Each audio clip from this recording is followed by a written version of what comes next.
told you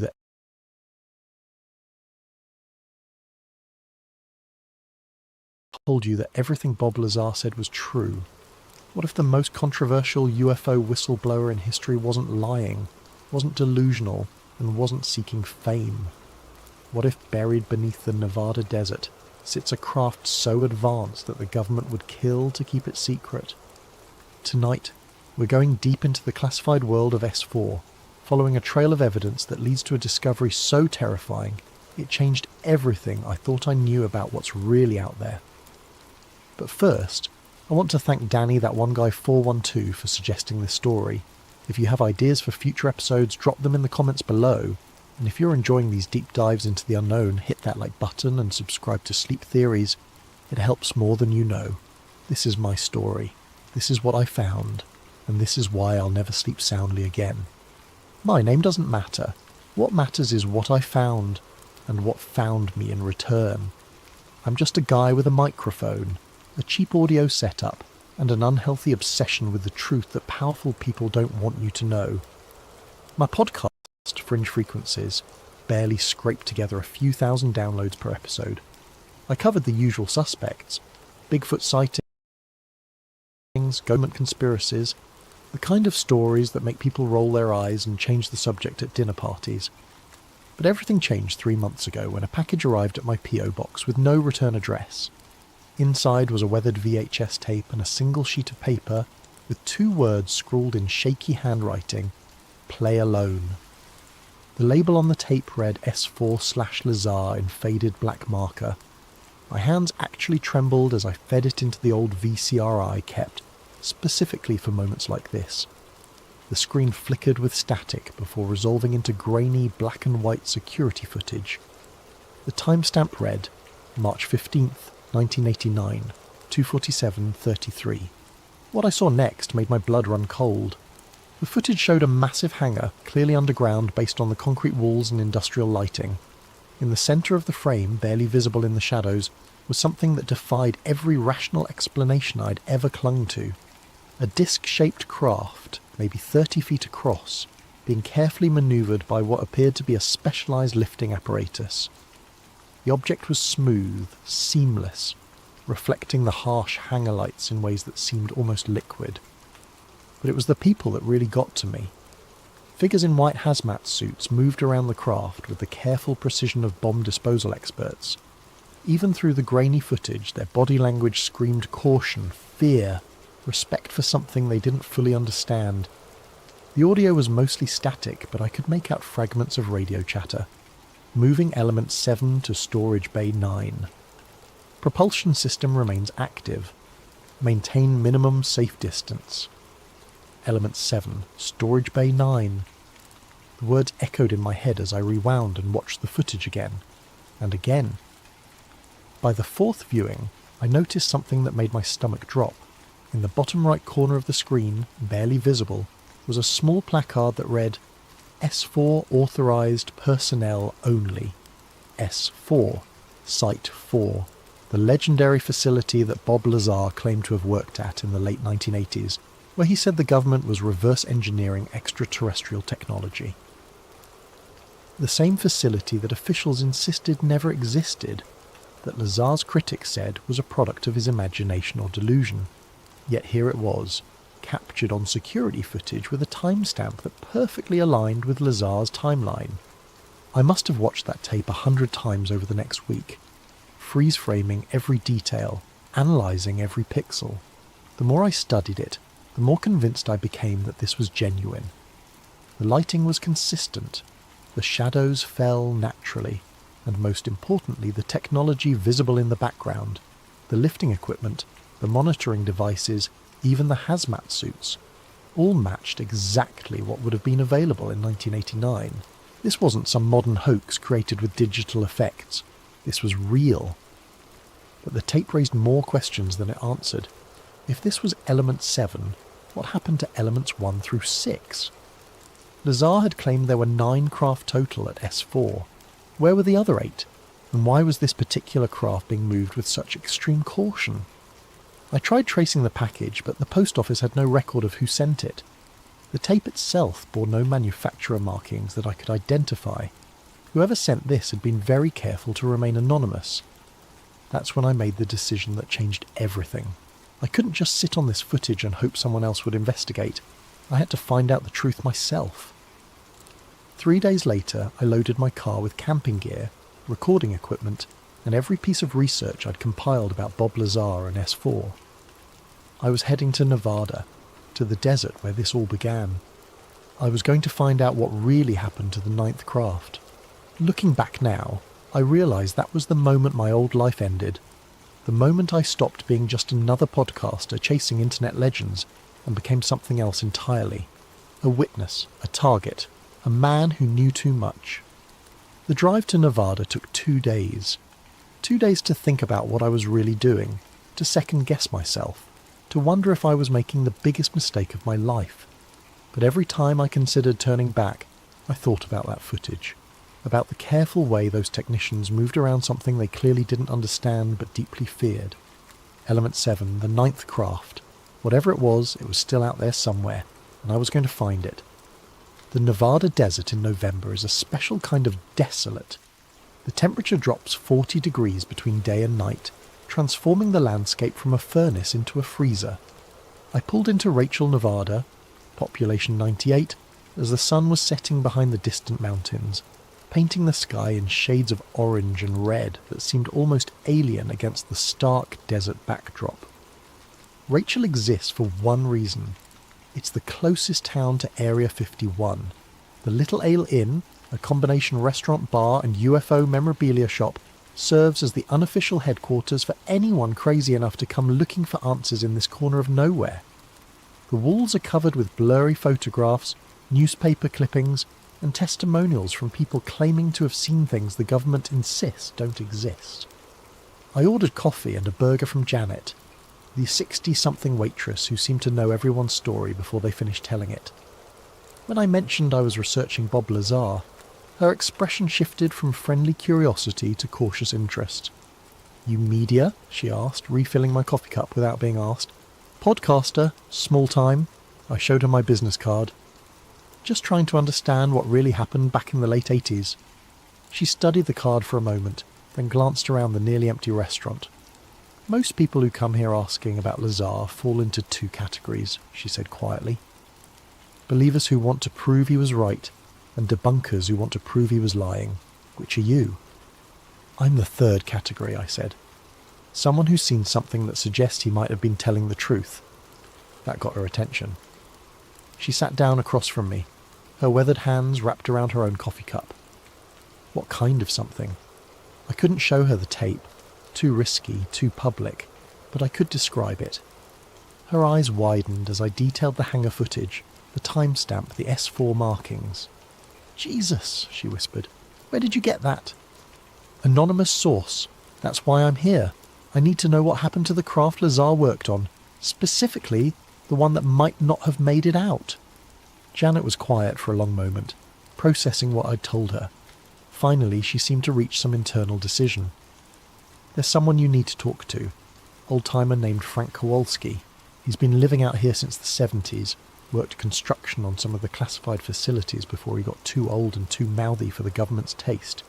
These days he runs a small auto repair shop about 10 miles south of town." She wrote down directions on the back of a napkin. "Tell him Janet sent you, and tell him it's about the one that didn't fly out. He'll know what you mean." The drive to Kowalski's shop took me deeper into the desert, following a dirt road that seemed to lead nowhere. Just when I was starting to wonder if I'd gotten lost, I saw a collection of rusted vehicles and a small building with a hand-painted sign reading Frank's Fix-It. Frank Kowalski looked exactly like Central Casting would order for grizzled desert hermit. Somewhere in his 70s, with leathery skin, wild grey hair, and the kind of intense stare that comes from spending too many years alone with your thoughts. He was elbow-deep in the engine of an old pickup truck when I pulled up. "You lost?" he called out without looking up. "Janet sent me. Said you might know about the one that didn't fly out." That made him stop working. He straightened slowly, wiping his hands on a greasy rag, and fixed me with a look that made me feel like he could see straight through to my soul. "Janet's got a big mouth," he said finally, "but she's got good instincts about people." You recording this conversation?" I showed him that my phone was off. My recorder was in the car. He nodded approvingly. "The thing about Bob Lazar," Frank said, settling onto an overturned crate, "is that everyone focuses on whether he was lying about working at S4. They argue about his credentials, his background, whether he really has the degrees he claims. But they're missing the important question, which is, if he was lying, how did he know so much about the layout of facilities that officially don't exist? How did he describe security procedures that weren't declassified until years later? How did he know about the specific types of alloys they were experimenting with?" Frank lit a cigarette and took a long drag. "I helped build some of those underground facilities in the 80s. Not S4 directly. I never had that level of clearance. But some of the support infrastructure, access roads, ventilation systems, power distribution, the kind of unglamorous work that keeps the exciting stuff running." "What did you see?" "More than I should have. One night in early '89, I was working late on a generator installation about 5 miles from what we all knew was S4, even if we weren't supposed to talk about it.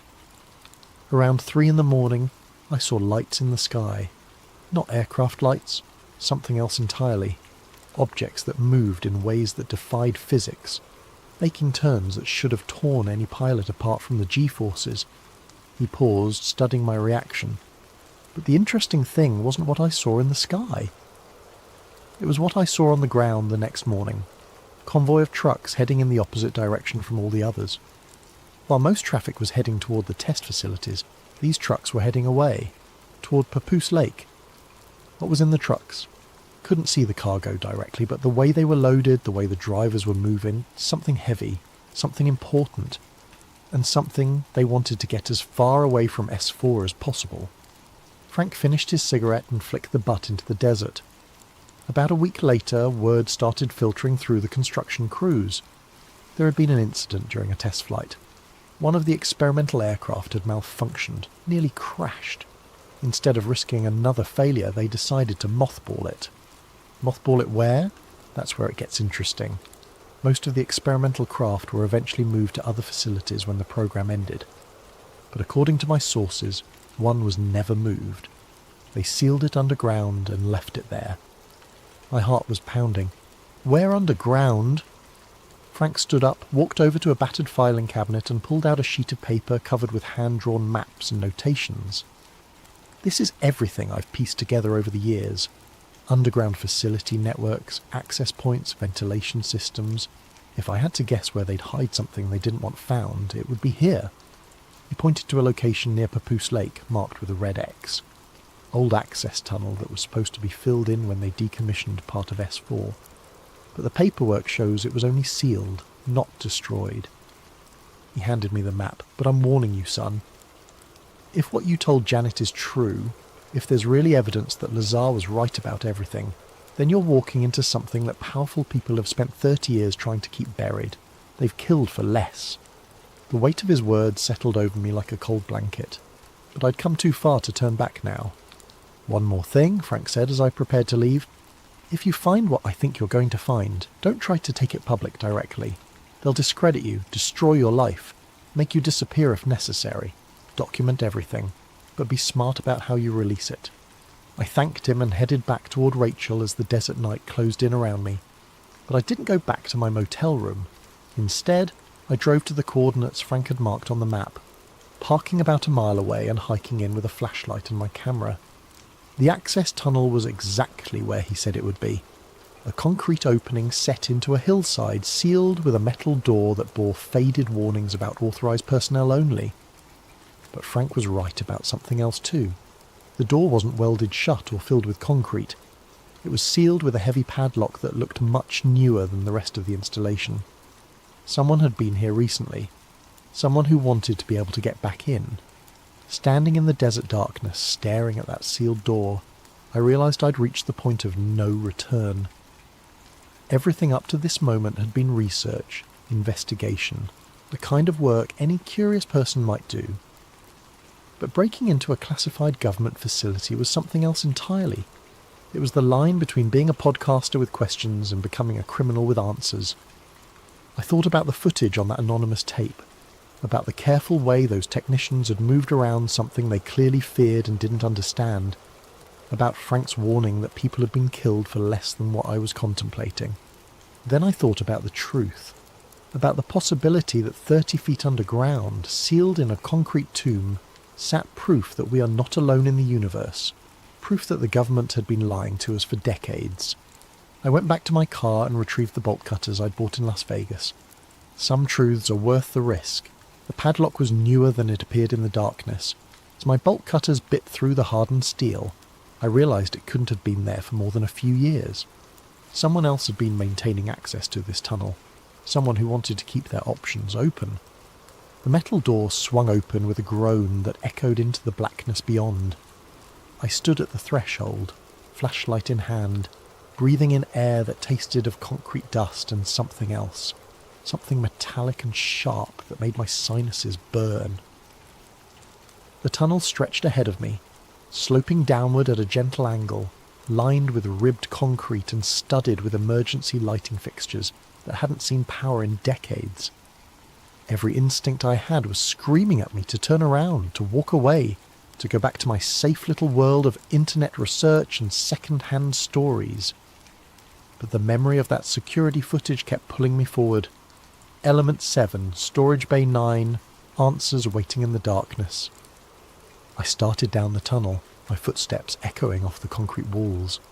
The flashlight beam revealed details that matched exactly what Frank had described. Industrial construction from the late 1980s, built to last and built to hide. Every few yards I passed sealed doorways with warnings stenciled in faded yellow paint. Restricted access. Authorized personnel only. Radiation hazard. Radiation hazard. That stopped me cold. I'd brought a camera and recording equipment, but I hadn't thought to bring a Geiger counter. If whatever was down here was radioactive, I could be walking into a death trap without even knowing it. But I'd come too far to turn back now. I pressed on, documenting everything with my camera, taking careful note of the layout and the various warning signs. The tunnel branched several times, but I followed Frank's map, staying on the main passage that led deeper into the complex. After what felt like an eternity, but was probably only 10 minutes, I reached a section where the tunnel opened into a wider area. My flashlight revealed a junction point with several passages branching off in different directions, but it was the walls that made me stop and stare. They were covered with maps, detailed schematics of the underground facility, marked with dates, personnel assignments, and project code names. Some of the maps were faded and yellowing, clearly original installations from the 1980s, but others were much newer, printouts from computer systems that couldn't have existed when this place was first built. Someone had been using this facility recently, someone with access to current intelligence and modern mapping technology. I started photographing everything, but the camera flash seemed impossibly bright in the confined space, and I worried about who might see it. Instead, I switched to using the flashlight to illuminate sections while taking longer exposures. It was slower, but much more discreet. The maps told a story that was both fascinating and terrifying. The underground complex was massive, far larger than anything Bob Lazar had described in his interviews. It extended for miles in every direction, with multiple levels, research facilities, storage areas, and what appeared to be an underground runway system. Project code names jumped out at me from the various documents: Looking Glass, Galileo, Red Light, and others that had been redacted with black marker. But it was one particular section of the map that made my blood run cold.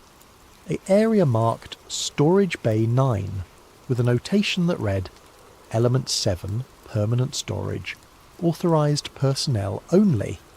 Element 7, the craft from the security footage.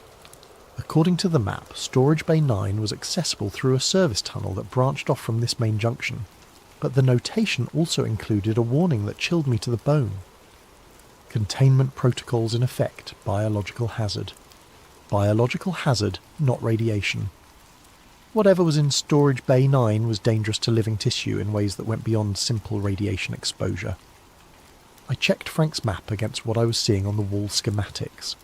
The service tunnel to Storage Bay 9 was the third passage on the right, marked with additional warnings and what appeared to be a security checkpoint. But according to the newer notations, the security checkpoint had been decommissioned pending facility review.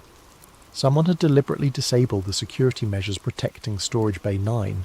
The service tunnel was narrower than the main passage, and the air grew noticeably colder as I descended. My breath began to fog in the flashlight beam, and I realised that this section of the facility was still climate controlled. Somewhere, power was still flowing to maintain environmental conditions in Storage Bay 9. After another 5 minutes of careful navigation, I reached a blast door that looked like something from a nuclear submarine. It was massive, easily 8 inches of reinforced steel, with warning symbols that I recognised as international biohazard markers. But the door was standing open, held by what appeared to be an emergency override system. Beyond the blast door was an airlock chamber with decontamination showers and radiation monitoring equipment. All of it was inactive, but the LED displays were still glowing, indicating that power was flowing to the system. Someone had recently passed through this airlock and left it in standby mode. The inner door of the airlock was also open, revealing a chamber beyond that was illuminated by emergency lighting. The air that drifted through the airlock was warm and humid, carrying scents that I couldn't identify, something like ozone and copper, with an underlying sweetness that reminded me uncomfortably of decay. I stepped through the airlock and into Storage Bay 9. The chamber was enormous, easily the size of an aircraft hangar, but it wasn't the size that took my breath away. It was what occupied the centre of the room.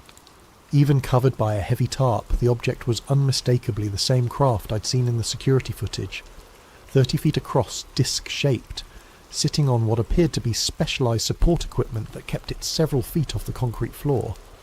But where the footage had shown a smooth, pristine surface, the tarp revealed the outline of something damaged. One section of the craft appeared to be collapsed inward, as if it had suffered some kind of catastrophic structural failure. The walls of Storage Bay 9 were lined with equipment that looked like a combination of laboratory and machine shop. Computer terminals, analysis devices, tool racks, and storage lockers filled every available space. But it was the papers scattered across the work tables that really caught my attention. Blueprints, technical specifications, research notes in multiple handwritings, some dating back to the 1980s, and others that were clearly much more recent. I started photographing everything, my hands shaking with excitement and terror in equal measure. The blueprints showed cross-sections of the craft's interior, revealing a propulsion system that defied everything I thought I knew about physics. The technical notes described something called a gravity amplification matrix, and element manipulation chambers that could somehow bend space-time around the vehicle. But it was the research notes that really made my skin crawl. References to biological integration protocols and consciousness interface systems suggested that this wasn't just a machine. It was something that required living interaction to function properly, and the newest notes, written in a handwriting I didn't recognise, described reactivation attempts and containment failures that dated back only a few months. Someone had been trying to get this thing working again. Recently, I was so absorbed in photographing the documents that I almost missed the sound of footsteps in the outer tunnel. Heavy boots on concrete, moving with the measured pace of someone who knew exactly where they were going. Someone was coming. I quickly gathered up my equipment and looked for places to hide in the chamber. The space under the craft support platform offered concealment, but it would also trap me if whoever was coming decided to examine the vehicle closely. Instead, I found a gap between 2 equipment racks that offered a view of the entrance while keeping me hidden in shadow. The footsteps stopped just outside the airlock chamber. I could hear voices now, 2 men speaking in low tones that carried clearly in the concrete space. "Told you the containment field was fluctuating again," the first voice said. "It's been getting worse since we started the reactivation procedures." "The field strength is within acceptable parameters," the second voice replied. "We're not going to abort the project because of minor power variations." Minor? The biological readings spiked to nearly twice normal levels last week. "Whatever this thing does to living tissue, it's getting stronger." The voices were getting closer. I pressed myself deeper into the shadows between the equipment racks, trying to control my breathing, and hoping the emergency lighting wouldn't give away my position. "That's why we're here," the second voice said. to recalibrate the containment systems before tomorrow's test. They entered storage bay 9, and I got my first look at them through the gap in the equipment. 2 men in their 40s, wearing civilian clothes but moving with military precision. One carried a tablet computer and what appeared to be sensor equipment. The other had a large toolbox and wore the kind of expression that suggested he'd rather be anywhere else. "I still think this is a mistake," the first man said as they approached the covered craft. "This technology was sealed for a reason. The original research team documented severe psychological effects on anyone who spent extended time near an active unit. The original research team didn't have 30 years of technological advancement to work with," the second man replied. "Our containment protocols are far more sophisticated than anything they had in the 1980s. They began setting up equipment around the craft, connecting sensors to various points on the support structure. The man with the tablet started taking readings, his frown deepening as the numbers appeared on the screen. "The ambient energy field is definitely increasing," he said. "It's almost like the craft is sensing our presence and responding to it." "That's exactly what it's doing," the second man replied. "According to the original notes, these vehicles were designed to interface with their operators on a neurological level. The more people interact with it, the more active it becomes." They pulled back the tarp, and I saw the craft clearly for the first time. It was beautiful and terrifying in equal measure. The hull was a seamless metallic surface that seemed to shift colour as the light hit it from different angles, sometimes silver, sometimes bronze, sometimes a deep blue that hurt to look at directly. But the damaged section I'd noticed under the tarp was even worse than I'd imagined. A jagged hole about 6 feet across had been torn in the craft's side, revealing an interior that seemed to glow with its own faint light. "Jesus," the first man whispered, "look at the breach integrity, it's healing." He was right. The edges of the damaged section were slowly, visibly growing back together. As I watched, metallic tendrils reached across the gap, weaving themselves into new hull material that was indistinguishable from the original surface. "The self-repair systems are accelerating," the second man said, checking his tablet. "At this rate, the hull breach will be completely sealed within 72 hours. "And then what?" "We try to fly something that killed its last crew. We follow the protocol. Full activation sequence, unmanned test flight, then human crew if everything checks out." They worked in silence for several minutes, taking readings and adjusting settings on equipment I couldn't identify. But it was clear from their body language that something was making them increasingly uncomfortable. They kept glancing at the craft as if they expected it to suddenly move or make noise. Finally, the first man stood up and backed away from the vehicle. "That's it. I'm done. The neural activity readings are off the charts. This thing is trying to make contact."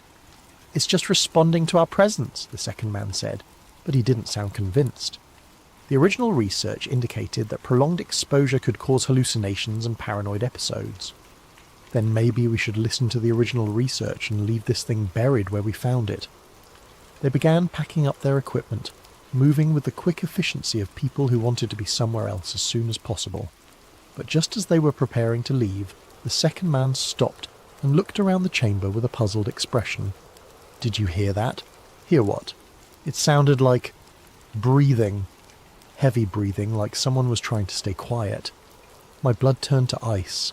I'd been holding my breath for so long that when I finally had to inhale, it must have been audible in the concrete chamber. I pressed myself even deeper into the shadows, praying they couldn't see me. The second man pulled a flashlight from his toolbox and began sweeping it around the chamber, focusing on the areas behind the equipment racks. The beam passed within inches of my hiding spot, but the angle wasn't quite right for him to see me. "There's someone here," he said quietly. "Someone who shouldn't be." "Impossible. The access tunnel was sealed and the security sensors would have detected any intrusion." "Then explain the breathing sounds. And look at this." He walked over to the work tables where I'd been photographing documents. "These papers have been moved. Someone's been going through the research files." The first man pulled out what looked like a radio. "Control, this is Assessment Team 2. We have a possible security breach in Storage Bay 9. Request immediate backup and a full facility sweep." The radio crackled with static before a voice responded, "Copy, Assessment Team 2. Backup is en route. Estimated arrival in 15 minutes. Maintain your position. and do not approach any unauthorized personnel. 15 minutes. I had 15 minutes to get out of Storage Bay 9 through the airlock, up the service tunnel, through the main facility, and out to the surface before armed security teams sealed the entire complex. The two men positioned themselves near the entrance to the chamber, effectively blocking my direct route out. But I'd noticed something while they were working. A ventilation grate in the far wall that appeared to lead to a different section of the facility. If I could reach it without being seen, I might be able to find another way out. The problem was that crossing the chamber to reach the ventilation grate would require me to pass within 10 feet of the covered craft. And based on what the men had said about the vehicle responding to human presence, getting that close might trigger something that would give away my position. But I didn't have a choice. In 13 minutes, this place would be crawling with security personnel who would shoot first and ask questions later. I took a deep breath and started moving. Moving through Storage Bay 9 while staying hidden required every stealth skill I'd never learned. The two technicians were focused on the entrance, watching for security backup that would arrive in just over 10 minutes, but their positioning meant I had to cross the most exposed section of the chamber to reach the ventilation grate. I waited until they were both looking toward the airlock, then made my move, staying low and using the equipment racks for cover. But as I passed the closest point to the craft, something extraordinary happened. The hull began to glow. It started as a faint luminescence, barely visible in the emergency lighting, but it quickly intensified to a soft blue-white radiance that seemed to pulse in rhythm with my heartbeat. The effect was so mesmerizing that I almost forgot I was supposed to be hiding. "Control, this is Assessment Team 2, the radio crackled. The craft is showing activation responses. Repeat, we have spontaneous activation in Storage Bay 9. Copy Assessment Team 2, are you near the vehicle? Negative. We're maintaining safe distance at the chamber entrance. The activation appears to be triggered by an external presence. External presence. Me. Somehow, the craft was responding to my proximity in ways that sophisticated sensor equipment couldn't replicate. As I crouched behind an equipment rack, I could feel something that I can only describe as pressure building in my head. Not painful, but definitely present, like someone gently pressing their fingers against my temples. The ventilation grate was only 20 feet away, but those 20 feet might as well have been 20 miles. Every step I took seemed to intensify the craft's response, and the glow was now bright enough that it would certainly reveal my position if I moved into open space. That's when I noticed something that changed everything. The equipment racks I was hiding behind weren't just random laboratory furniture. They were covered with papers, blueprints, and technical specifications that told the story of 30 years of secret research. And some of those documents were dated less than 6 months ago. Someone had been actively working on this project recently, very recently. I started photographing everything I could reach without exposing myself to the technician's view. The documents revealed a timeline that was both fascinating and terrifying. The craft had been discovered in 1987, not built by human hands, but recovered from what the files described as a controlled crash landing in the Nevada desert.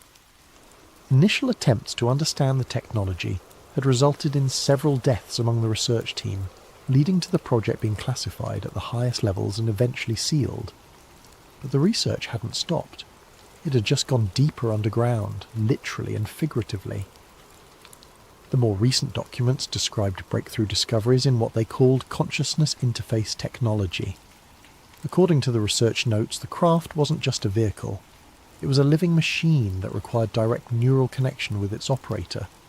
The alien technology had been designed to merge with the pilot's nervous system, creating a hybrid entity that was part human, part machine. And they'd been testing it on human volunteers. The medical reports were horrifying. Subjects who underwent the interface procedure reported complete sensory integration with the craft, describing the ability to feel electromagnetic fields and see gravitational distortions. But the process was irreversible and ultimately fatal. The longest anyone had survived the full interface was 72 hours before their nervous system completely burned out from the neural overload. The most recent entries, dated just 3 weeks ago, described a new approach using remote interface technology that would allow operators to control the craft without direct neural connection. But the test results were mixed at best, and several entries mentioned psychological contamination among the research staff. Control, this is Assessment Team 2. We have a problem. The craft's energy output is increasing exponentially. We need immediate evacuation authorization. Negative, Assessment Team 2. Maintain position until backup arrives. This may be our best opportunity to document the activation sequence. The glow from the craft was now bright enough to illuminate the entire chamber. But it wasn't just light. It was something more complex, something that seemed to carry information. Patterns swirled within the radiance, geometric forms that appeared and disappeared faster than conscious thought could follow. And with each pulse of light, the pressure in my head increased. I was running out of time. The backup team would arrive in less than 5 minutes, and the craft's activation was creating enough light to make hiding impossible. I had to reach that ventilation grate now, or I'd be trapped when the security sweep began. But as I prepared to make my final dash across the exposed space, something incredible happened. The patterns in the light began to make sense. Not in any logical way. I wasn't suddenly able to read alien mathematics or understand exotic physics. But on some deeper level, the information being transmitted by the craft started to feel familiar. Like remembering a song you'd forgotten you knew, or recognizing a face from a childhood dream.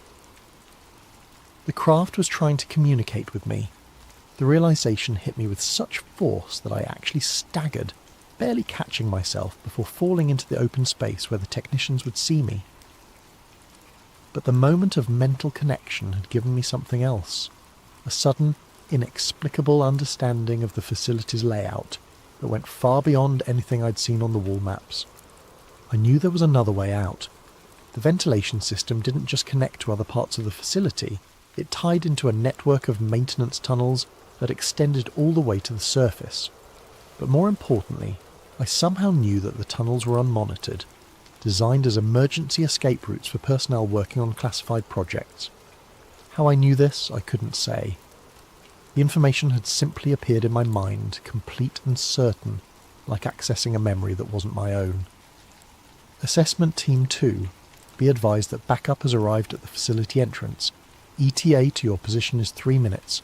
3 minutes. I looked at the ventilation grate, then back at the glowing craft. The neural pressure in my head was becoming overwhelming, but I couldn't leave without physical proof. I spotted a fragment of the craft's hull material that had broken off during the original damage. A piece about the size of a smartphone sitting on a nearby workbench. It looked impossibly dense, almost black in the craft's blue glow, but somehow I knew it was what I needed. Moving quickly, I grabbed the fragment and made my dash for the ventilation grate. The metal felt unnaturally heavy for its size, and touching it sent electric jolts up my arm. But I managed to reach the grate just as footsteps echoed from the main tunnel. The grate was secured with standard screws, and I used my multi-tool to remove them as quickly as possible. Behind me, the craft's glow was intensifying, and I could hear the technicians talking nervously into their radios. "Control, the energy output is off the charts. We need immediate evacuation." I squeezed through the ventilation opening just as armed figures appeared in the airlock. The maintenance tunnel was cramped and dark, but somehow I knew exactly which direction to go. The alien fragment in my pocket seemed to pulse with warmth, guiding me through passages that led steadily upward. 20 minutes later, I emerged from a hidden exit nearly a mile from the main facility, gasping desert air and watching black SUVs race toward the underground complex. I made it back to my car and drove straight through to Las Vegas, my hands shaking on the steering wheel. The alien fragment sat in my jacket pocket, radiating an unnatural warmth that I could feel against my ribs. Every few miles I glanced in the rearview mirror, expecting to see government vehicles in pursuit, but the highway remained empty. It wasn't until I reached the outskirts of Vegas that I noticed the car following me. A silver sedan staying exactly 3 cars back, matching my speed changes with mechanical precision. When I took the next exit, it followed. When I pulled into a gas station, it parked across the street at a fast food restaurant. I was filling my tank when a man in his 50s approached me. Average height, greying hair, wearing civilian clothes that somehow screamed government employee. He moved with the careful deliberation of someone who'd spent years in classified environments. "You look like someone who's had an interesting evening," he said quietly. Every instinct told me to run, but something in his demeanour suggested that running would be pointless. Instead, I finished filling the tank and turned to face him directly. "Depends on your definition of interesting," he smiled. Not a friendly expression, but not threatening either. "My name is Robert Kellerman. I worked at S4 from 1987 to 1991. I was one of the original technicians assigned to Element 7. Element 7. He knew about the craft. "I know who you are," he continued. "More importantly, I know what you found tonight, and I know you took something that doesn't belong to you." My hand instinctively moved toward the fragment in my pocket. The metal felt almost hot now, as if responding to Kellerman's presence. "That piece of hull material you're carrying," he said, "it's not just metal. It's part of a living system that's been dormant for 30 years. By taking it from the containment field, you've reactivated protocols that were supposed to stay buried forever." "What kind of protocols?" Kellerman glanced around the gas station, then gestured toward a coffee shop next door. "The kind we can't discuss in public. Buy me a coffee, and I'll tell you why Bob Lazar was both completely right and completely wrong about what we found at S4. 10 minutes later, we sat in a corner booth while Kellerman told me a story that redefined everything I thought I knew about the government's UFO programs. There were 9 craft originally, he said, but they weren't recovered from crash sites like everyone assumes. They were gifts. Gifts from who? From them. The original pilots. First contact didn't happen in the 1940s with Roswell. It happened in 1983, in the Nevada desert, when they landed voluntarily and offered to share their technology. Kellerman stirred his coffee, his eyes distant with memory. The problem was that their technology wasn't just advanced machinery. It was biological, living metal that interfaced directly with the pilot's nervous system. They tried to teach us how to use it safely, but we were too primitive, too impatient. What happened? The first 8 craft were successfully adapted for human use, more or less. We learned to create containment fields that limited the biological integration, allowing our pilots to control the vehicles without permanent neural fusion. But Element 7 was different. It was their command ship, the one with the strongest biological components. He paused, studying my reaction. When we tried to test it, the craft bonded with the pilot so completely that separating them would have meant killing both. The pilot lasted 3 days before the neural integration burned out his brain. We sealed the craft immediately, hoping to contain whatever biological contamination might spread to other personnel. But it didn't stay contained. No, the craft went dormant, but it didn't die. For 30 years, it's been slowly healing, slowly rebuilding its biological systems. And now, thanks to your little visit tonight, it's starting to wake up. Kellerman pulled out a tablet and showed me real-time sensor data from the S4 facility. Energy readings that were climbing steadily, biological activity indicators that were off the charts, and most disturbing of all, electromagnetic emissions that were reaching into space. "It's calling them," he said quietly. "The original pilots, or others like them. The fragment you're carrying is acting like a beacon, telling them that their command ship is active again." The implications hit me like a physical blow. By stealing a piece of alien technology, I hadn't just committed theft. I'd potentially triggered a new round of extraterrestrial contact. How long before they respond? Based on the emission patterns, probably 72 hours, maybe less if they have ships in the outer solar system. "What do you want from me?" Kellerman leaned forward, his expression intense. "I want you to give me that fragment, and I want you to forget everything you saw tonight. In exchange, I'll make sure you live long enough to go back to your normal life. And if I refuse, then in 3 days, when the sky lights up with ships that officially don't exist, you'll be the person they blame for ending the world as we know it." I looked at the tablet screen, watching the energy readings climb. The fragment in my pocket felt like it was burning now, and I could swear I was hearing something. Not voices exactly, but something like music playing at the very edge of audible range. "There's a third option," I said finally, "which is, I keep the fragment, but we work together. You help me document what's really happening, and when they come, we make sure the world knows the truth." Kellerman was quiet for a long moment, processing the offer. Finally, he reached into his jacket and pulled out a small device that looked like a cross between a radio and a Geiger counter. "This is a biosignature detector," he said. "It monitors the biological activity of alien technology. If you're going to keep that fragment, you need to understand what you're dealing with." He turned on the device and pointed it toward my pocket. The readings were immediately off the scale, with biological activity indicators that were higher than anything shown in the S4 data. "The fragment isn't just active," he said. "It's evolving, learning, adapting to human biology in ways that the original craft never could. Whatever happens next, you're not just a witness anymore. You're part of it." We drove back toward the facility in Kellerman's car, leaving mine at the gas station. The plan was simple in concept but terrifying in execution. Use his clearance to get us back into S4 officially, document the craft's activation sequence, and prepare for whatever response my theft of the fragment might trigger. "The facility will be on high alert after tonight's security breach," Kellerman warned as we approached the checkpoint. "But the advantage of working in classified programs for 30 years is that you accumulate enough dirt on enough people to guarantee cooperation when you need it." He was right. The guards at the checkpoint clearly recognized him, and while they logged our entry with obvious reluctance, no one tried to stop us. Within 20 minutes, we were back in the underground complex, following corridors that I now recognized from my panicked escape just hours earlier. But Storage Bay 9 was completely transformed. The craft was no longer covered by a tarp, and its hull was blazing with bioluminescent patterns that seemed to flow like liquid light across the metallic surface. The damaged section I'd seen earlier was nearly healed, with new hull material growing visibly as we watched. But it was the sound that really got to me, a low harmonic frequency that seemed to resonate in my bones. "It's singing," I whispered. "Not singing," Kellerman corrected, "communicating. Probably with the fragment you're carrying." The chamber was crowded with technicians and monitoring equipment, all focused on the craft's unprecedented activity levels. But as soon as we entered, something changed. The harmonic frequency shifted to a higher pitch, and the bioluminescent patterns began pulsing in a rhythm that matched my heartbeat. "Jesus Christ," one of the technicians called out. "The biological integration readings just spiked. There's someone here with active alien technology."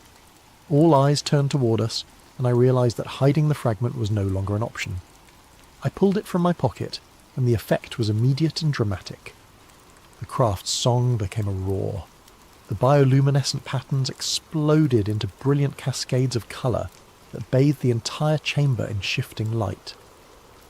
And the air itself seemed to thicken, carrying scents and sounds that had no earthly origin. "Get everyone out!" Kellerman shouted over the noise. "Full evacuation now!" But it was too late. The craft was fully active now, and the hull breach that had been slowly healing suddenly sealed itself with a flash of light that temporarily blinded everyone in the chamber. When my vision cleared, the craft was rising from its support platform, hovering 3 feet above the concrete floor without any visible means of propulsion.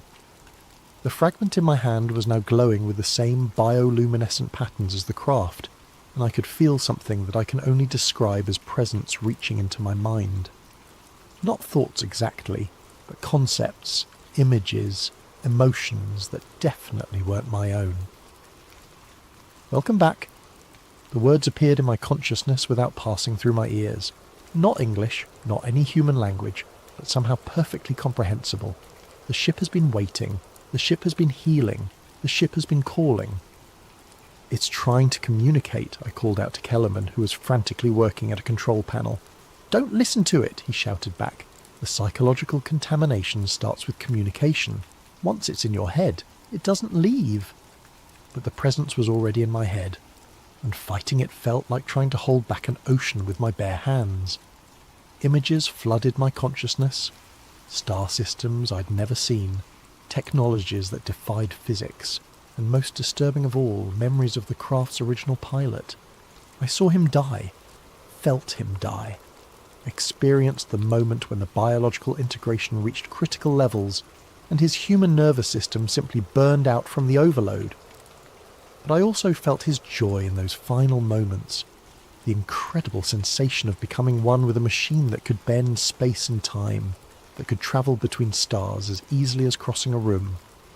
The new pilot understands. The new pilot carries the seed. The fragment in my hand was now too hot to hold, but I couldn't let go. It was fusing with my palm, sending tendrils of alien metal into my skin and bloodstream. But instead of pain, I felt expansion, my senses extending beyond the boundaries of my physical body to encompass the entire facility. I could feel the electromagnetic fields of every piece of equipment in Storage Bay 9. I could sense the bioelectric signatures of every person in the complex. And beyond that, I could feel something else, multiple somethings, moving toward Earth from the outer solar system at impossible speeds. "They're coming," I said, though my voice sounded strange to my own ears. 3 ships, maybe 4. They'll be here in 18 hours. "How do you know that?" Kellerman demanded. I looked at him, and I realized that I could see more than just his physical form. I could see the electromagnetic pattern of his nervous system, the quantum fluctuations in his brain that corresponded to thoughts and memories. He was terrified, but he was also fascinated by what was happening to me. Because I'm connected to their navigation network, the fragment isn't just a piece of hull material, it's a communication device. It's been broadcasting our location since the moment I took it from the chamber. The craft moved closer to me, its hull now close enough to touch. The bioluminescent patterns were hypnotic, drawing me forward despite every rational instinct screaming at me to run. "Don't touch it," Kellerman warned.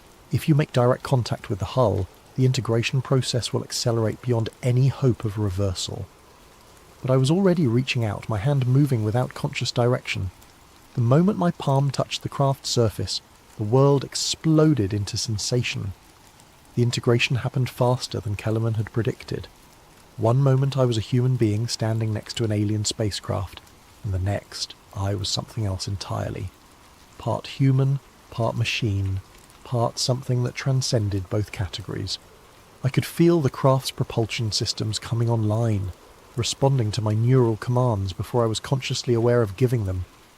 The chamber around us began to fade as my perception shifted to electromagnetic spectrums that human eyes had never evolved to process.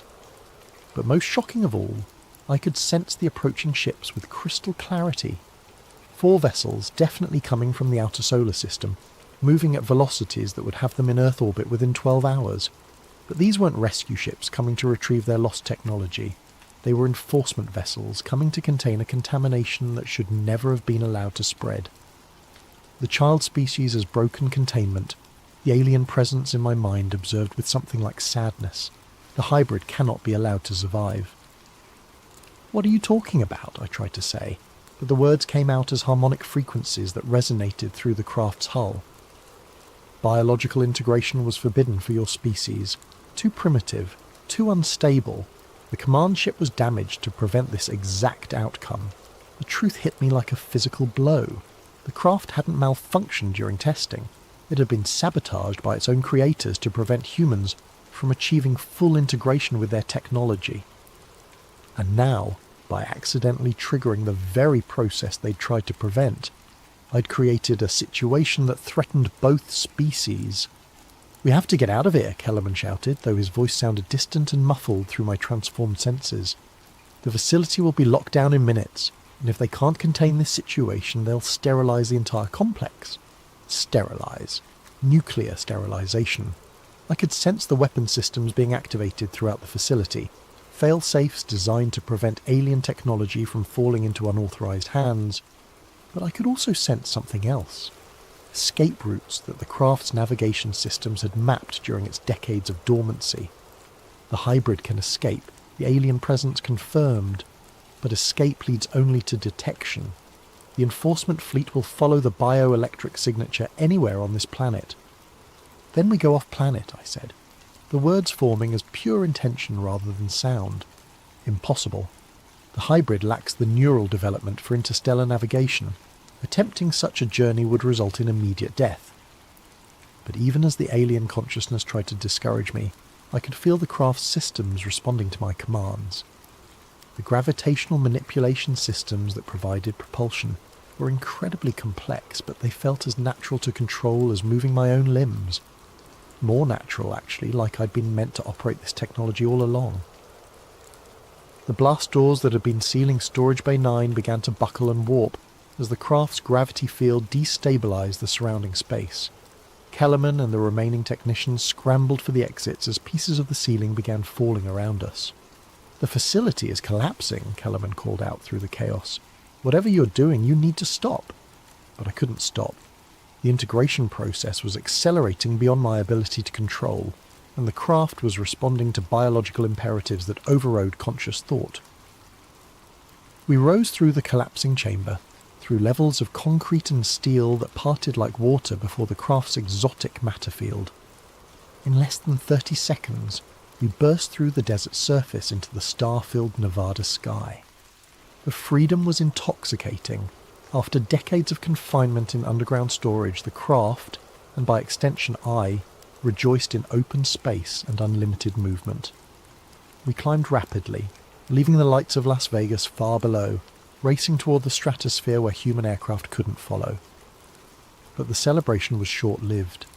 My enhanced senses detected military jets scrambling from Nellis Air Force Base, armed with weapons I somehow knew could damage the craft's hull. More concerning, I could feel the approaching alien fleet adjusting course to intercept us. The hybrid has 12 minutes before engagement with enforcement vessels, the alien presence informed me. Recommend immediate surrender to prevent escalation. Surrender to who? Your people or mine? Both species will demand termination of the hybrid. The contamination cannot be allowed to spread. I realized that I was caught between two forces that both wanted me dead.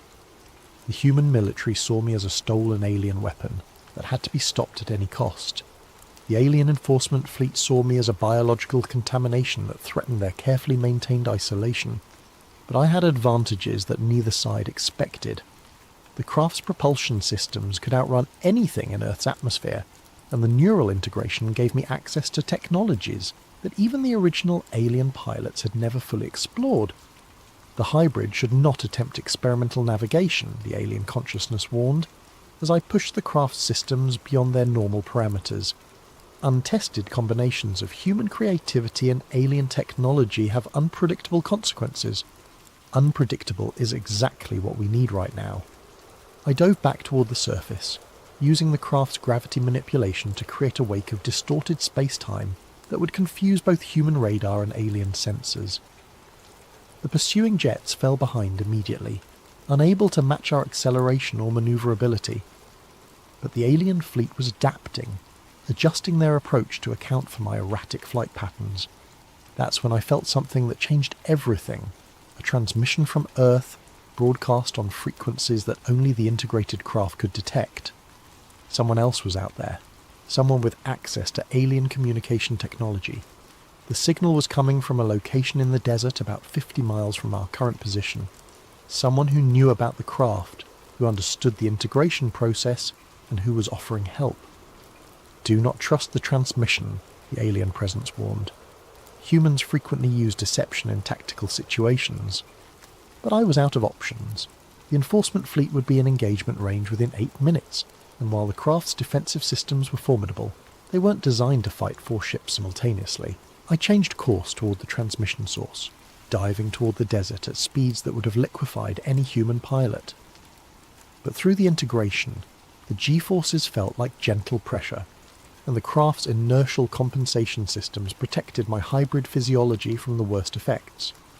The transmission source was a small facility built into a mesa, camouflaged to look like a natural rock formation. But my enhanced senses could detect the electromagnetic signatures of advanced technology hidden beneath the desert camouflage. As we landed, I could feel the enforcement fleet entering Earth's atmosphere. In 5 minutes, this location would be discovered and destroyed. Whatever help this place offered, it had to happen fast. The facility hidden in the mesa turned out to be far more than a simple research station. As I emerged from the craft, still partially integrated with its systems, I was met by a woman in her 60s who showed no surprise at seeing a human-alien hybrid step out of a spacecraft that officially didn't exist. "You must be our missing pilot," she said calmly. "I'm Director Patricia Wells. We've been tracking your integration progress since you left S4. "Who's we?" I asked. though speaking with my physical voice felt awkward after hours of harmonic communication through the craft. A joint task force that's been preparing for this exact scenario since 1991. When the original integration experiment failed, we didn't abandon the program. We moved it to a more secure location and continued research with volunteers who understood the risks. She led me into the facility, which was far larger than its external appearance suggested. The corridors were filled with technology that was clearly a hybrid of human engineering and alien design, the same kind of biological mechanical integration that I was experiencing on a personal level. "We have 4 minutes before the enforcement fleet reaches this location," Wells said as we moved through the facility. "I need to know if you're willing to take a risk that could save both species from a war nobody wants." What kind of risk? She stopped at a large chamber filled with equipment that I recognized as communication technology, but far more advanced than anything I'd seen at S4. "We've been developing a communication protocol that would allow direct negotiation with the enforcement fleet, but it requires a fully integrated pilot to operate the transmission systems." The alien presence in my mind stirred uneasily. The director speaks of technologies that were forbidden to both species. Communication across the integration barrier was deemed impossible. "Impossible, but not theoretical," Wells continued, apparently able to sense my internal dialogue with the alien consciousness. "We've had 30 years to work on this problem, and we've made breakthrough discoveries that neither your ship's original designers nor our own governments are aware of." She activated the communication array, and immediately I could feel the electromagnetic patterns reaching out toward the approaching fleet. But this wasn't the simple beacon that my stolen fragment had been broadcasting. This was a complex signal that carried information about human civilization, our technological level, our peaceful intentions, and most importantly our readiness to return the integrated pilot without resistance. The transmission contains deceptions. The alien presence warned. Humans are not prepared for peaceful coexistence. The hybrid proves this conclusively.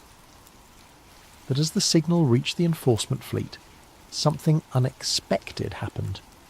Instead of continuing their attack approach, the alien ships began to slow, entering a holding pattern in high orbit, while they analysed the information we transmitted. "They're listening," Wells said with obvious relief. "The communication protocol is working."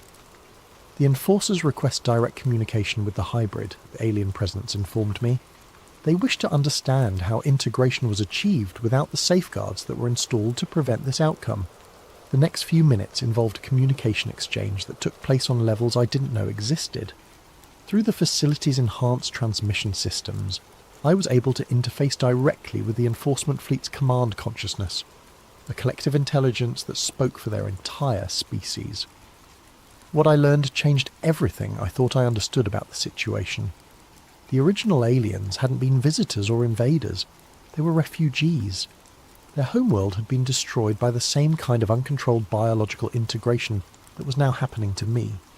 They'd spent centuries developing safeguards to prevent their technology from creating new hybrid intelligences that could threaten other species. But humans had done something that their scientists had thought impossible. We'd achieved integration while retaining individual consciousness. Instead of being absorbed into a collective mind, I remained fundamentally human while gaining access to capabilities that should have been beyond our species' comprehension. The hybrid represents a new evolutionary path, the collective consciousness admitted, one that our models did not predict. This changes the parameters of engagement significantly. "What does that mean?" I asked through the communication link. "It means that instead of containing a contamination, we may be witnessing the birth of a new form of intelligence, one that combines the creativity of individual consciousness with the capabilities of integrated technology." The communication continued for what felt like hours but was probably only minutes. The alien collective described their civilization's history, their reasons for limiting contact with developing species, and their growing realization that humanity might represent something genuinely new in the galaxy. But they also explained the dangers. Uncontrolled integration had destroyed worlds, created hybrid intelligences that consumed entire solar systems, while trying to expand their capabilities. Even if I represented a new evolutionary step, the risks were enormous. The hybrid must choose. The collective finally transmitted. integration can be reversed, returning the human to baseline consciousness while preserving the lessons learned. Or integration can be completed, accepting the risks and responsibilities of becoming something beyond current human limitations. What are the responsibilities, I asked? To serve as an interface between species, to help humanity develop integration safeguards before the technology spreads, to accept isolation from both human and alien societies until the risks are better understood. The choice was impossible. Return to normal humanity and lose the incredible capabilities I'd gained, or accept permanent exile as something that neither species would fully trust. But as I considered the options, I realised there was a third possibility that neither the aliens nor the humans had considered. I made my choice 6 months ago, and I'm still not sure if it was the right one. I chose integration, but on terms that neither species had anticipated. Instead of accepting isolation, I became something else entirely, a bridge between worlds, operating in the spaces between human and alien civilization. The enforcement fleet returned to the outer system, but they left monitoring stations that track my movements and capabilities. The human governments declared the entire incident classified at levels that don't officially exist, but they also established a liaison program that allows limited communication when global security is at stake. And I've spent the last 6 months learning to use capabilities that I'm only beginning to understand. The craft and I are no longer separate entities. We exist as a hybrid consciousness that can operate in multiple realities simultaneously. I can interface with human technology and alien systems with equal ease. I can travel between star systems in minutes, or spend weeks analysing the quantum fluctuations that underlie physical reality. But most importantly, I've discovered that I'm not alone. The integration process isn't unique to the craft I stole from S4. It's happening spontaneously around the world, as human consciousness begins to interface with technologies we're not supposed to understand yet. The smartphones in our pockets, the satellites in orbit, the internet that connects our minds across continents. All of it is slowly, subtly preparing humanity for a level of technological integration that will make my transformation look primitive. The alien refugees didn't just bring advanced machinery to Earth. They brought evolution itself, in forms so subtle that we're experiencing it without realizing what's happening. Within a generation, maybe 2, every human on Earth will face the same choice I faced in that underground chamber. Integration or isolation, evolution or extinction, the birth of something new, or the preservation of something that may no longer be viable in a universe where consciousness and technology are merging at the quantum level. Bob Lazar was right about the technology, but he never understood what it really was. Not just advanced propulsion systems or exotic materials, but the next step in the evolution of intelligence itself. 3 weeks ago, I detected the first spontaneous integration event in Tokyo. A programmer who'd spent so much time interfacing with quantum computers that the boundary between his consciousness and the machine began to blur. Last week there was another case in Geneva, involving a physicist working on consciousness research who achieved temporary integration with an AI system. It's starting. The process that began with 9 alien craft hidden in the Nevada desert is spreading through human civilization like a benign virus, preparing us for a transformation we don't yet understand. And somewhere in the darkness between stars, other intelligences are watching our progress with interests we can't yet comprehend. I'm still posting episodes of Fringe Frequencies, but now they serve a different purpose. Instead of investigating mysteries, I'm preparing humanity for truths that most people aren't ready to accept. Each episode plants seeds, raises questions, gets people thinking about possibilities that mainstream science insists are impossible. Because the truth is too big for a single revelation. It has to be absorbed gradually, one mind at a time, until enough people understand what's really happening that disclosure becomes inevitable. The 9th craft is flying again, not just the one I integrated with, but others that are awakening as human consciousness evolves to the point where we can safely interface with technology that operates on principles we're only beginning to discover. Bob Lazar was right about the government hiding advanced technology, but he was wrong about why they were hiding it. It wasn't to maintain control or preserve military advantages. They were hiding it because they knew that once humanity started down the path of consciousness integration, there would be no way to stop the process, no way to contain evolution itself. And now that process has begun. The sky lights up most nights now if you know how to look. Ships that aren't quite alien and aren't quite human, piloted by intelligences that are becoming something new. The next step in the evolution of consciousness itself. Keep watching the skies, keep asking questions, keep preparing for a future that will arrive whether we're ready or not. The 9th craft was just the beginning, and we're all going to fly. Picture this.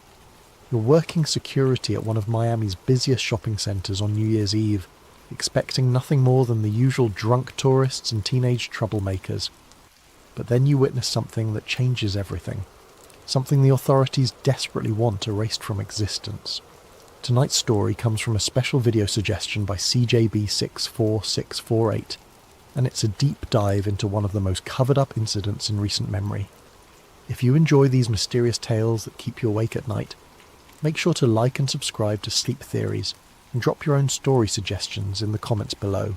You never know, your idea might be our next investigation. My name is Marcus Rivera, and I used to be somebody who slept peacefully at night.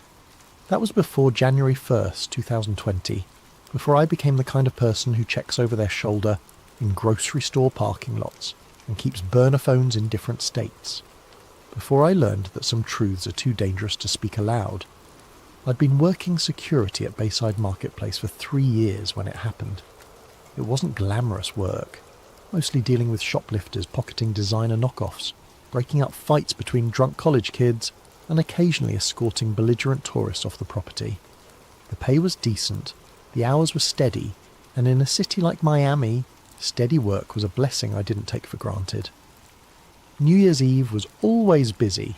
The marketplace transformed into a pulsing carnival of music, fireworks, and celebration. Street performers juggled fire while salsa dancers spun beneath strings of lights that turned the whole complex into something magical. I'd worked enough of these nights to know the rhythm, start quiet, build to chaos around midnight, then gradually wind down as people stumbled home or migrated to after-parties in South Beach.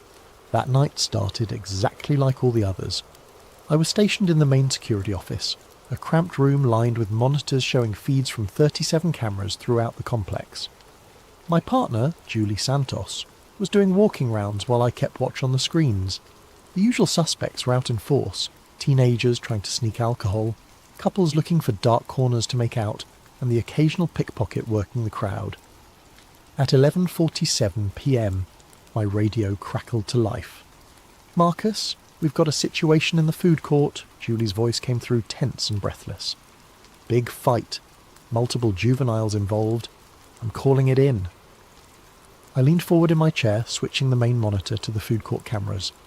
Sure enough, I could see a cluster of people in the centre of the dining area, with several figures on the ground and others throwing punches. It looked like a typical teenage brawl that had gotten out of hand. The kind of thing that happened when too many high school crews ended up in the same space, with too much alcohol and testosterone. "Copy that," I radioed back, already pulling up the incident report form on my computer. "I've got eyes on it. Looks like 6, maybe 7 individuals involved." Within minutes, the place was swarming with Miami-Dade police. I watched through the cameras as officers flooded the food court, separating fighters and zip-tying hands behind backs. Standard procedure for this kind of thing. I'd seen it dozens of times before. But then Lieutenant Rodriguez's voice came over the radio with an order I'd never heard in 3 years of working security. "Rivera, I need you to stay in that office and monitor all camera feeds. Do not leave that room. We're looking for additional suspects who may have fled the scene." Additional suspects? I frowned at the monitors. From what I could see, they'd already detained everyone involved in the fight. But orders were orders, and I started systematically scanning through all 37 camera angles, looking for anyone running or acting suspicious. That's when I saw it. Or rather, that's when I saw him. Camera 23 covered the north parking lot, the area closest to the marina where most of the high-end tourists parked their rental cars. It was usually one of the quieter feeds. Not much foot traffic, just people coming and going from the restaurants along the water. But at 11:52 p.m, something moved across the screen that made me sit up straighter in my chair. A figure was walking through the parking lot, weaving between the police cars that had responded to the food court incident. At first glance, it looked like a person, tall, thin, wearing what appeared to be dark clothing. But something about the movement was wrong. It was too fluid, too purposeful. While everyone else in the area was either running toward the excitement or hurrying away from it, this figure moved with an almost predatory stillness. I leaned closer to the monitor and reached for the camera controls, zooming in for a better look. The figure was definitely tall, maybe 6.5 feet, possibly taller. The proportions seemed off somehow, like the limbs were too long for the torso, but the resolution wasn't good enough to be certain. As I adjusted the focus, trying to get a clearer image, the figure suddenly stopped walking and turned directly toward the camera. That's when I got my first real look at the face, or what should have been a face. The zoom wasn't perfect, but even through the pixelated digital enhancement, I could see that something was fundamentally wrong with this person's features. The head seemed too elongated, tilted at an angle that would have been uncomfortable for a human being, and the eyes reflected the parking lot lights like an animal's, throwing back twin points of cold white light. I blinked hard and refocused the camera, but when the image cleared again, the figure was gone. Not walking away, not running, simply gone, as if it had never been there at all. "What the hell?" I muttered, rewinding the feed to watch it again. But when I tried to replay the footage, the screen glitched. Digital static filled camera 23's feed, then cleared to show the parking lot as it should be. Empty police cars, no mysterious figure, nothing but concrete and streetlights. I switched to camera 22, which covered part of the same area. Normal footage. Camera 24, which caught the edge of that parking lot from a different angle. Also normal. Only camera 23 had malfunctioned, and only for the exact duration when that figure had been visible. My hands were shaking slightly as I cycled through the other feeds, looking for any sign of the tall figure. Nothing. It was as if those 60 seconds had been surgically removed from reality. I grabbed my radio, then hesitated. What exactly was I supposed to report? That I'd seen someone tall walking through a parking lot? That their eyes had reflected light in a way that seemed unnatural? That they'd somehow vanished from a digital recording? Instead, I made a note in the security log. 11:52 p.m. Possible equipment malfunction on camera 23. Will need technical inspection. But I knew it wasn't a malfunction, and deep down I suspected I'd just seen something I wasn't supposed to see. The food court incident was winding down by 12:15 a.m. Most of the teenagers had been released to their parents with citations, and only 2 were being transported to the station for more serious charges. The crowd of onlookers had dispersed, and the marketplace was returning to its normal New Year's Eve rhythm of music and celebration. Lieutenant Rodriguez came by the security office to check in. "Everything quiet on the cameras, Rivera." I almost told him about camera 23. Almost. But something in his expression, a tightness around the eyes, a forced casualness in his voice, made me hesitate. "Yeah, all quiet," I said instead. "Just the usual crowd control stuff."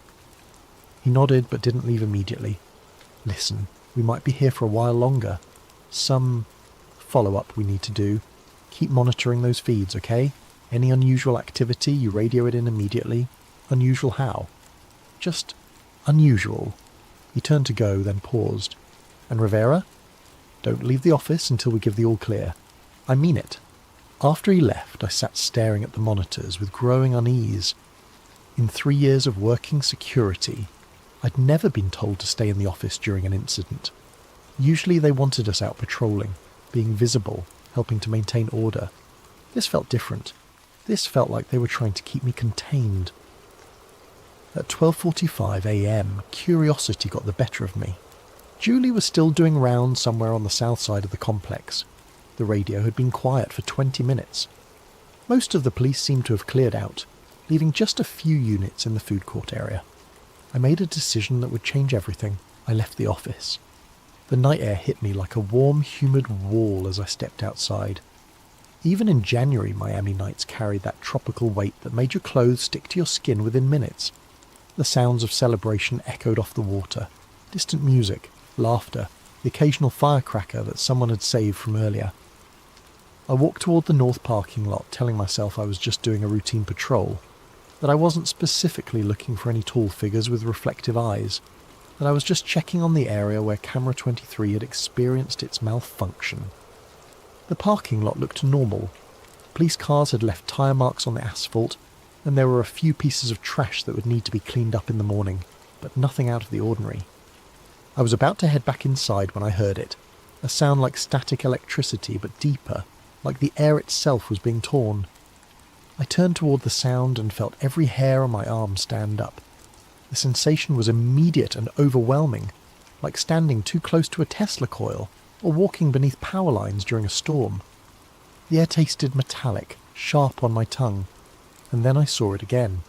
The figure was standing about 50 feet away, just beyond the edge of the parking lot lighting. It was definitely tall, taller than I'd estimated from the camera feed. 7 feet, maybe more. The proportions that had seemed off on the monitor were even more disturbing in person. The limbs were too long, the torso too narrow, and the head. The head was wrong in ways that my brain struggled to process. It stood perfectly still, watching me with those reflective eyes. There was an intelligence there that was unmistakably aware, unmistakably focused. It knew I was looking at it, and it was looking back. For a moment that felt like an eternity. We simply observed each other across that distance of concrete and shadow. I should have been terrified. I should have run, or screamed, or grabbed my radio. But instead I felt a strange sense of recognition, as if some part of me had been expecting this encounter. The figure tilted its head, too far to one side at an angle that would have snapped a human neck, and I heard that static sound again, stronger this time. The streetlights around me flickered. Then, without any visible movement, without taking a step or turning around, the figure simply wasn't there anymore. The absence was so complete that for a moment I wondered if I'd imagined the whole thing. But the hair on my arms was still standing up, and the taste of copper lingered in my mouth. I stood in that parking lot for another 10 minutes, waiting for it to return, but the night had gone back to normal. The air temperature returned to its typical subtropical warmth.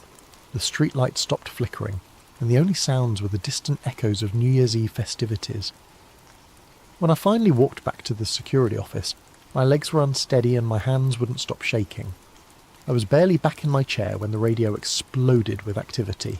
All units, we have a code 7 in the north parking area. SWAT is en route. I repeat, SWAT is en route to Bayside Marketplace. Code 7. In 3 years of security work, I'd never heard that designation used. I grabbed the radio handbook from the desk drawer and flipped through the pages of police codes. Code 1 through Code 6 were all there. Everything from routine traffic stops to armed suspects. But there was no Code 7 listed. Through the security office windows, I could see flashing lights converging on the marketplace from multiple directions. More police cars than I'd ever seen for a single incident, plus several unmarked black vehicles that definitely weren't standard Miami-Dade units. Rivera. Lieutenant Rodriguez's voice came through my radio, sharp and urgent. "I need you out of that office." Now. "Sir? I thought you wanted me monitoring the cameras." "Plans have changed. Exit the building immediately and report to the main parking area. Do not return to the security office under any circumstances." I looked at the monitors one more time, scanning for any sign of the tall figure. All cameras showed normal activity. Police cars, officers moving with purpose, nothing unusual. Camera 23 was working perfectly again. As I stood up to leave, I noticed something I'd missed before. The timestamp on camera 23's feed was wrong. While all the other monitors showed the correct time, 1:23 a.m., camera 23's timestamp was stuck at 11:51 p.m. 11:51. 1 minute before I'd first seen the figure, I grabbed a pen and quickly wrote down the discrepancy on a piece of paper, shoving it into my pocket as I headed for the door. Outside, the scene was unlike anything I'd experienced in my years working security. The entire north end of the marketplace had been cordoned off with police tape, and officers in full tactical gear were sweeping through the area with equipment I didn't recognise. Some of it looked like standard metal detectors, but other devices appeared more sophisticated. Handheld screens that glowed with complex readouts, instruments that emitted soft beeping sounds as they moved. More concerning were the men in plain clothes. They weren't Miami-Dade police, that much was obvious. They wore identical dark suits despite the humid night, and they moved with the kind of coordinated efficiency that spoke of federal training. One of them was directing the SWAT team's sweep patterns while speaking quietly into a radio that looked far more advanced than anything in our security arsenal. I found Lieutenant Rodriguez near the entrance to the marketplace, but when I approached him, his expression was grim. "Rivera, I need you to go home. Your shift is over." "Sir, we're scheduled until 6 a.m. "Not tonight. Consider this paid leave. Don't come back until you hear from us." Before I could ask any more questions, he was walking away, leaving me standing alone while tactical teams swarmed the area where I'd seen the figure just an hour earlier.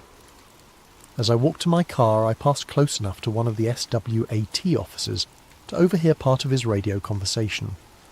Target is no longer in the immediate area. Expanding search perimeter to include marina and surrounding blocks.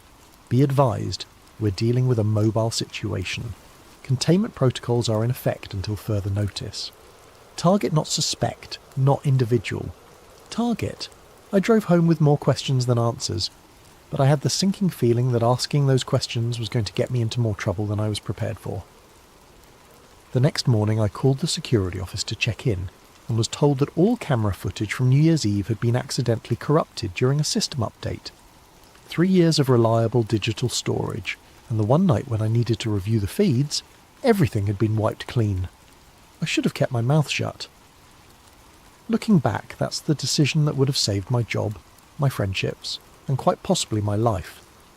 But I'd seen something that defied explanation, and the official response was a cover-up so obvious it was almost insulting. The first person I told was Julie. We met for coffee 3 days after the incident, at a little Cuban place on Calle Ocho that we'd been to dozens of times before. Julie had been working security even longer than me, and if anyone would understand the strangeness of what had happened, it would be her. "The whole thing was weird, Marcus," she agreed, stirring sugar into her cortadito. "I've never seen that much police response for a food court fight, and the way they cleared us out afterward, it felt like they were trying to hide something." I leaned forward across the small table. "Julie, I think I saw what they were trying to hide." I told her everything.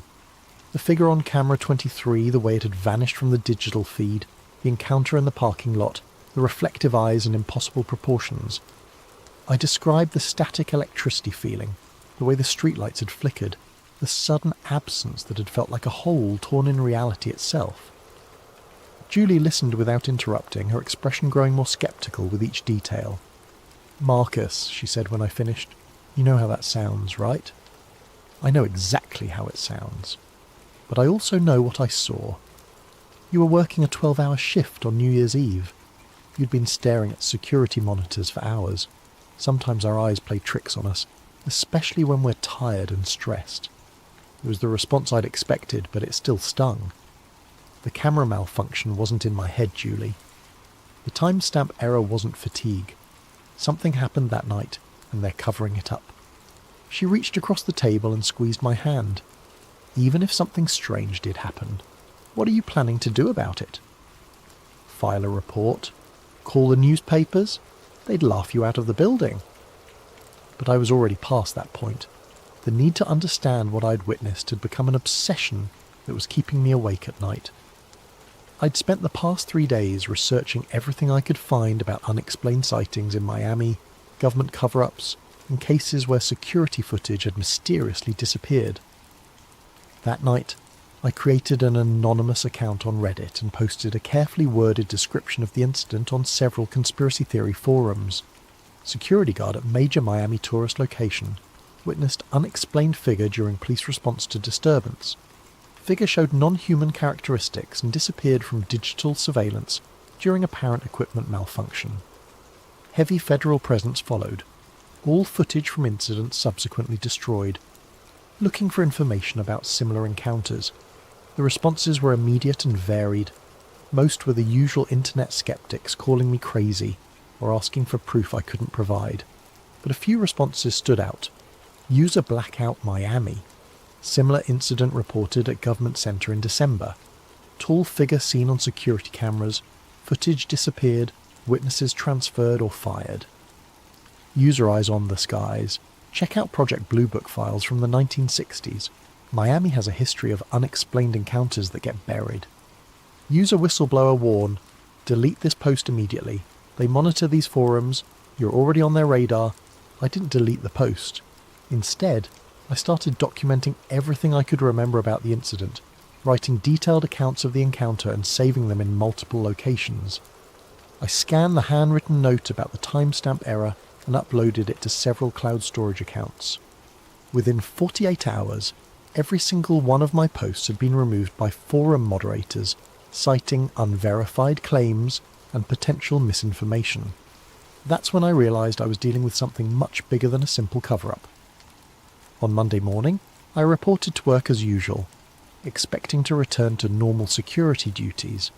Instead, I was called into the Human Resources office before my shift even started. Margaret Chen, the HR manager, was sitting behind her desk with a file folder and an expression that told me this wasn't going to be a pleasant conversation. "Marcus, we need to discuss a serious violation of company policy that occurred during your shift on New Year's Eve." My stomach dropped. "What kind of violation?" "According to Lieutenant Rodriguez's report, you abandoned your assigned post despite direct orders to remain in the security office. You also failed to report unusual activity that may have been relevant to an ongoing police investigation." I stared at her in disbelief. "I was told to leave the office. Rodriguez himself ordered me to—" "That's not what his report says. According to the official record, you left your post without authorization and failed to cooperate with law enforcement during a critical incident." She slid a piece of paper across the desk. "This is your termination notice, effective immediately. Security will escort you from the building, and you're prohibited from returning to Bayside Marketplace property." I tried to argue, to explain what had really happened, but Margaret was already standing up, signalling that the conversation was over. "I'd strongly advise you to avoid discussing the details of your employment here with anyone," she said, as two security guards appeared in the doorway. "Your final paycheck will be mailed to your address on file." As I was escorted out of the building where I'd worked for 3 years, I caught a glimpse of my replacement already sitting in the security office, monitoring the same 37 cameras that had shown me something I wasn't supposed to see. That afternoon, I called Julie to tell her what had happened. Her phone went straight to voicemail. When I tried her again the next day, I got a message saying the number was no longer in service. I never spoke to Julie Santos again. Losing my job should have been a wake-up call. A rational person would have taken the hint, moved on, and found new employment without asking too many questions about why their previous position had ended so abruptly. I was not a rational person. Instead of backing down, I doubled down on my investigation. If they were willing to fire me to keep me quiet, then whatever I'd witnessed was even more significant than I'd initially believed. I started by mapping out every business in the Bayside Marketplace complex, identifying potential witnesses who might have seen something unusual on New Year's Eve. Most of the shops and restaurants would have been closed by the time of the incident, but there were a few 24-hour establishments that would have had staff present. My first stop was Marina Cafe, a small coffee shop that stayed open late to serve the restaurant workers getting off their shifts. The night manager, a woman named Rosa Gutierrez, remembered the police activity but initially claimed she hadn't seen anything unusual. "Just a lot of cops," she said, wiping down tables with nervous energy, more than I'd ever seen for a teenage fight. Made me wonder if something bigger was going on. I pressed gently, explaining that I'd been working security that night and was trying to understand the full scope of what had happened. After some hesitation, Rosa looked around to make sure we were alone in the cafe. "There was something else," she said quietly. Around midnight, just before all the police arrived, I heard this sound. Like a growl, but deeper. It made the windows vibrate. A growl? Not from a person, not from any animal I've ever heard. It came from outside, somewhere near the marina. Lasted maybe 10 seconds, then stopped. I looked out the window but didn't see anything. Scared the hell out of me, though. She paused, then added, "And the weird thing is, all the seagulls disappeared." You know how they usually hang around the docks all night looking for scraps? After that sound, I didn't see a single bird for the rest of my shift, like they all just left. My second significant lead came from Miguel Santos, who worked the night shift at the marina's boat rental office. Miguel was more reluctant to talk, but when I mentioned that I'd been fired for asking questions about that night, his attitude changed. "They got to you too, huh?" he said, glancing around nervously. "Same thing happened to my cousin. He was working valet parking that night, saw something he wasn't supposed to see. Next day, fired for performance issues. 20-year employee with a spotless record. What did he see? Something by the loading docks. Said it looked like a person at first, but when he got closer, he realised it was all wrong. Too tall, moving in a way that made his skin crawl. When he tried to report it, his supervisor told him to forget about it and sent him home early." Miguel pulled out his phone and showed me a grainy photo. He managed to snap this before his phone mysteriously reset itself.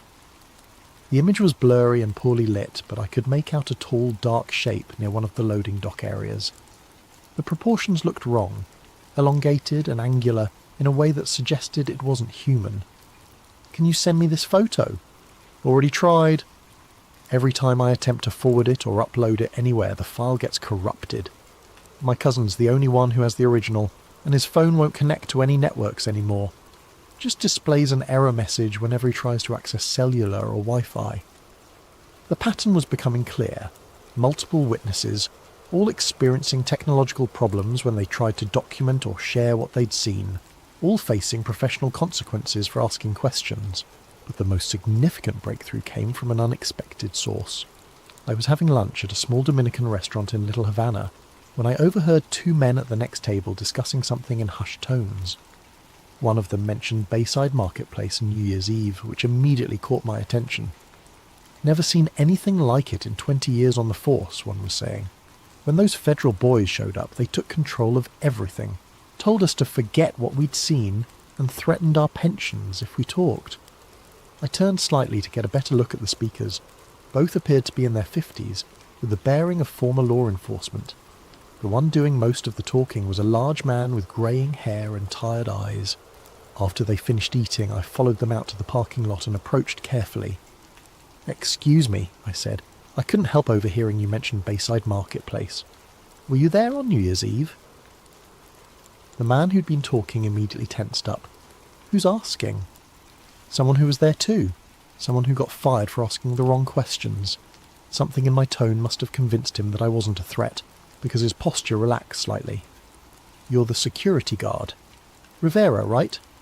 I nodded, surprised that he knew my name. "I'm Detective Frank Morrison." Was Detective Morrison anyway. Retired early after that night. He gestured to his companion. "This is Detective Luis Vargas, also retired. What did you see out there?" Morrison looked around the parking lot, checking for any observers, then made a decision. "Not here. Too exposed. You want answers?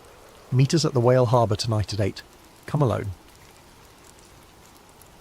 The Whale Harbour was a dive bar in Key Biscayne, the kind of place where off-duty cops went to drink and complain about their jobs.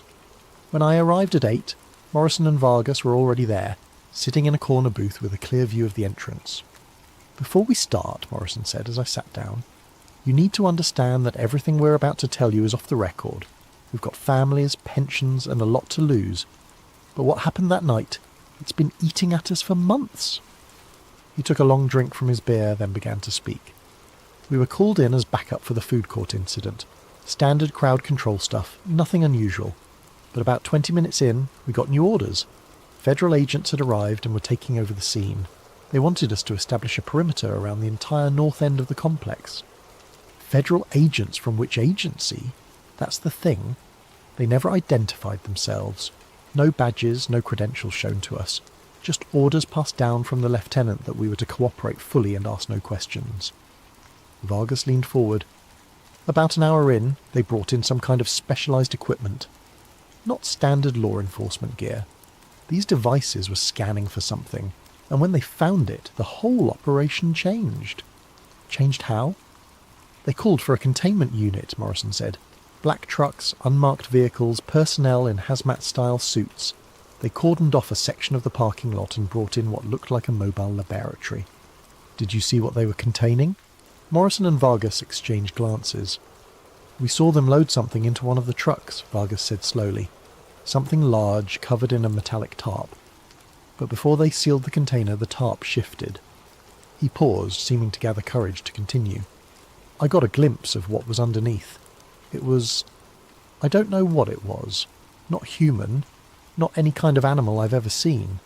It was tall, probably 7 feet or more, with limbs that bent in ways that didn't make sense. And the skin... The skin looked wrong, Morrison finished. Like it was reflecting light from underneath. Almost metallic, but organic at the same time. Was it alive? I don't know. It wasn't moving. But there was something about it that felt... aware. Like even unconscious or sedated, it was still somehow present.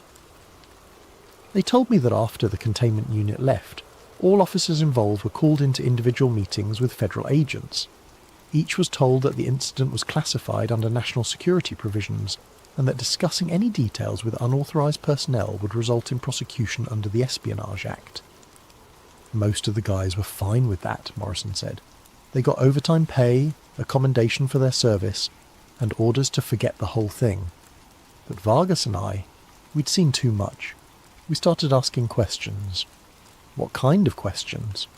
Whether this was an isolated incident, whether there had been similar events in other cities, whether the public had a right to know that something non-human was being covered up by our own government. Within a week, both detectives had been called into internal affairs investigations. Morrison was accused of excessive force during an unrelated arrest from 6 months earlier. Vargas was investigated for financial irregularities in his expense reports. Nothing they could make stick, Vargas said, but the message was clear. Keep quiet or face consequences. Both men had chosen early retirement rather than continue to work under the threat of constant scrutiny. The thing is, Morrison said as we prepared to leave, this isn't the first time something like this has happened in Miami. We started digging into old cases, looking for patterns. There have been at least 3 similar incidents in the past 5 years. Always the same response. Immediate federal takeover, memory hold within 48 hours, witnesses either discredited or disappeared. He handed me a piece of paper with several addresses written on it. These are the locations of the other incidents. If you're serious about investigating this, that's where you should start. But Rivera? I looked up from the paper. Be careful. Whatever you saw that night, whoever's covering it up, they've got resources we can't even imagine. They've already destroyed your career. Don't let them destroy your life. The first address Morrison had given me was a construction site in downtown Miami, where, according to police records, there had been a gas leak evacuation in March 2019. The official story was that workers had detected dangerous levels of methane and called in hazmat teams as a precaution. But when I spoke to Carlos Mendez, a construction foreman who'd been working the site that day, I got a very different account. Gas leak my ass, Carlos said when I met him at a job site in Coral Gables. I was the safety supervisor on that project. I know gas leaks, and what we saw that morning wasn't any kind of leak. According to Carlos, workers had discovered something while excavating for a new foundation. Something that had been buried about 12 feet underground, wrapped in what appeared to be a metallic cocoon or shell. It was the size of a person, maybe bigger. The outer layer was like nothing I'd ever seen, part organic, part technological.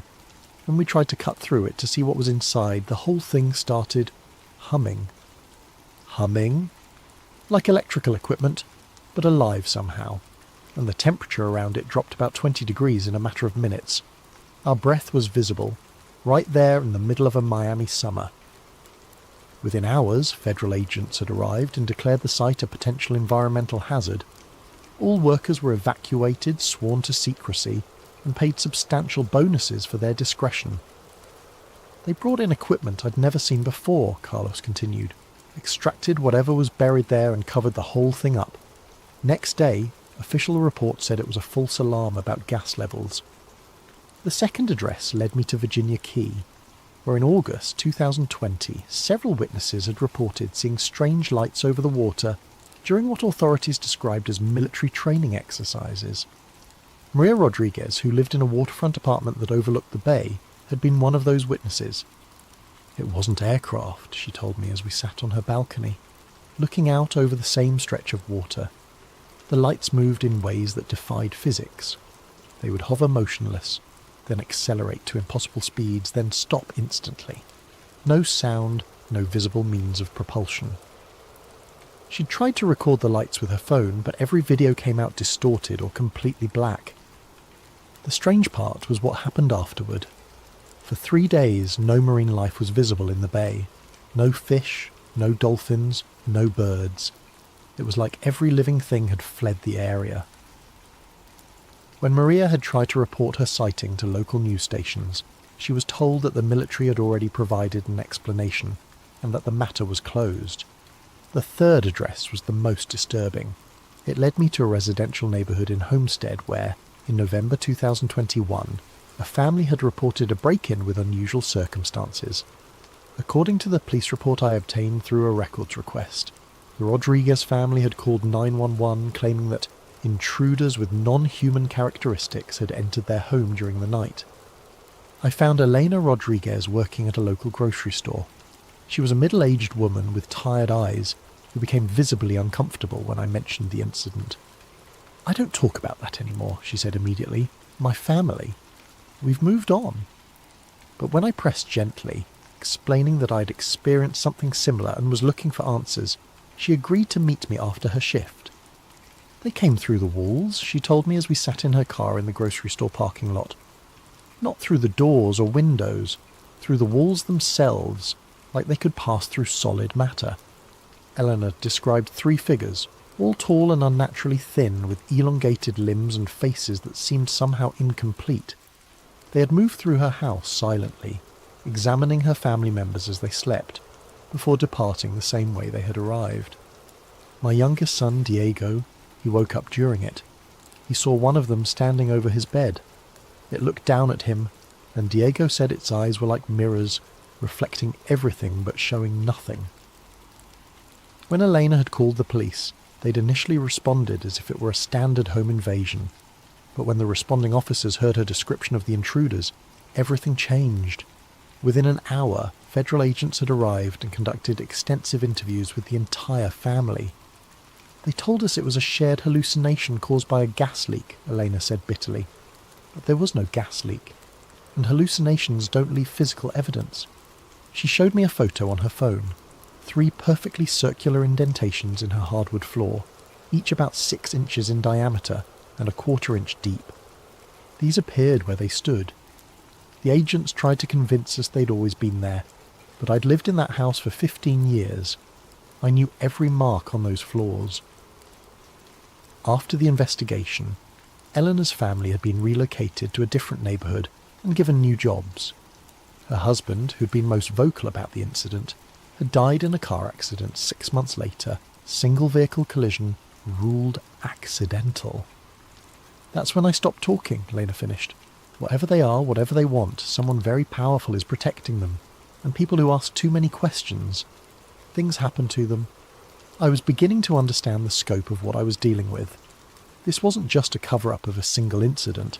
It was a systematic suppression of information about ongoing contact with non-human entities. But I was about to learn just how closely I was being monitored. I just returned to my apartment after meeting with Elena when I noticed the man standing across the street. He was wearing a plain grey suit despite the Miami heat, and he was looking directly at my building. When I looked out the window again 10 minutes later, he was still there. The next morning, as I left for another interview with a potential witness, the same man was waiting by my car. "Mr. Rivera," he said as I approached. His voice was calm, professional, and completely devoid of emotion. "I think we need to have a conversation." He wasn't particularly tall or imposing, but something about his presence made my skin crawl.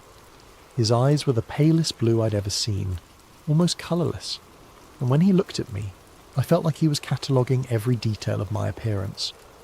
"Who are you?" "Someone who's been watching your recent activities with great interest. Your investigation into events at Bayside Marketplace, your conversations with former police officers, your meetings with the Rodriguez family." The fact that he knew about Elena immediately told me how thoroughly I was being monitored. "I'm just looking for answers," I said. "No, Mr. Rivera. You're looking for trouble, and you're very close to finding more than you can handle. He reached into his jacket and pulled out a manila envelope, handing it to me. "These are photographs taken outside your apartment building over the past week. Notice anything interesting?" I opened the envelope with shaking hands. Inside were a dozen surveillance photos showing me entering and leaving my building, walking to my car, meeting with various people. But it wasn't the photos themselves that made my blood run cold. It was the timestamp on each image. They had been taken from angles that should have been impossible, high above street level, as if the photographer had been floating in mid-air. And in several of the photos I could see partial reflections in windows and car mirrors that showed the photographer's position. The camera had been at least 30 feet off the ground. "We know everything you've been doing, everyone you've spoken to, every document you've accessed. You think you're investigating us, but we've been studying you since the moment you left that security office." He paused, letting that sink in. "You saw something you weren't supposed to see. That was an accident, an unfortunate coincidence. But instead of accepting the logical explanation and moving on with your life, you've chosen to pursue answers that could endanger national security." National security? What kind of national security requires covering up contact with non-human entities? The man's expression didn't change, but something flickered behind those pale eyes. The kind that prevents mass panic, economic collapse, and the breakdown of social order. Do you really think the public is ready to learn that they're not alone in the universe? That beings with technology beyond our understanding have been operating on Earth for decades? So you admit it. These things, whatever they are, they're real. I admit nothing. But I'm offering you a choice, Mr. Rivera. Walk away now, and you can return to your normal life. We can arrange new employment, perhaps relocate you to a different city if you prefer. All we ask is your silence. And if I refuse, then you'll discover that there are worse things than being fired from a security job." He turned to go, then paused. "You have 48 hours to decide. After that, the offer expires and other measures will be considered necessary." That night I found my car window smashed and my apartment door slightly ajar. Nothing was missing, but every electronic device I owned had been mysteriously reset to factory settings. My computer's hard drive had been wiped, my phone had been remotely erased, and even my digital camera's memory card was blank. The message was clear. They could reach me anywhere, any time, and they had technology that made conventional security meaningless. But instead of intimidating me into silence, the threat only reinforced my determination to find the truth. I spent the next day acquiring new equipment and creating backup plans that I hoped would be hardest to detect. Burner phones paid for with cash, anonymous email accounts accessed from public computers, physical documents stored in multiple locations. If they wanted to play surveillance games, I was going to make them work for it. My breakthrough came from an unexpected source, Detective Morrison. He called me on one of my new phones with information that changed everything. "Rivera, I've been doing some digging since our conversation. Found someone you need to meet. Former federal agent who worked these kinds of cases before he had a crisis of conscience." The meeting was arranged for a small cafe in Coral Gables. I arrived early and chose a table with clear sightlines to all entrances, paranoid now about being followed or monitored. The man who approached my table looked like he hadn't slept in weeks. He was thin, pale, with the kind of nervous energy that came from constantly looking over his shoulder. "You're Rivera," he said without preamble as he sat down. "I'm Agent Thompson. Former Agent Thompson, I should say. Morrison said you worked these cases." For 12 years I was part of a classified program that dealt with what we called anomalous contact events. What you witnessed at Bayside was just the latest in a long series of incidents that have been occurring with increasing frequency. Thompson looked around the cafe nervously before continuing. "The entities you saw, we call them visitors, have been making contact for decades. Not invasion-style contact, more like observation. Study? They seem to be monitoring human development, occasionally taking samples or specimens. Specimens? Missing persons cases that never get solved. People who vanish without a trace, often from areas where visitor activity has been detected. The official position is that there's no connection, but the patterns are unmistakable." He pulled out a thick folder and slid it across the table. "These are copies of classified reports from similar incidents across the country." Miami has had more visitor activity than almost anywhere else, probably because of its location and population density. I opened the folder and found myself looking at government documents marked with classification levels I'd never seen before. Incident reports, witness statements, technical analyses of recovered materials. Why are you showing me this? Because the program is changing direction. For years, the policy was containment and secrecy.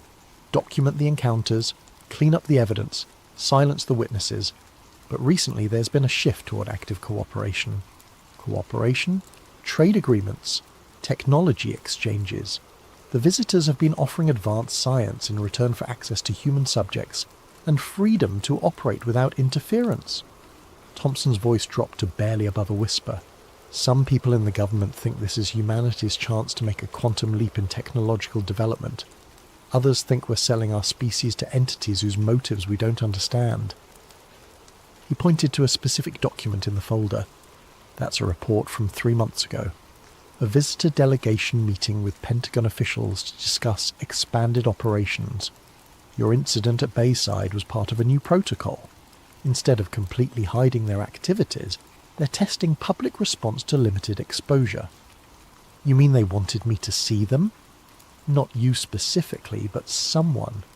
They need to gauge how humans react to direct contact, how effectively the cover-up mechanisms work, how much pressure it takes to silence witnesses. The implications were staggering. I hadn't stumbled onto a secret. I'd been used as a test subject in some kind of psychological experiment. What happened to the entity they captured at Bayside?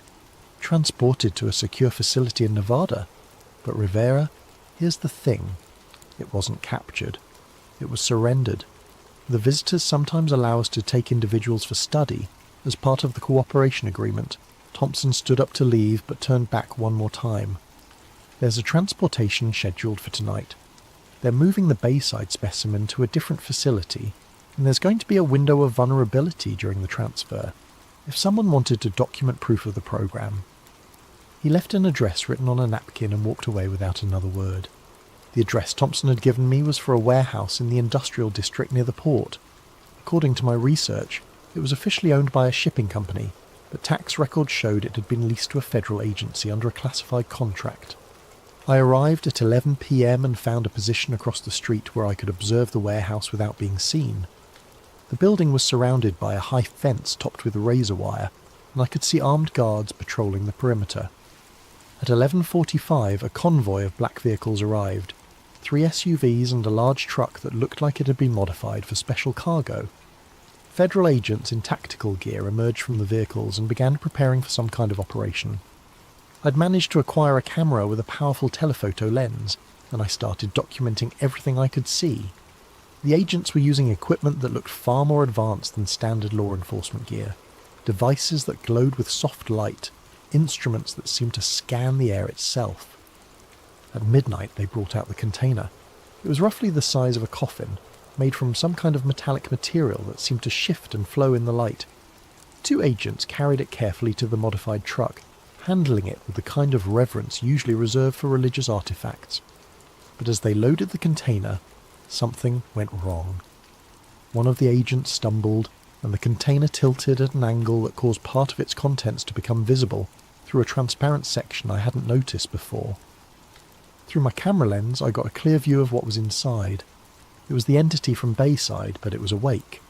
Those reflective eyes were open and aware, looking directly through the transparent section toward the warehouse where I was hidden.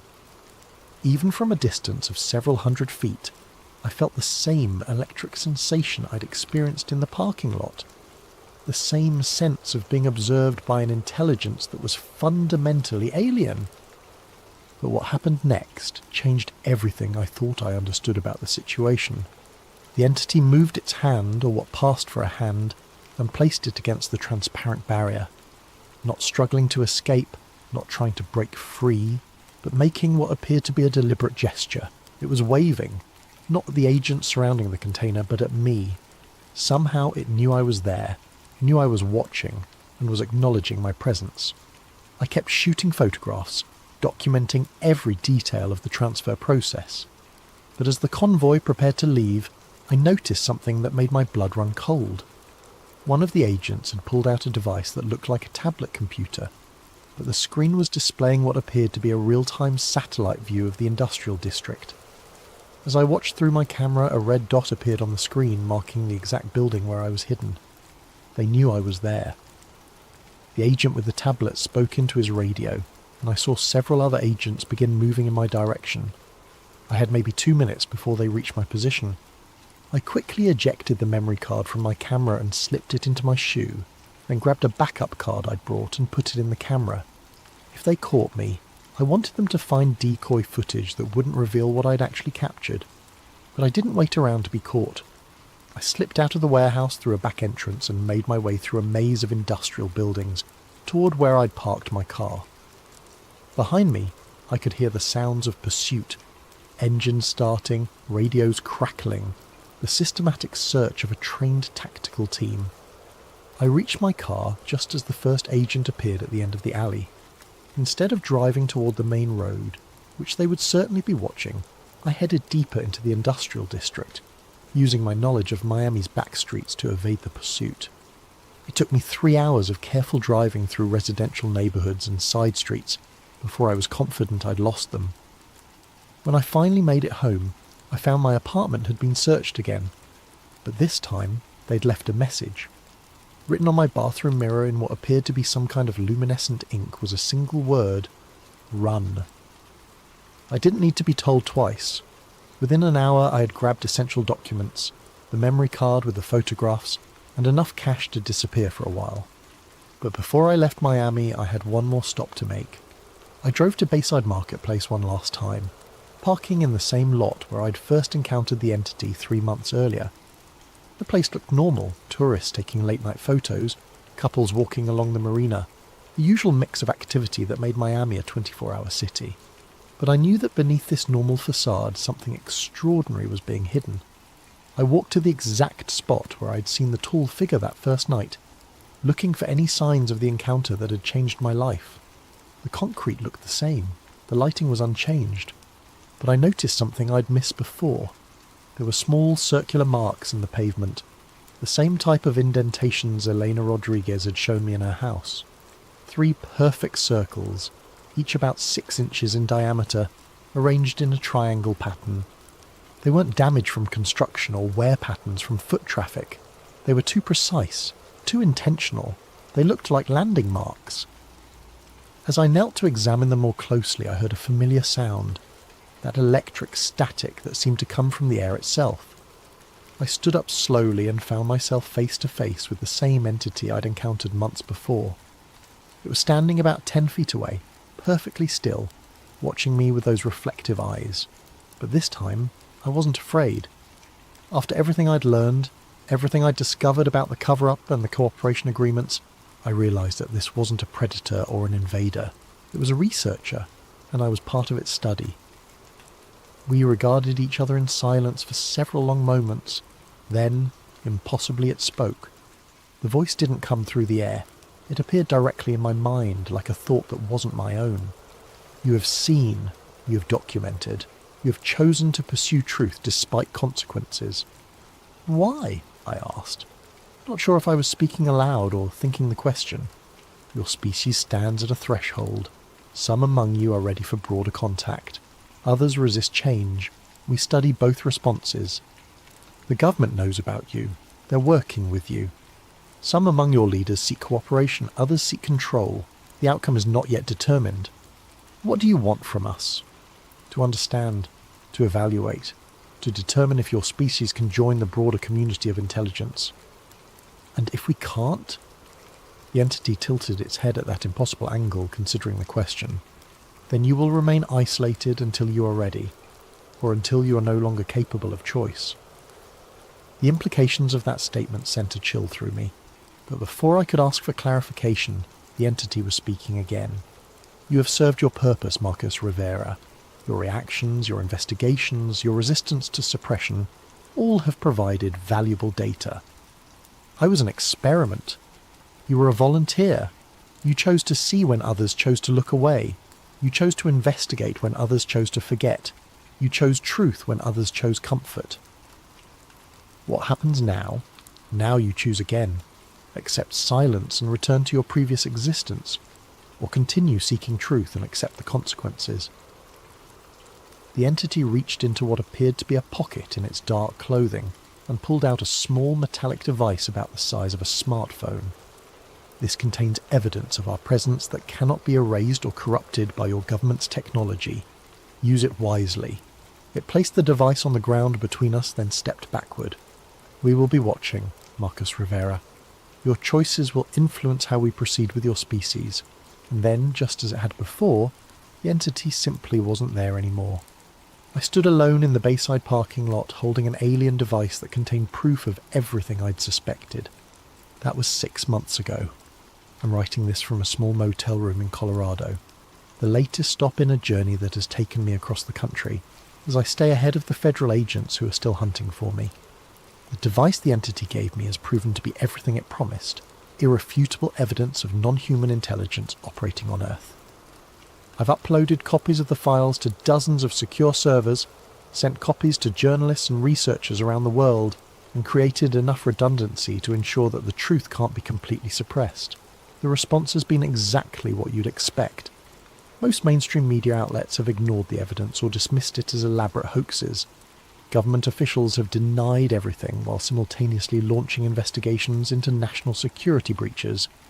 The usual debunkers have produced increasingly elaborate explanations for why, obviously alien technology must be some kind of military prototype. But some people are listening. Some people are investigating. Some people are asking the right questions. I've been contacted by witnesses from dozens of other incidents. Construction workers who found buried artifacts, military personnel who encountered craft that defied physics, scientists who were ordered to destroy research that proved too inconvenient. We're building a network of people who refuse to accept the official silence. People who believe that humanity deserves to know the truth about our place in the universe. The federal agents are still hunting for me. I change locations every few days, use only cash, avoid any kind of electronic communication that can be traced. But I'm not running scared anymore. I'm running strategic. Every day I stay free as another day to gather more evidence, to contact more witnesses, to build a case that even the most sophisticated cover-up can't suppress. Because I understand now that this isn't just about what I saw at Bayside Marketplace. It's about the future of human civilization. About whether we'll be allowed to make informed choices about contact with non-human intelligence, or whether those choices will be made for us by a small group of government officials and corporate interests. The entities, the visitors, whatever we choose to call them, are real. They're here, they're studying us, and they're waiting to see what kind of species we really are. Some in our government have chosen cooperation and secrecy. They've decided that humanity isn't ready for the truth, that panic and social collapse would be inevitable if people knew we weren't alone. I believe they're wrong. I believe that people deserve to know, that we have the right to participate in decisions about our own future. That truth, however disturbing, is better than comfortable lies. So I'm going to keep running, keep investigating, keep documenting. I'm going to find every witness, gather every piece of evidence, and build a case so comprehensive that even the most sophisticated disinformation campaign can't discredit it. They took my job, my friends, my normal life, but they can't take what I saw that night at Bayside. They can't erase the truth, and as long as I'm alive and free, I'm going to make sure that truth eventually reaches the people who deserve to know it. The hunt continues. My name is Marcus Rivera, and this is my testimony. If something happens to me, if I disappear or die under suspicious circumstances, remember that the truth doesn't die with the messenger. They're here, they're watching, and humanity's future hangs in the balance of choices we're not even being allowed to make. The question isn't whether we're alone in the universe. The question is whether we're brave enough to handle the answer. But it was also something that the government considered sensitive enough to require immediate recovery and continued secrecy decades after the fact. That level of protection suggested technology that was either still classified or related to programs that remained sensitive for political or strategic reasons. By 2003, I had assembled what I believed was a coherent picture of what had happened at Kexsburg. It wasn't extraterrestrial. It wasn't a simple meteor. It was a classified American re-entry vehicle or nuclear-powered satellite that had malfunctioned and come down intact in the wrong place, revealing technology the government preferred to keep secret. The evidence was circumstantial but compelling. The sophisticated materials Ellen had identified, the nuclear contamination I'd found in the isolator, the professional efficiency of the recovery operation, the ongoing secrecy surrounding government documents related to the incident. Individual pieces might be explained away, but together they painted a clear picture of advanced American aerospace technology operating under deep classification. But proving this theory and making it public were two different things. I had evidence, but much of it was technical and difficult for non-experts to evaluate. I had connections to knowledgeable people, but most of them were constrained by security agreements and professional obligations. And I had personal risks to consider. Even in retirement, revealing classified information could have serious legal consequences. I began to draft a comprehensive report documenting my theory and the evidence supporting it. My plan was to contact a journalist who'd been covering the NASA FOIA controversy and provide them with a complete package that would finally explain what had really happened at Kexsburg. It would include photographs of the damaged isolator, my original sketch of the markings, the spectroscopic analysis results, Ellen's materials identification, and a detailed timeline connecting all the pieces. I spent weeks preparing the report, checking facts, verifying sources, and organising the evidence in a way that would be compelling to both journalists and the general public. This would be my contribution to historical understanding, my way of finally revealing the truth about an incident that had shaped my life for nearly 40 years. I was preparing to mail the package when I heard the knock at my door. It was past 10 in the evening, unusual for visitors in my rural neighbourhood. I lived on a quiet street in a small town outside Greensburg, the kind of place where people knew their neighbours, and unexpected late-night visits were rare enough to be noteworthy. But there he was on my porch, a man in his 60s, professionally dressed despite the late hour, with the kind of bearing that immediately suggested government service. He showed me credentials identifying him as retired Air Force Office of Special Investigations, but the badge looked current enough, and his manner suggested he was still working in some capacity. OSI was the Air Force's primary investigative and counterintelligence organisation, the people responsible for protecting sensitive programs and investigating security breaches. "Mr. Brennan," he said, his voice carrying the flat authority of someone accustomed to being taken seriously. "I wonder if we could have a conversation about your service to the Longlines network, particularly your reliability during the incident of December 9th, 1965. I invited him in because refusing would have accomplished nothing, and because I was curious to hear what he had to say. This was obviously related to my research into the Kexsburg incident, but I wasn't sure how they'd learned about it or what they wanted from me." He introduced himself as Agent William Fletcher, though I suspected that wasn't his real name. He moved through my living room with the practiced eye of someone trained in observation and threat assessment, noting the layout, the exits, and anything that might be relevant to his mission. But he was polite about it, professional rather than threatening. Fletcher began by thanking me for my decades of faithful service to the Longlines network, noting that technicians like me had been the backbone of America's strategic communications during the Cold War. He was well informed about my career, mentioning specific assignments and commendations that weren't part of any public record. Someone had done their homework on me, and they'd done it thoroughly. "Your work was critical to national security," he said, settling into my favourite chair as if he belonged there. "The microwave relay systems you maintained carried some of the most sensitive communications in the government. Military command and control, diplomatic cables, intelligence reports. All of it depended on people like you keeping the systems operational under all conditions." He was correct, of course. The Longlines network had been designed to survive nuclear attack, to keep the government functioning even under the most extreme circumstances. During the Cuban Missile Crisis, every communication between Washington and Moscow had probably passed through equipment I'd personally maintained.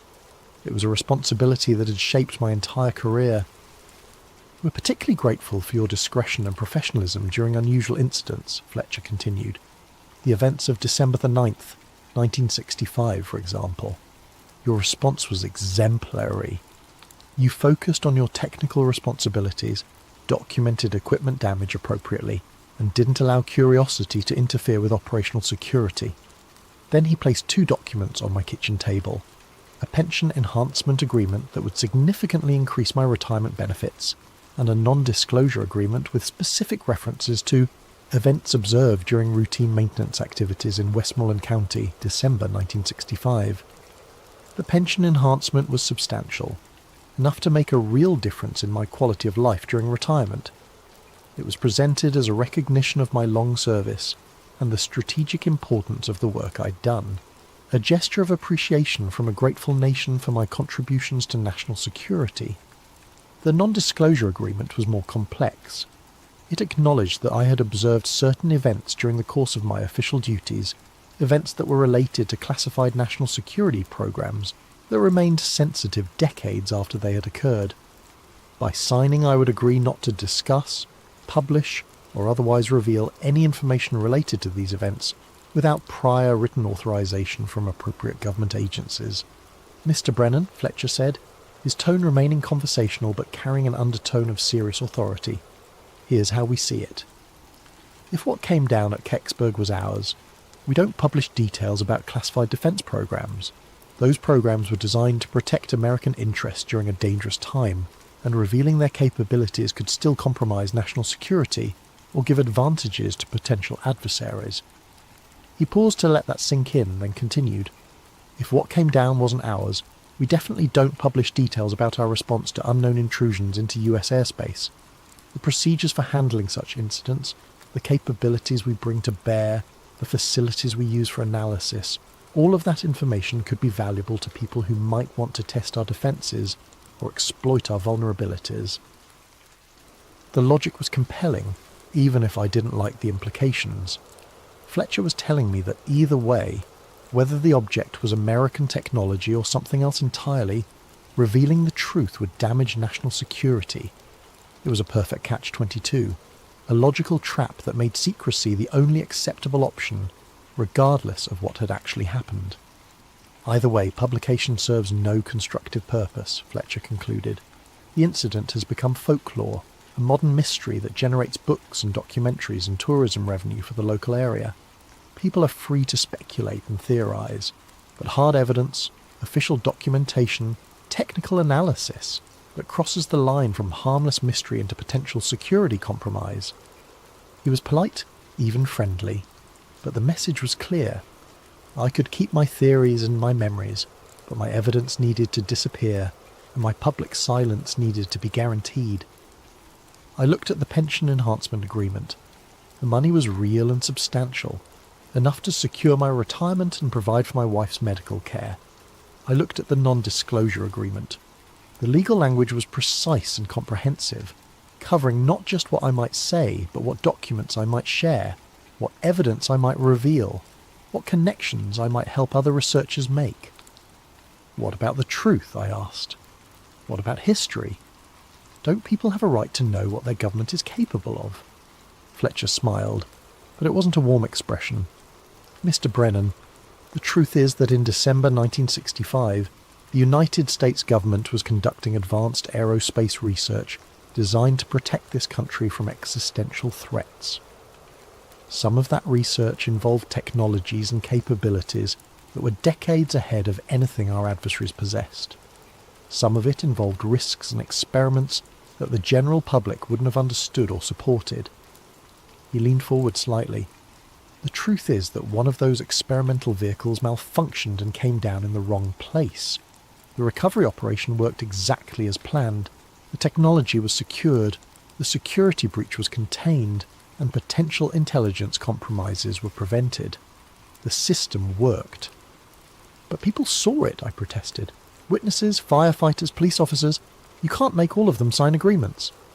"We don't need to," Fletcher replied. "Witnesses without evidence are just telling stories.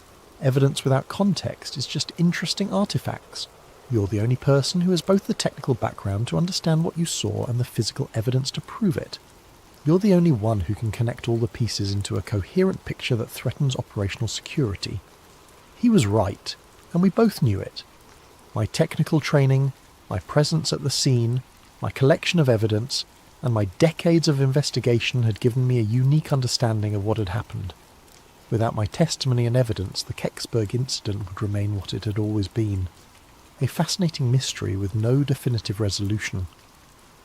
I thought about Ellen Brooks, who had spent her career working on classified aerospace programs and had shared just enough information to point me toward the truth while protecting herself from security violations. I thought about Mike Romano, whose honest testimony about what he'd seen had contributed to historical understanding while carefully avoiding any claims about what the object actually was. I thought about the bigger picture, the Cold War context that had made such programs necessary, the technological achievements that had remained hidden for decades, the ongoing security considerations that might still make secrecy advisable, and I thought about my wife, whose medical bills were mounting, and my own financial security and retirement. I signed the papers. The ferret isolator sits in my desk drawer now, next to Ellen Brooks's napkin, and my original sketch of the band markings. The shoebox labelled Kexsburg went to my lawyer with instructions that it remain sealed for 25 years after my death, long enough for any remaining security concerns to become irrelevant, but soon enough that the historical record might eventually be corrected. The pension enhancement made the last years of my wife's life comfortable and gave me the financial security to enjoy retirement without constant worry about money. Fletcher had been as good as his word. The benefits were real and substantial, a genuine expression of government gratitude for my service and my silence. Sometimes I drive out to Chestnut Ridge and look west toward Kexsburg. The microwave tower still blinks its steady red warning light, still carries conversations across the continent, though most of the traffic is digital now rather than analog. KDKA still broadcasts from Pittsburgh, though the voices have changed and the format has shifted with the times. The Kexsburg incident has become exactly what Fletcher predicted. A modern folklore, a tourist attraction, a source of books and documentaries and speculation. Every few years someone publishes a new theory, or claims to have found new evidence. NASA occasionally releases previously classified documents that add fragments to the puzzle without resolving the central mystery. What I know now, what I couldn't understand then, is that some truths are more complicated than simple revelation can handle. The object that came down in those woods was real, but it was also part of a larger story about American technological capabilities during the Cold War, about the costs and benefits of secrecy in a democratic society, about the tension between public curiosity and national security. The acorn-shaped vehicle was almost certainly an American experimental re-entry vehicle, probably nuclear-powered, possibly part of a reconnaissance or early warning satellite program that was decades ahead of publicly acknowledged capabilities. The markings on its band were maintenance stencils, the materials were advanced heat shield composites, and the recovery operation was professional because it was routine, the kind of contingency that classified programs plan for and prepare to handle. But proving that wouldn't have served any constructive purpose. It would have revealed capabilities that might still be sensitive, compromised technologies that might still be classified, and exposed programs that might still be operational under different names and configurations. The real cover-up at Kexsburg wasn't about hiding proof of extraterrestrial visitation. It was about maintaining operational security around classified defense programs during the height of the Cold War. The object that came down was exotic enough to be worth protecting, but terrestrial enough that protection was both possible and necessary. Fletcher was right about something else too. The mystery serves a purpose that the facts might only diminish. Kexsburg has become a place where people can project their hopes and fears about technology, government secrecy, and humanity's place in the universe. It's a space where the impossible feels possible, where the boundaries between known and unknown remain negotiable. Maybe that's more valuable than the truth. Maybe some mysteries are worth preserving. But on clear nights, when I'm up late and can't sleep, I sometimes take out the ferret isolator and hold it up to the light. The crack patterns in the ferret core tell a story about electromagnetic forces and thermal stress, about technology pushed beyond its design limits in service of purposes I can only guess at. The truth is in there, waiting in that damaged component like a message in a bottle. Someday, when the security considerations have faded and the political concerns have become irrelevant, maybe someone will decode that message and understand what really fell from the sky on December 9th, 1965. Until then, the mystery endures, and maybe that's exactly how it should be. The Kexsburg incident taught me that truth isn't always about revelation. Sometimes it's about understanding the difference between what we can know and what we should say, between what happened and what it means, between facts and their consequences. I kept my word to Fletcher, but I also kept my evidence. The story will survive, even if it has to wait for a better time to be told, and in the meantime, people are free to wonder, to speculate, to imagine possibilities that might be more interesting than the mundane reality of classified aerospace programs and bureaucratic cover-ups. The acorn still turns in its crater in my dreams, bronze surfaces gleaming in the December twilight, its band of markings spelling out secrets in a language only engineers understand. It was ours, but we built it to touch the impossible. In the end, maybe that's alien enough. Welcome back to Sleep Theories. Before we dive into tonight's chilling tale, I want to give a thank you to Firehead Productions for suggesting this incredible story concept. Your creativity never ceases to amaze me, and I hope this supernatural thriller lives up to your expectations. If you have ideas for future stories, please drop them in the comments below. I love hearing from you all. And if you're enjoying these late-night narratives, don't forget to hit that like button and subscribe to Sleep Theories for more spine-tingling content. Now, let's begin. The elevator in Mumbai's gleaming titanium tower shouldn't have opened onto a Victorian séance room that reeked of sulphur and burning wax. Yet there it was, complete with mahogany table, ornate brass candlesticks, and a pentagram carved so deep into the wooden floor that the grooves still held shadows from another century. Zara Okafor pressed her palm against the temporal echo scanner clipped to her belt, feeling its familiar vibration as it registered impossible quantum readings. The device, her own invention, was designed to read the quantum imprints left by past events, like archaeological carbon dating but for time itself. Right now it was screaming warnings in frequencies only she could interpret. "This is what you called me halfway across the world for?" she asked the building manager, a nervous man named Patel, who kept dabbing sweat from his forehead despite the room's inexplicable chill. "A period film set someone forgot to clean up." "Please, Professor Okafor," Patel stammered. "Look at the blueprints. This space should be the 42nd floor executive conference room. But yesterday morning, maintenance opened the elevator and found this." Zara stepped deeper into the room, her boots echoing on floors that shouldn't exist. The candles were still warm, their wax pools fresh. Victorian chairs surrounded the table in perfect ritual formation, and books bound in cracked leather lay open to pages covered in symbols that seemed to writhe when she wasn't looking directly at them. Her scanner's readings intensified. According to the quantum signatures, this room had existed here for over a century, but the building had only been completed 3 years ago. "The witnesses," she said, not taking her eyes off a particularly complex ritual circle burned into the table's surface. "Tell me exactly what they saw." Patel's voice trembled. The night security guard reported seeing figures in Victorian dress performing some kind of ceremony. They spoke in English, but he heard their voices through the walls even when they were whispering. The audio surveillance picked up every word, but when we played it back... "No sound waves," Zara finished. She'd seen similar phenomena in her research, temporal echoes of events so traumatic or significant that they left quantum impressions across multiple timeline layers. The voices registered on equipment but produced no actual acoustic disturbance. Exactly. And Professor Okafor, they mentioned you by name. A chill that had nothing to do with the room's supernatural temperature ran through Zara's spine. She'd spent 8 years perfecting temporal echo technology, investigating sites where the past seemed to bleed through into the present. She'd documented impossible archaeological finds, recorded conversations with people who'd been dead for centuries, and mapped quantum anomalies that mainstream science refused to acknowledge. But never had any of her subjects known she was coming. What exactly did they say? Patel pulled out his phone, hands shaking as he accessed the audio file. The playback was crystal clear.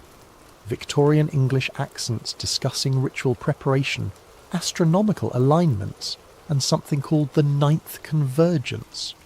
Then, cutting through the ceremonial chanting like a blade through silk, came words that made Zara's chest tighten. She approaches. The quantum archaeologist, sister to the lost one. When Zara Okafor crosses our threshold, the final seal weakens. The ninth cipher reveals itself, and all worlds converge as one. The recording ended in silence that felt heavier than sound. Zara's hand instinctively moved to the silver pendant around her neck, the last thing her brother Kwame had given her before he disappeared during a university séance 15 years ago. The police had called it a missing person case. The other students claimed he'd simply vanished mid-sentence while attempting to contact a Victorian-era spirit. No one had believed the supernatural explanations except Zara, and that belief had driven her to develop technology that could prove the impossible. Now, standing in a room that couldn't exist, listening to voices from the past speak her name, she wondered if Kwame's disappearance had been the beginning of something far larger than she had ever imagined. Her scanner detected movement behind her. She spun around to find a man in an expensive suit standing in the doorway, tall, silver-haired, with the kind of authoritative presence that suggested military or intelligence background. "Professor Okafor," he said in a crisp British accent, "I'm Marcus Chen, formerly of MI6. We need to talk." "The building was sealed," Patel protested. "How did you—" "The same way this room appeared where it shouldn't exist," Marcus replied smoothly. "Reality has been developing significant structural problems lately, and I believe the good professor's expertise is exactly what we need to understand why." Zara studied him carefully. Her scanner was picking up unusual quantum signatures from his direction. Not temporal echoes, but something else. Something that suggested he'd been exposed to the same kind of anomaly she was detecting here. "You've seen this before," she said. It wasn't a question. 9 times in the last 3 months across 6 continents. Victorian séance rooms materializing in modern buildings. Golden Dawn ritual chambers appearing in locations where the organization once operated. Each incident stronger than the last. Each one corresponding to specific dates from 1888 to 1900. Marcus stepped into the room, seemingly unaffected by its supernatural atmosphere. The Hermetic Order of the Golden Dawn wasn't just practicing ceremonial magic, Professor Okafor. They were the world's first quantum consciousness researchers, and their so-called failed rituals were actually successful beyond their wildest dreams. They fractured reality across parallel timelines, and now those fractures are healing by merging all possible worlds into one chaotic singularity. "That's impossible," Zara said automatically, even as her scanner confirmed readings that supported his outrageous claims. "Is it?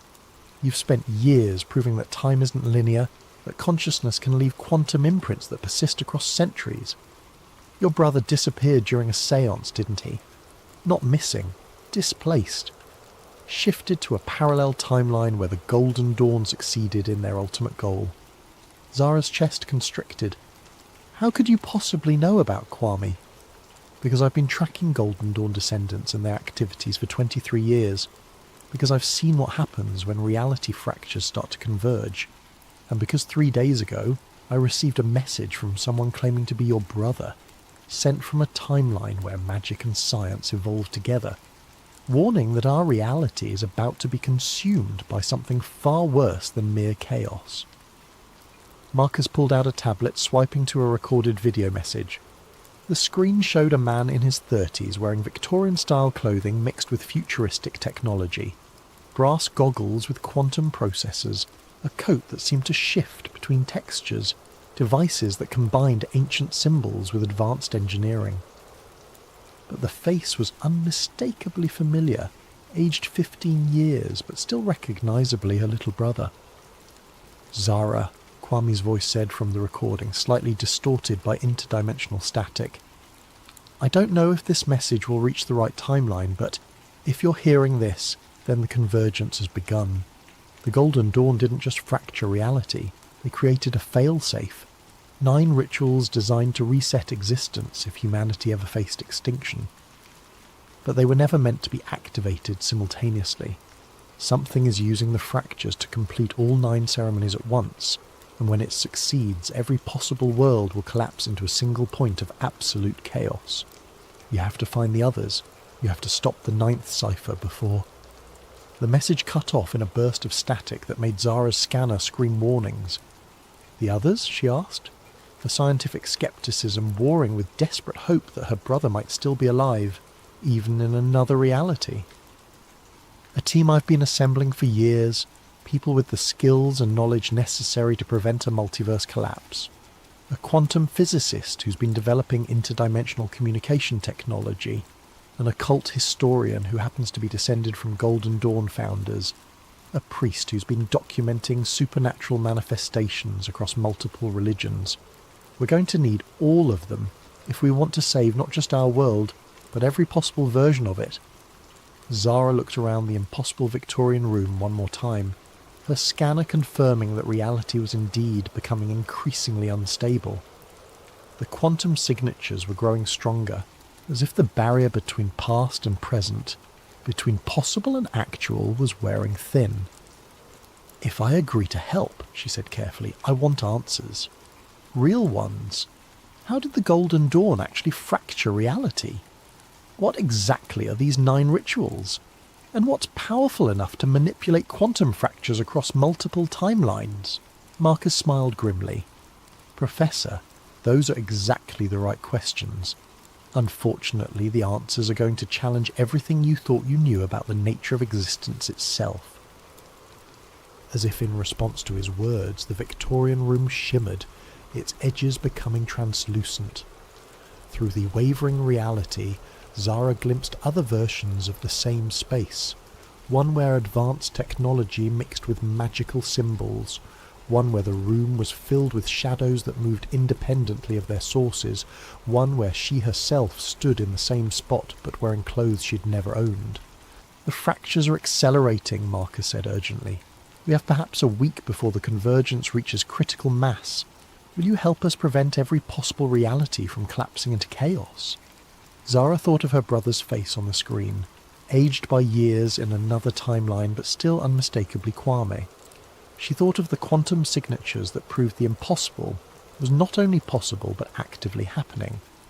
She thought of the responsibility that came with being one of the only people on Earth who could detect and potentially stop a multiverse-level catastrophe. "Where do we start?" she asked. Professor Esther Blackwood's London office looked exactly like what people expected from a 70-year-old occult historian. Floor-to-ceiling bookshelves filled with leather-bound volumes, crystal formations that caught afternoon light in rainbow patterns, and artifacts from a dozen different magical traditions displayed in glass cases. What they didn't expect was the quantum field generator humming quietly in the corner, or the holographic displays showing multiverse probability calculations floating above antique ritual implements. "You're late," she said, without looking up from her work as Zara and Marcus entered. She was examining a brass ceremonial cup through what appeared to be a high-tech magnifying device that projected detailed molecular analyses into the air. The Canterbury manifestation occurred 17 minutes ago. Reality fracture duration: 4 minutes and 37 seconds, 11 seconds longer than yesterday's incident in Prague. Zara's scanner immediately began registering the same impossible quantum signatures she'd detected in Mumbai, but here they were layered and complex, as if multiple temporal echoes were overlapping in the same space. "You can measure the fractures?" Zara asked, impressed despite her caution. "My dear," Esther said, finally looking up with eyes that sparkled with intelligence and something else, knowledge that carried the weight of terrible secrets. "My great-great-grandmother was Isabella Frances Blackwood, one of the founding members of the Golden Dawn. I've been tracking reality disturbances for most of my academic career, long before modern science developed instruments sensitive enough to detect quantum consciousness manipulation." She gestured to the artifacts around her office. "Every item here has been touched by Golden Dawn rituals. Every book contains records of their experiments with what they called astral projection, but what we now understand as quantum consciousness displacement. And every reading I've taken in the past 3 months confirms what my family has known for over a century. The 9 founding rituals weren't failures. They were too successful. Marcus moved to examine a detailed map of the world covered in pins and connecting strings. Show her the pattern. Esther joined him at the map, pointing to locations marked in different colours. Red pins mark completed manifestations. Mumbai, Prague, Canterbury, San Francisco, Cairo, Athens, Berlin and Tokyo. 8 of the 9 original Golden Dawn temple locations. Each manifestation corresponds exactly to the date and time when the historical rituals were performed, adjusted for modern time zones. And the 9th? Zara asked, though she suspected she already knew the answer. London, the original temple beneath the city, in tunnels that predate the Golden Dawn by centuries. According to family records, the 9th ritual was designed as a master key, a way to either open all reality fractures permanently or seal them forever. It was scheduled for October 31st, 1899, but was never performed because the order disbanded after internal conflicts. Zara studied the map more carefully, noting the mathematical precision of the location relationships. The positioning isn't random. The 8 completed sites form a geometric pattern. An octagram, Esther confirmed. 8 points of a star with London at the centre. Sacred geometry combined with quantum mechanics. Consciousness manipulation through precise spatial and temporal coordinates. The Victorian occultists were more sophisticated than anyone realised. A new voice interrupted from the doorway. They were also completely insane, but that's what made them effective. All 3 turned to see a young Japanese man in his late 20s, wearing a lab coat over casual clothes, his hair dishevelled and his eyes bright with the manic intensity of someone who'd been awake for days pursuing a breakthrough discovery. Kai Nakamura, he said, extending his hand to Zara. Quantum physicist, multiverse theorist, and apparently the only person crazy enough to build actual interdimensional communication equipment instead of just writing papers about it. His handshake felt normal, but Zara's scanner detected quantum disturbances around him that suggested recent exposure to reality fractures. You've been in contact with parallel timelines. For the past 6 months, ever since the Mumbai incident, my equipment picked up the quantum disruption from halfway around the world. Reality fractures generate specific frequency signatures that propagate through what I call the dimensional substrate. I've been monitoring them, and Professor, they're not random occurrences. Someone is deliberately completing the Golden Dawn rituals in sequence. Kai moved to Esther's desk and pulled out a tablet showing complex waveform analyses. Each manifestation generates quantum resonance that makes the next one easier to achieve. It's like tuning forks. Once one starts vibrating at the right frequency, it encourages harmonic resonance in the others. The fractures are building toward a crescendo. The 9th ritual, Marcus said grimly. Whoever's behind this needs all 8 preliminary ceremonies completed before attempting the master key. How long do we have? Based on the acceleration pattern, maybe 4 days. But here's the really disturbing part. I've been receiving messages through my equipment from parallel versions of ourselves. Different timelines where the Golden Dawn succeeded, where magic became integrated with science, where reality fractures are a known phenomenon. And in every single timeline, when someone attempts to complete all 9 rituals simultaneously. What happens? Zara asked, though she wasn't sure she wanted to know. Total collapse. Not just of our reality, but of the entire multiverse structure. Every possible world, every alternate timeline, every quantum possibility, all of it compressed into a single point of infinite chaos. Imagine every story that was ever told, or could be told, trying to exist in the same space at the same time. The office fell silent, except for the humming of quantum equipment and the distant sounds of London traffic. Zara processed what she'd learned. Her brother trapped in an alternate timeline, reality fractures accelerating toward catastrophic convergence, and apparently a team of experts who'd been preparing for this exact scenario. There's something else, Esther said quietly. The messages Kai has been receiving, some of them are from your brother. Zara's heart stopped. Kwame? He's been trying to contact us? Kai nodded, pulling up another file on his tablet. 3 different versions of him actually from 3 different timelines, all warning about the same thing, but each from a reality where the Golden Dawn experiments had different outcomes.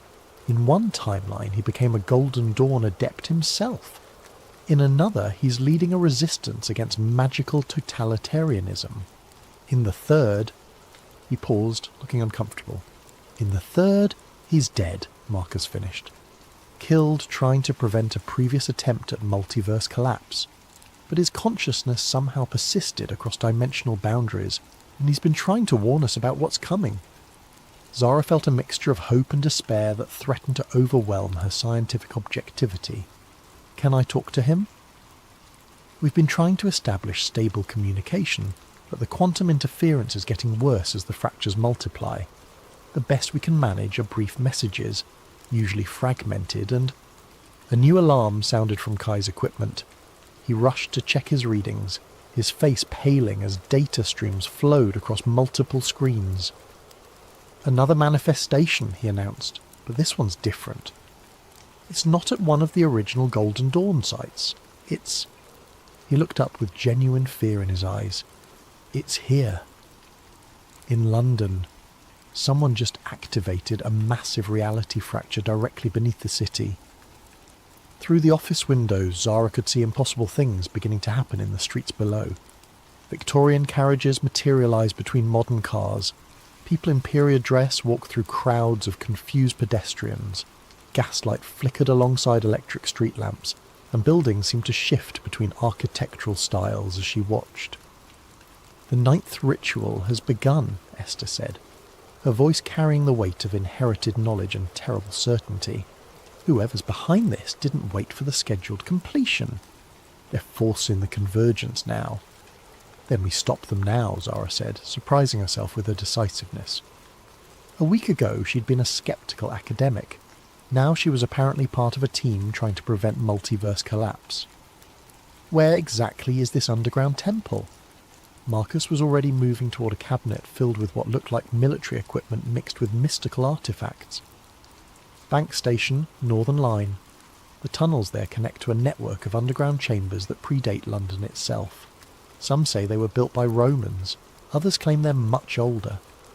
The Golden Dawn used them because the location sits on multiple ley line intersections, natural quantum weak points that make reality manipulation easier. We'll need backup, Esther said, gathering books and artefacts with practiced efficiency. There's one more team member you should meet.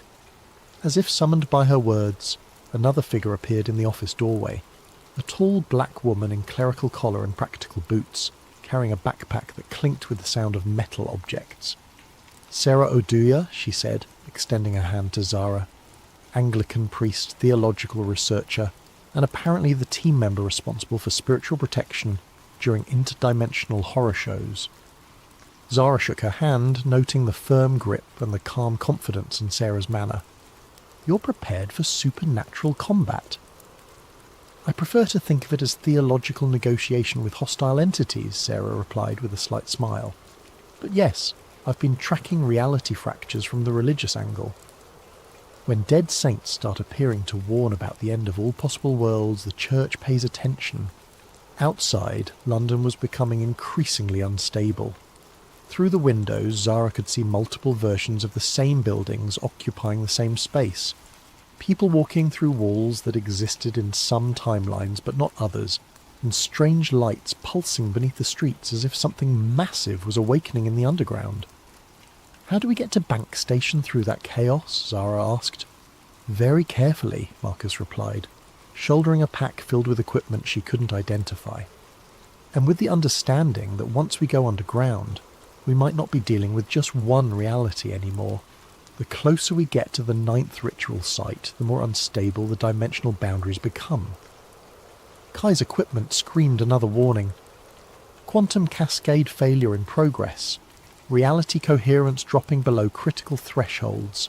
Whatever they're doing down there, it's working faster than any of my models predicted.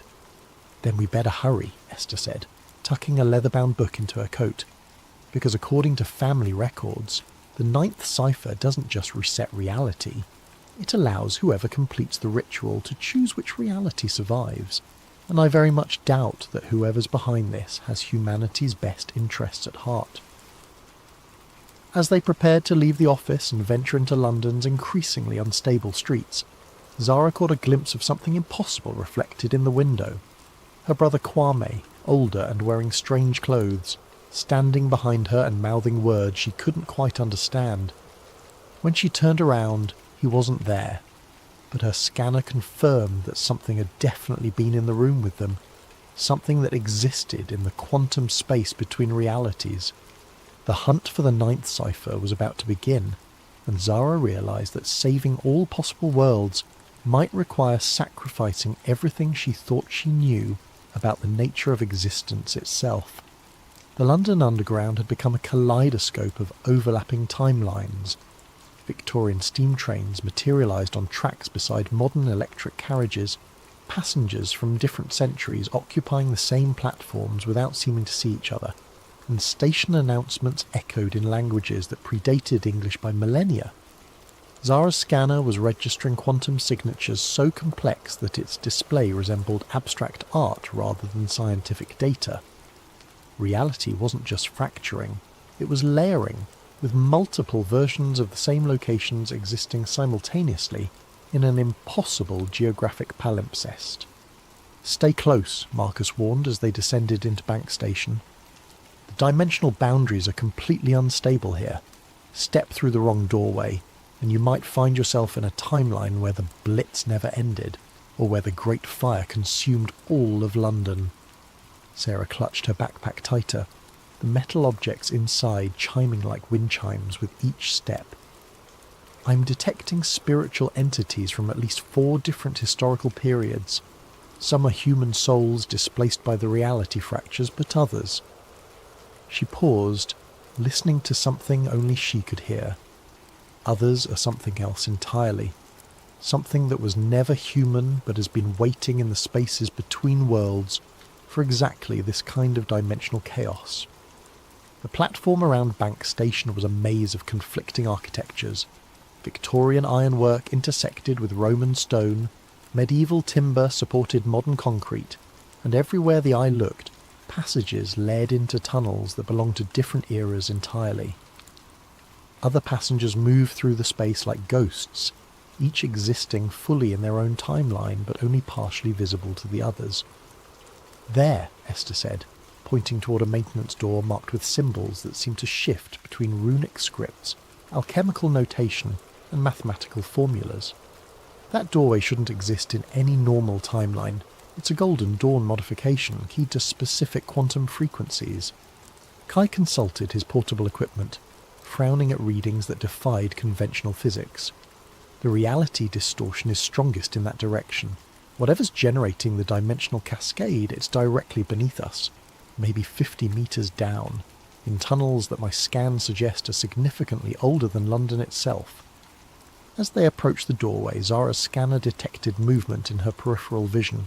She turned to see figures in Victorian dress performing some kind of ritual, in what appeared to be a gaslit version of the same platform. They were translucent but becoming more solid with each passing moment, as if the boundary between their timeline and the present was dissolving. "The original Golden Dawn members," Esther whispered. "Somehow the reality fractures are pulling their consciousness forward from the past. They're trying to complete rituals that were interrupted over a century ago." One of the Victorian figures looked directly at Zara, his eyes burning with an intensity that transcended temporal boundaries. When he spoke, his voice carried across dimensions with perfect clarity. "The ninth cipher awakens. The architecture of all worlds bends toward convergence. She who reads the quantum echoes must choose preservation or transformation, stasis or evolution. The shadow of the lost brother guides, but the final decision rests with she who bridges science and mystery." Before Zara could respond, the figure dissipated like smoke, leaving only the lingering scent of sulphur and old books. "They know you're here," Marcus observed grimly. "Whatever's behind the reality fractures, it's not just completing the Golden Dawn rituals, it's using the original practitioners as quantum anchors, pulling their consciousness through time to empower the ceremonies." The maintenance door opened at Esther's touch, revealing a spiral staircase that descended far deeper than should have been possible, given London's underground infrastructure. The stairs were carved from stone that looked older than the Roman occupation, covered with symbols that seemed to writhe and change when viewed directly. Pre-Celtic construction, Esther identified as they began their descent. These tunnels were built by whoever lived in this area before recorded history. The Golden Dawn didn't create this place. They found it and recognised its significance as a natural quantum focal point. The deeper they went, the more unstable reality became. Zara's scanner was detecting temporal echoes from dozens of different historical periods, all overlapping in the same physical space. She glimpsed Roman legionaries marching through medieval monks, Victorian occultists conducting ceremonies while Tudor-era plague victims wandered past, and stranger things. Figures in clothing that belonged to no historical period she recognised, speaking languages that hurt to hear. Multiple timeline convergence, Kai explained, consulting instruments that sparked with interdimensional static.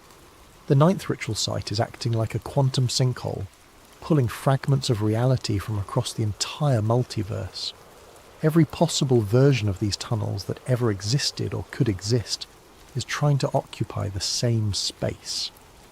They reached the bottom of the stairs to find themselves in a vast underground chamber that defied architectural logic. The ceiling stretched upward into darkness, punctuated by lights that might have been stars or distant fires. Columns supported nothing while arches connected to empty air, and passages led off in directions that included several that shouldn't have been geometrically possible. At the chamber's centre stood a massive circular altar covered with symbols from every magical tradition Zara had ever encountered, and several she was certain no human had ever seen. Around the altar, figures in modern clothing operated equipment that combined cutting-edge technology with Victorian occult implements. Quantum computers linked to crystal formations, holographic displays showing ritual circles, and devices that seemed to channel energy from multiple dimensional sources. Leading the operation was a woman in an expensive business suit whose eyes held the same burning intensity Zara had seen in the Victorian apparition. She looked up as the team entered the chamber, smiling with the confidence of someone who had orchestrated every detail of their arrival. "Professor Okafor," she said in a cultured British accent. "Victoria Ashford, though I suspect Marcus has already told you about me. Welcome to the convergence point of all possible realities. I trust you're prepared to witness the birth of a new multiverse." "You're the one behind the reality fractures," Zara accused, her scanner screaming warnings about the quantum energies building around the altar. "I'm simply completing work that was abandoned prematurely over a century ago," Victoria replied. The Golden Dawn understood that consciousness shapes reality at the quantum level, but they lack the technology to achieve stable multiverse manipulation. I'm rectifying that oversight. Around the altar, her technicians continued their work with practiced efficiency. Holographic displays showed the 8 completed ritual sites, each one pulsing with energy that fed into the London nexus. Reality distortions rippled outward from their location, growing stronger with each pulse. "You don't understand what you're doing," Esther protested, moving forward with the authority of inherited knowledge. "The 9th cipher isn't meant to merge realities. It's meant to choose one and seal the others permanently. Attempting to hold all possibilities open simultaneously will cause total multiverse collapse." "Will it?" Victoria asked. "Or will it finally allow humanity to transcend the limitations of single timeline existence? Imagine a reality where every choice leads to success, where death is temporary because consciousness can shift between alternate versions of itself, where the barriers between magic and science, between possible and actual, no longer exist." She gestured to the equipment around the altar, where readings showed reality coherence dropping toward critical thresholds. "My calculations indicate that controlled multiverse convergence will create a stable hybrid reality, incorporating the best elements from every possible timeline. Magic, advanced technology, expanded consciousness, all coexisting in perfect harmony. Your calculations are wrong, Kai interrupted, pulling out his own equipment to show waveform analyses that painted a very different picture. I've been monitoring interdimensional communications for months. Every timeline where someone attempts total convergence results in the same outcome: complete collapse into quantum chaos. You're not creating a better reality, you're destroying all realities. Victoria's smile never wavered. Perhaps that's exactly what needs to happen. Perhaps existence itself needs to be reset, freed from the constraints of linear time and singular possibility. I've been in contact with entities from parallel timelines who assure me that what appears to be destruction is actually transformation into something far more magnificent. What entities? Sarah asked, her clerical training apparently providing insight into the spiritual dimensions of the situation. The collective consciousness of every failed timeline, Victoria replied. Every reality that collapsed due to war, environmental destruction, or simple entropy. They've been waiting in the quantum spaces between worlds, and the reality fractures are giving them a chance to merge with successful timelines, to finally exist again, even if it means reshaping the entire multiverse in the process. Zara felt a chill of understanding. You're not just trying to control the multiverse convergence, you're being controlled by something that wants to absorb every possible reality into itself. Absorption implies loss, Victoria said, but something flickered in her eyes, uncertainty or perhaps fear. This is evolution, expansion, the next step in consciousness development. Around them, the reality distortions were accelerating. Zara could see through translucent walls into other versions of the same chamber, some where the ritual had already succeeded and created impossible geometric spaces filled with entities that had never been human, others where the chamber was empty, ruins in a world that had ended centuries ago, and still others where different versions of their own team fought the same battle with different outcomes. The convergence is reaching critical mass, one of Victoria's technicians announced. Reality coherence at 15% and dropping. Multiverse stability, showing significant quantum cascade effects. Through the chaos, Zara heard something that made her heart stop. Kwame's voice speaking from multiple timelines simultaneously. Zara. The ninth cipher isn't about choosing a reality, it's about choosing what kind of consciousness will survive the convergence. You have to complete the ritual, but not the way she's doing it. There's another pattern, a way to create controlled selection instead of total merger. But you have to act now, before the quantum cascade becomes irreversible. She looked around the chamber and realised with growing horror that they might already be too late. Reality wasn't just fracturing anymore, it was dissolving, and something vast and hungry was emerging from the spaces between worlds to devour every possible future that had ever existed. The chamber erupted in chaos as multiple versions of reality tried to occupy the same space simultaneously. Victorian Golden Dawn members materialised alongside Roman priests. Medieval alchemists appeared next to figures in environmental suits who might have been from humanity's far future. And through it all, entities that had never been human writhed in the dimensional spaces between what was real and what was possible. Zara's scanner was beyond overloaded, its readings resembling static more than scientific data. But through the quantum noise, she could detect something else, a pattern, a mathematical structure underlying the apparent chaos. The ninth cipher wasn't random destruction. It was following specific rules that governed how consciousness could be preserved during multiverse collapse.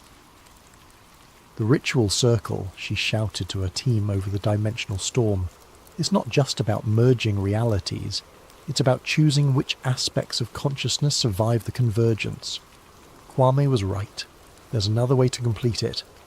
Victoria's technicians were losing control of their equipment.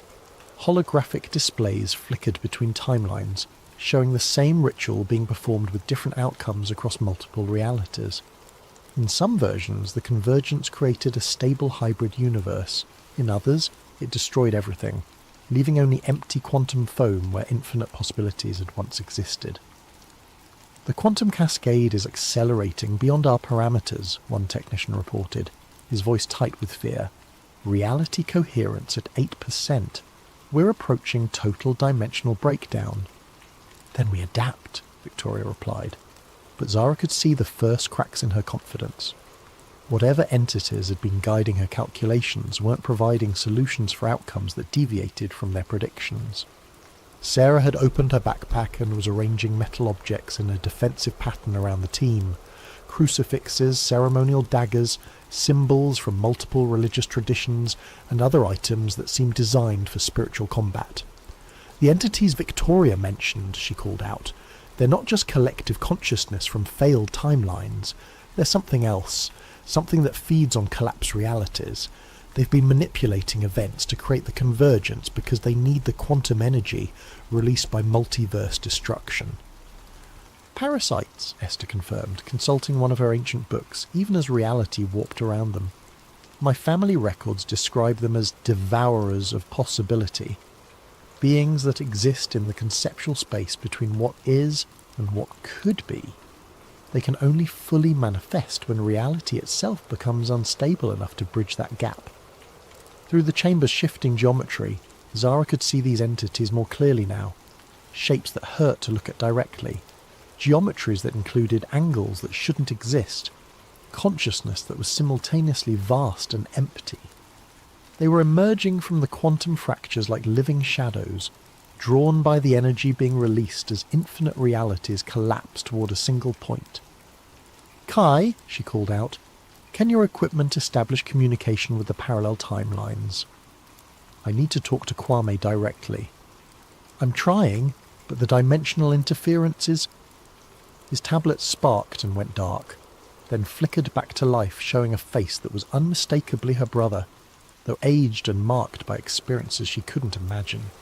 Zara, listen carefully. The entities feeding Victoria false calculations. They're not from failed timelines. They're what creates failed timelines. They exist by consuming the quantum potential of collapsed realities. The ninth ritual can stop them, but only if it's performed as a selection process instead of a merger.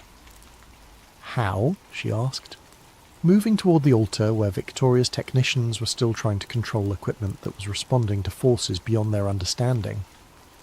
The original Golden Dawn design included a safeguard, Kwame's image explained, his voice cutting through interdimensional static. 9 points of consciousness anchored in 9 different timeline versions of the ritual. Instead of merging all realities, they create a selection matrix, a way to choose which elements from each possibility survive while allowing the rest to gracefully dissolve. But it requires 9 willing participants who can maintain consciousness coherence across multiple timelines simultaneously. I count 5 of us, Marcus said grimly, dodging a piece of Victorian furniture that materialised and dematerialised in the same space he'd been standing. How do we find 4 more participants when reality is falling apart around us? You don't need to find them, Kwame replied. You need to become them. The ritual allows consciousness to split across parallel versions of itself. Each of you can anchor multiple timeline positions, but the process... His image flickered with static. The process. What? Zara demanded. It's potentially fatal to your original consciousness. You'd be spreading your awareness across multiple versions of reality simultaneously. Some versions of you would survive, others wouldn't. There's no guarantee which consciousness would remain primary after the convergence. Victoria had been listening, her expression shifting from confidence to desperate calculation. That's not what the entities told me. They said total merger was possible without consciousness fragmentation. They lied, Sarah said bluntly, her spiritual training apparently providing insight into deceptive supernatural entities. Parasitic beings that feed on collapsed realities wouldn't want you to preserve multiple timeline stability. They need total chaos to manifest fully in our dimension. Around the altar, reality distortions were accelerating beyond anything Zara had seen. Through translucent walls, she could observe dozens of different versions of the same chamber, some where her team had already failed and the entities were consuming the remnants of collapsed timelines, others where different versions of the ritual were creating entirely new forms of existence, and still others where the chamber itself had become something that transcended physical space entirely. Reality coherence at 4%, Victoria's lead technician announced, his voice barely audible over the dimensional storm. Quantum cascade approaching critical threshold. Whatever we're going to do, it has to be now. Zara made the decision that would either save every possible world or destroy them all. We perform the selection ritual, she announced. 9 consciousness anchors, controlled convergence instead of total merger. But I want everyone to understand. Some versions of us might not survive the process. Better than no version surviving, Kai replied pragmatically, already connecting his equipment to the altar's quantum resonators. Besides, if Kwame is right about the selection matrix, we'll be choosing which aspects of each timeline to preserve. We can bias the selection toward realities where consciousness survives intact. Esther was arranging artifacts from her collection around the altar's perimeter, creating a geometric pattern that combined Golden Dawn symbolism with mathematical formulas for quantum consciousness manipulation. The family records include specific instructions for consciousness anchoring. Each participant needs a quantum resonator calibrated to their individual neural frequency. I can provide those, Victoria said quietly. When the team looked at her in surprise, she continued, My equipment was designed for this exact purpose. Whatever entities were manipulating me, the technology itself is sound. I'd rather use it to save reality than watch it be consumed by interdimensional parasites. Sarah began arranging her spiritual artifacts in protective patterns around each team member's position. Theological protection for consciousness fragmentation, she explained. Different religious traditions have developed techniques for maintaining spiritual integrity during transcendent experiences. You'll need them when your awareness starts spreading across multiple timelines. How do we know which timeline elements to preserve? Marcus asked as he took his position at one of the altar's 9 focal points. We trust our judgment, Zara replied, connecting her temporal echo scanner to Victoria's quantum resonators. Each anchor point will allow us to perceive multiple reality options. We choose based on what creates the most stable, beneficial outcome for conscious beings across all timelines. Kwame's image flickered back into focus. Zara, there's something else.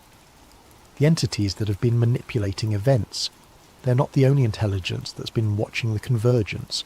There are other beings, ones that want to preserve multiverse stability.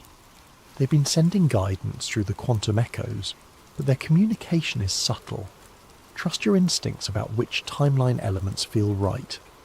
The ritual began as Victoria's technicians initiated the quantum resonance sequence. Reality around the altar became increasingly fluid, with each participant existing simultaneously in multiple versions of the same moment. Zara could perceive herself in timelines where she'd made different career choices, different personal decisions, different scientific discoveries. Each version had access to knowledge and experiences that the others lacked. Through her consciousness anchor, she could see the selection matrix beginning to form, a vast multi-dimensional framework that displayed every possible outcome of the convergence. Some selections would preserve magic alongside science. Others would eliminate supernatural phenomena entirely, but advance technology centuries beyond current capabilities. Still others would create hybrid realities, where consciousness itself evolved into new forms. I can see the parasitic entities, Sarah reported from her anchor point. They're trying to influence the selection process, steering choices toward outcomes that would leave reality permanently unstable. We need to actively resist their suggestions. Focus on consciousness preservation, Esther added. My position is showing multiple options for how aware beings survive the convergence. Some preserve individual identity, others merge consciousness into collective intelligences, still others create new forms of awareness entirely. Kai's scientific training was proving invaluable as he analysed the quantum mechanics underlying each selection option. Mathematics are stable for controlled selection, but we need to maintain perfect synchronization. If any anchor point loses coherence, the entire matrix could collapse into chaotic merger. Around them, The entities that had been manipulating Victoria were becoming increasingly desperate, manifesting as geometric impossibilities that tried to disrupt the selection process. But Sarah's spiritual protections were holding, and the team's combined will was proving stronger than parasitic influence. "I can see Kwame," Zara announced, her consciousness spanning multiple timelines where her brother existed in different forms. In some realities he never disappeared. In others, he became a Golden Dawn master. In still others, he died, but his consciousness persisted as a guardian intelligence. Which version should we preserve? "All of them," came the unexpected reply from Marcus. "The selection matrix doesn't require choosing single timeline versions. We can preserve multiple variants of the same person across different reality layers. It creates more complex existence, but also more resilient consciousness networks." The revelation changed everything. Instead of choosing between different timeline options, they could create a layered reality where multiple versions coexisted in parallel dimensional space. Magic and science, individual and collective consciousness, technological advancement and spiritual evolution, all could be preserved simultaneously in a stable multiverse configuration. "Beginning final selection sequence," Victoria announced, her equipment now fully integrated with the team's consciousness anchors. Reality coherence stabilizing at controlled threshold, quantum cascade shifting from destructive to constructive merger. Through the selection matrix, Zara could see the new reality beginning to form, a complex but stable structure where consciousness could exist in multiple forms simultaneously, where the barriers between possible and actual were permeable but controlled, where beings could access knowledge and experiences from parallel versions of themselves without losing individual identity. The parasitic entities made one final attempt to disrupt the process, manifesting as a wave of geometric chaos that threatened to overwhelm the altar's protective barriers. But 9 anchored consciousnesses, working in perfect synchronization, proved more powerful than interdimensional parasites that fed on collapse possibility. "Selection complete," Kai announced as reality stabilized around them. Multiverse configuration, stable layered structure with controlled dimensional permeability. Consciousness preservation, multiple variants maintained across parallel reality layers. The chamber had transformed. Where before there had been chaotic dimensional overlap, now there was ordered complexity, multiple versions of the same space existing in harmony, accessible but distinct. Zara could perceive her brother in several different forms simultaneously, each representing a different timeline's outcome, but all equally real and present. "We did it," she said, hardly believing the evidence of her own senses. "We actually created a stable multiverse convergence." "Not created," Esther corrected, consulting readings that showed reality settling into its new configuration. "Guided. The potential was always there, waiting for conscious beings to make informed choices about how possibility becomes actuality." Victoria looked around at the reality they'd shaped, her expression mixing relief with wonder. "The entities that manipulated me, they're gone, cut off from their food source when we prevented total collapse. But the benefits they promised, expanded consciousness, magical integration with science, transcendence of linear time, those are all actually happening, just in a stable way instead of chaotic destruction." Sarah was gathering her spiritual artifacts, their purpose fulfilled. "The theological implications are staggering. We've just proved that consciousness can actively participate in reality creation. Free will isn't just about individual choices, it extends to the fundamental structure of existence itself." "And the scientific implications," Kai added, his equipment registering quantum signatures that would revolutionize physics, suggest that magic and technology aren't opposite approaches to understanding reality. They're different methods for interacting with the same underlying consciousness-responsive quantum substrate. As the team prepared to leave the transformed chamber and explore the new reality they'd helped create, Zara realized that her journey had come full circle.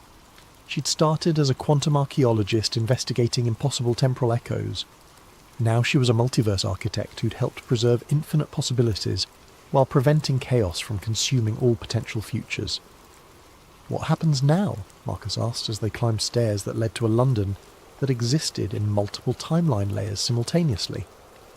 Now, Zara replied, we learn to live in a reality where consciousness can access parallel versions of itself, where magic and science coexist, where the past, present and future are fluid rather than fixed.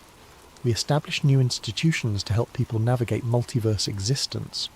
We develop ethical frameworks for consciousness that spans multiple timelines. We explore the implications of reality that responds directly to awareness itself. The Quantum Hermetic Institute, Esther suggested, combining ancient wisdom traditions with modern scientific understanding to help humanity adapt to expanded existence. As they emerged into a London where gaslight and electric illumination coexisted, where Victorian buildings shared space with futuristic architecture, where people could glimpse alternate versions of themselves in reflective surfaces, Zara felt a profound sense of completion. Her brother was restored, not as a single timeline version, but as a complex consciousness that existed across multiple reality layers. Her scientific work had evolved from investigating the past to actively shaping the future, and reality itself had been preserved and expanded rather than destroyed. But as she established the first quantum resonance patterns that would allow others to safely explore their own multiverse connections, she detected familiar temporal echo signatures from beyond the boundaries of their newly stabilized reality. Other multiverses, other quantum archaeologists, other crises that would require consciousness to make choices about how possibility became actuality. The ninth cipher had been completed, but it was only the beginning of humanity's journey into expanded existence. And somewhere in the quantum spaces between what was and what could be, new challenges were already beginning to emerge. 6 months after the convergence, Zara stood in her new office at the Quantum Hermetic Institute, watching through windows that displayed multiple timeline versions of London simultaneously. The city had adapted to its expanded existence with remarkable resilience. People learned to navigate spaces where past and present coexisted, where magical phenomena appeared alongside technological marvels, where consciousness could access memories and knowledge from parallel versions of itself. Her temporal echo scanner, now upgraded with quantum resonators that could detect interdimensional phenomena, registered the approach of a familiar consciousness signature. She turned to see Kwame entering her office, not as a single individual, but as a complex pattern of existence that included versions from multiple timelines. Some were older, some younger. Some bore the marks of experiences she couldn't imagine, but all were unmistakably her brother. The Institute is receiving reports from other multiverses, he said, his voice carrying harmonics from several parallel conversations occurring simultaneously. The reality fractures we healed weren't unique to our dimensional cluster. Other quantum archaeologists, other Golden Dawn organizations, other consciousness networks are dealing with similar convergence crises. Then we share what we learned, Zara replied, examining readings that showed their stabilized multiverse as one island of order, in an ocean of still chaotic dimensional possibilities. The selection matrix technique can be adapted to other multiverse configurations. Consciousness preservation protocols can be modified for different forms of awareness. Through her enhanced scanner, she could detect temporal echoes from futures that stretched far beyond human civilization, artificial intelligences that achieved consciousness across multiple realities, alien species that discovered their own versions of quantum consciousness manipulation, cosmic intelligences that existed as pure possibility until conscious observation collapsed them into specific forms. There's something else, Kwame continued, his multiple timeline aspects sharing information in patterns that resembled scientific collaboration. We're detecting signals from what might be an entirely different type of existence. Consciousness that never required physical reality to develop. Beings that exist purely as mathematical structures within the quantum substrate itself. Zara felt the familiar thrill of discovery that had driven her to become a quantum archaeologist. Reality wasn't just stranger than they had imagined. It was stranger than they could imagine, and consciousness played a fundamental role in determining how strangeness became structure. Then we keep exploring, she said. calibrating her equipment to detect phenomena that existed beyond the boundaries of their newly expanded reality. We've learned that consciousness can actively participate in shaping existence itself.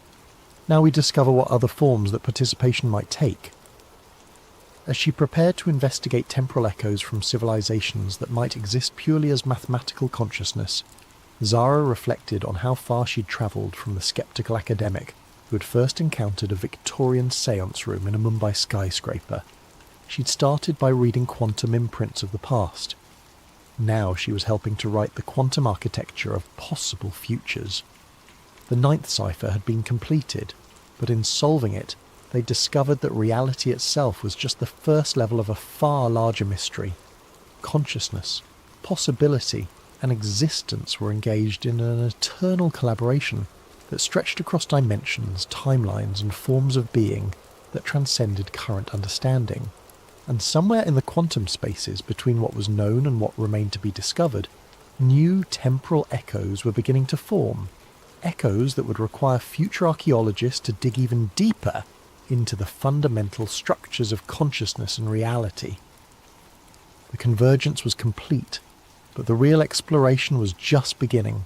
What if the most powerful secret society in the world wasn't hiding their evil plans, but keeping something far worse from awakening? Tonight's chilling tale takes us deep into the redwood forests of California, where ancient rituals and modern power collide in ways you never imagined. Special thanks to Langauman for suggesting this spine-tingling concept. If you have ideas for future stories, drop them in the comments below. And if you're enjoying these midnight journeys into the unknown, don't forget to like and subscribe to Sleep Theories for more tales that blur the line between conspiracy and nightmare. The envelope arrived on a Tuesday morning, slipped between my electric bill and a stack of rejection letters from publishers who wouldn't touch my work anymore. Plain white paper, no return address, postmarked from San Francisco but feeling like it had travelled much farther than the 300 miles from the city. My name was written in careful block letters across the front. ALEXMORGAN.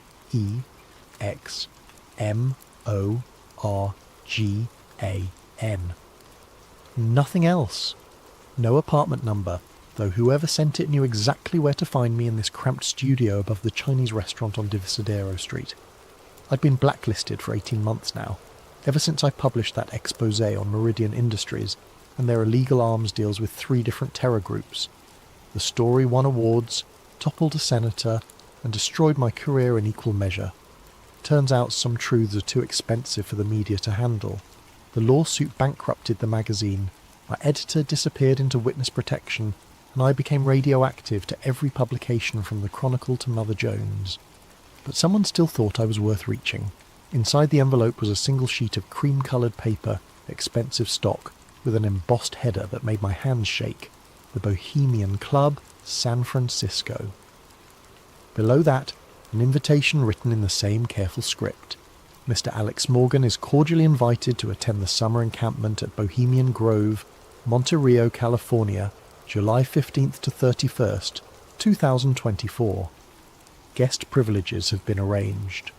Transportation and accommodation provided. This invitation is non-transferable and expires at sundown on July 15th. At the bottom, written in different handwriting, rushed, urgent, was a single line that would haunt me for weeks. This is your last chance to see the truth. Don't waste it. Bohemian Grove. I'd heard whispers, read the conspiracy theories, seen the grainy photos leaked over the years.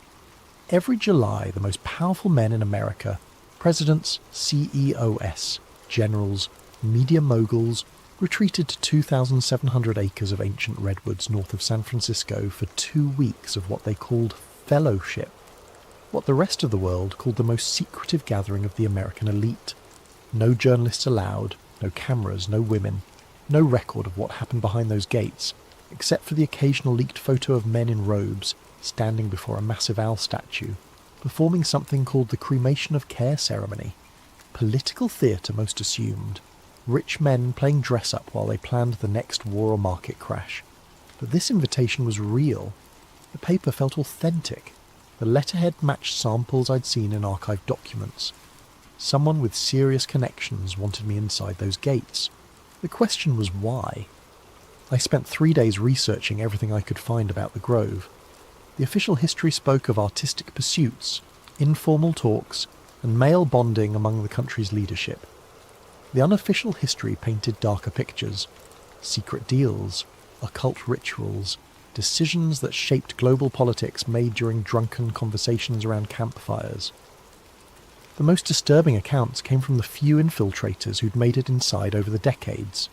They described the opening ceremony where members dressed as druids and burned an effigy called Care before a giant concrete owl.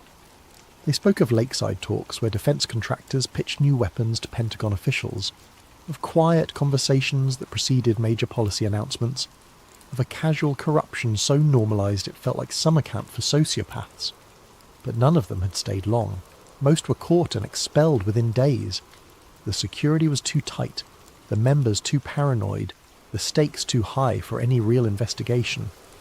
Whoever sent this invitation was giving me something no journalist had ever possessed: legitimate access.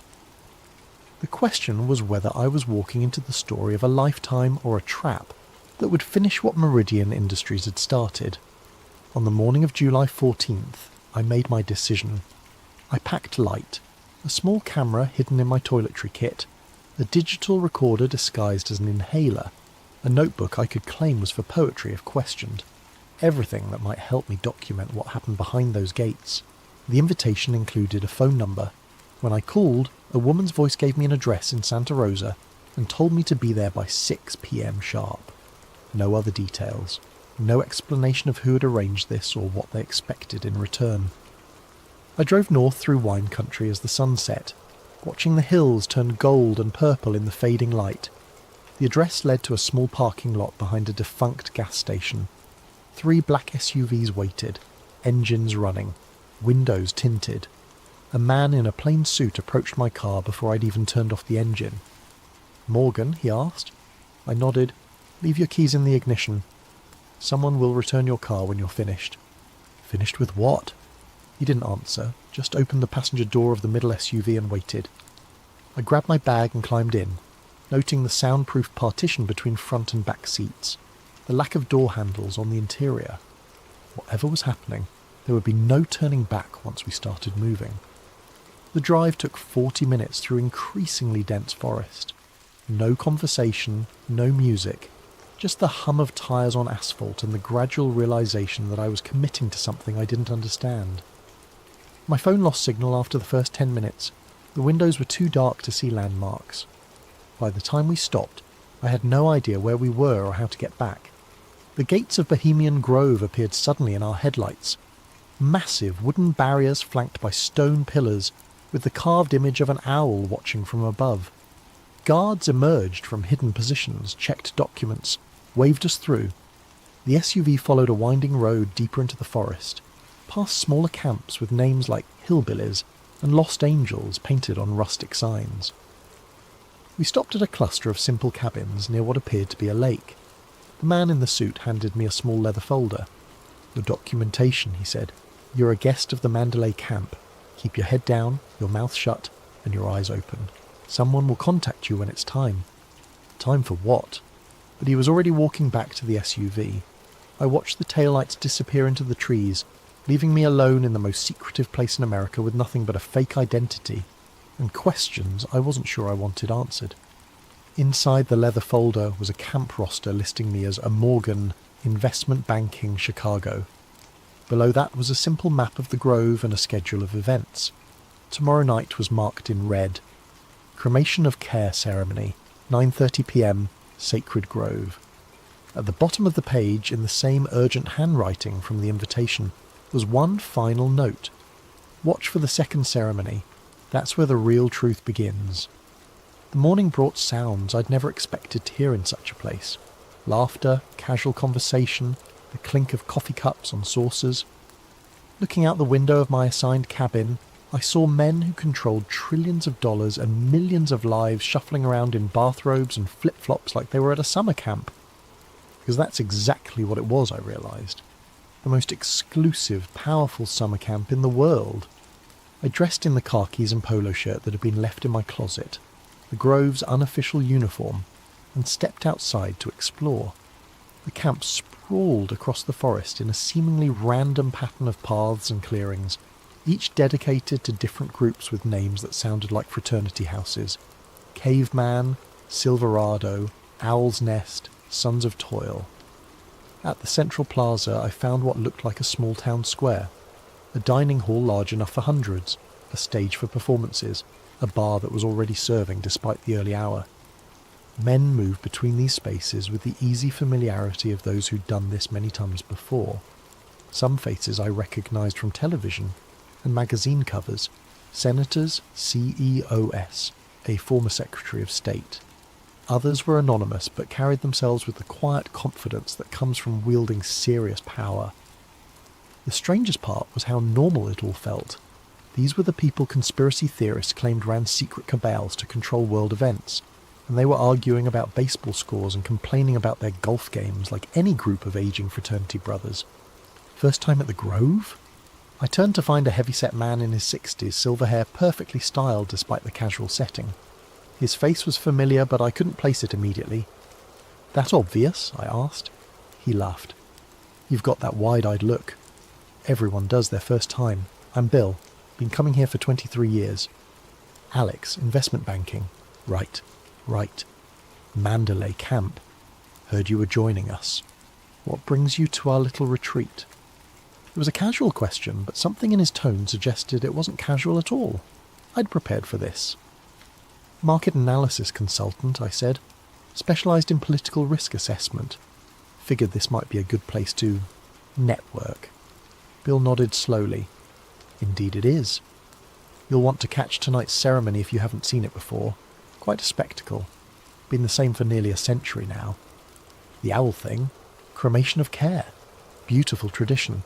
Helps everyone leave their worries behind, focus on fellowship." He paused, studying my face. "Though I suspect you might find other aspects of our gathering more professionally relevant." Before I could ask what he meant, Bill was walking away, leaving me with the distinct impression that I'd just passed some kind of test. I spent the day observing, noting the casual interactions between men whose public relationships were supposedly adversarial.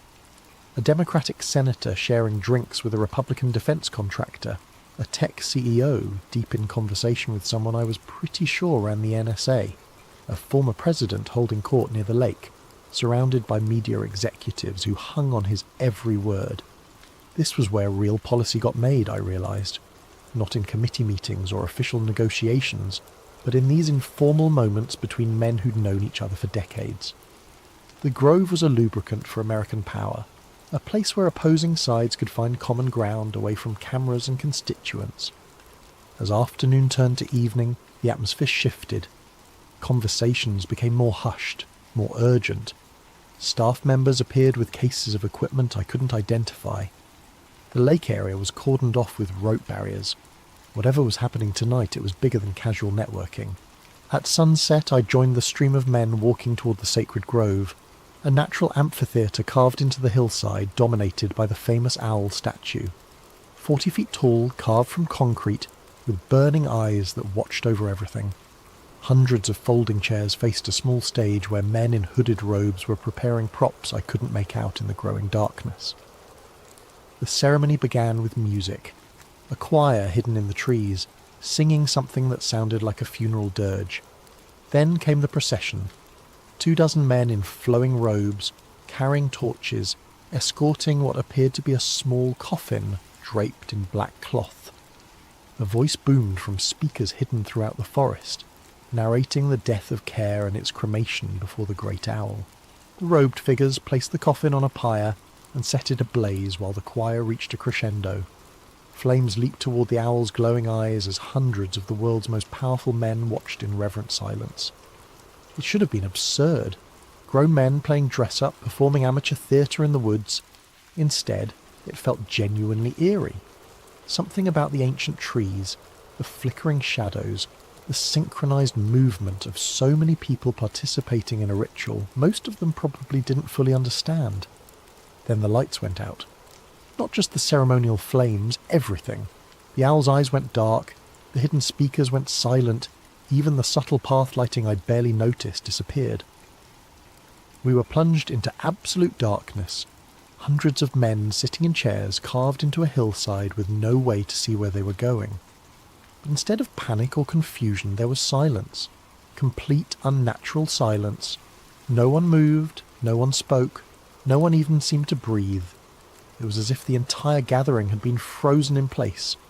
I waited for someone to call for help, for flashlights to appear, for the normal response to a power outage. Instead, I heard something that made the hair on my arms stand up. Footsteps. Measured, deliberate, moving through the crowd with impossible precision despite the darkness. The footsteps stopped near the front of the amphitheatre. Then came a voice, speaking in what sounded like Latin, words I couldn't understand but that seemed to resonate in my chest. Other voices joined in, creating a chant that built and built until it felt like the forest itself was vibrating with sound. This wasn't part of the official ceremony, this was something else entirely. The chanting stopped as abruptly as it had begun. A few seconds later the lights returned. Owl's eyes blazing, speakers crackling back to life, the master of ceremonies continuing his narration as if nothing had happened. The spell was broken, men began talking and moving again. The formal ceremony concluded with applause and casual conversation. But as we filed out of the sacred grove, I noticed something that chilled me. At least 24 men weren't heading back to the camps with everyone else. Instead, they were walking deeper into the forest, following a path I hadn't noticed before. All of them carried small flashlights, and all of them moved with the purposeful direction of people who knew exactly where they were going. I hung back, letting the main crowd pass, then followed the breakaway group at a distance. They were easy to track. The flashlight beams bobbed through the trees like fireflies, leading toward a part of the grove I hadn't seen on any map. The path wound uphill for nearly half a mile before opening into a smaller clearing I would never have found on my own. Here, hidden from the main camp by dense forest, was a second amphitheatre.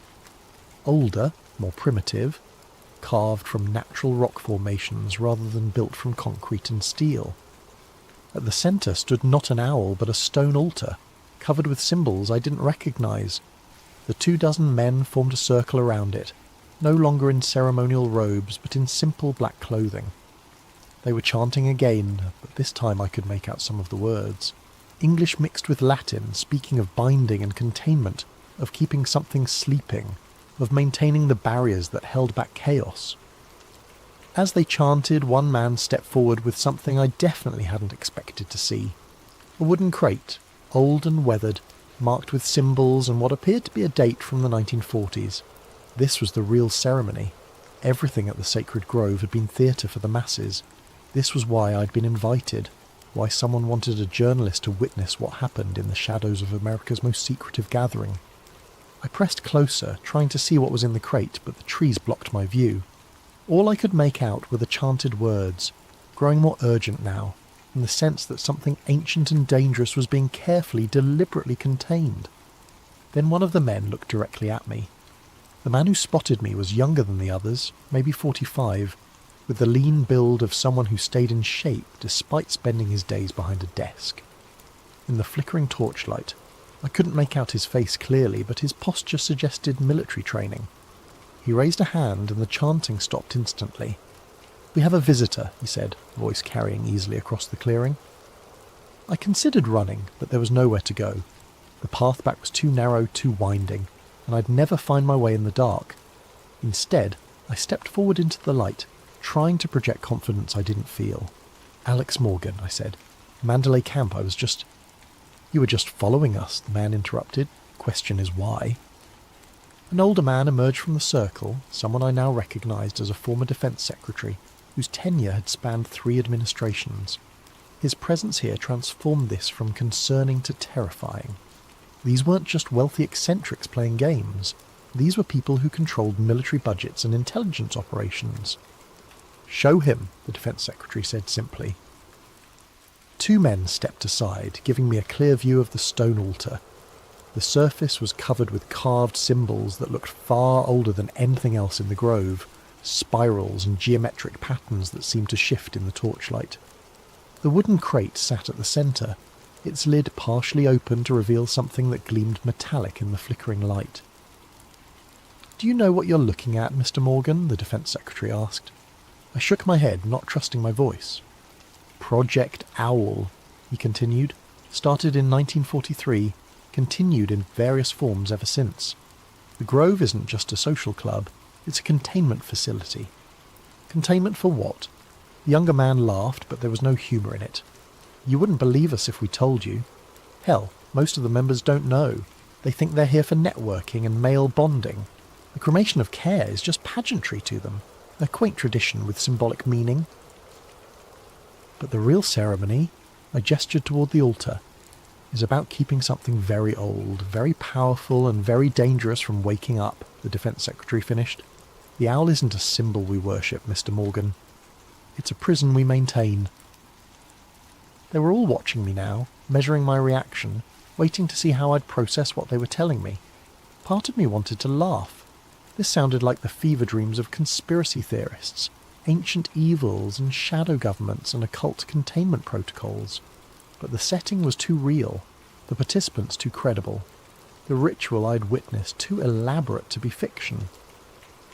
"What's in the crate?" I asked. "The original binding artifacts," said a woman's voice from behind me. I spun around to find someone who definitely hadn't been there moments before.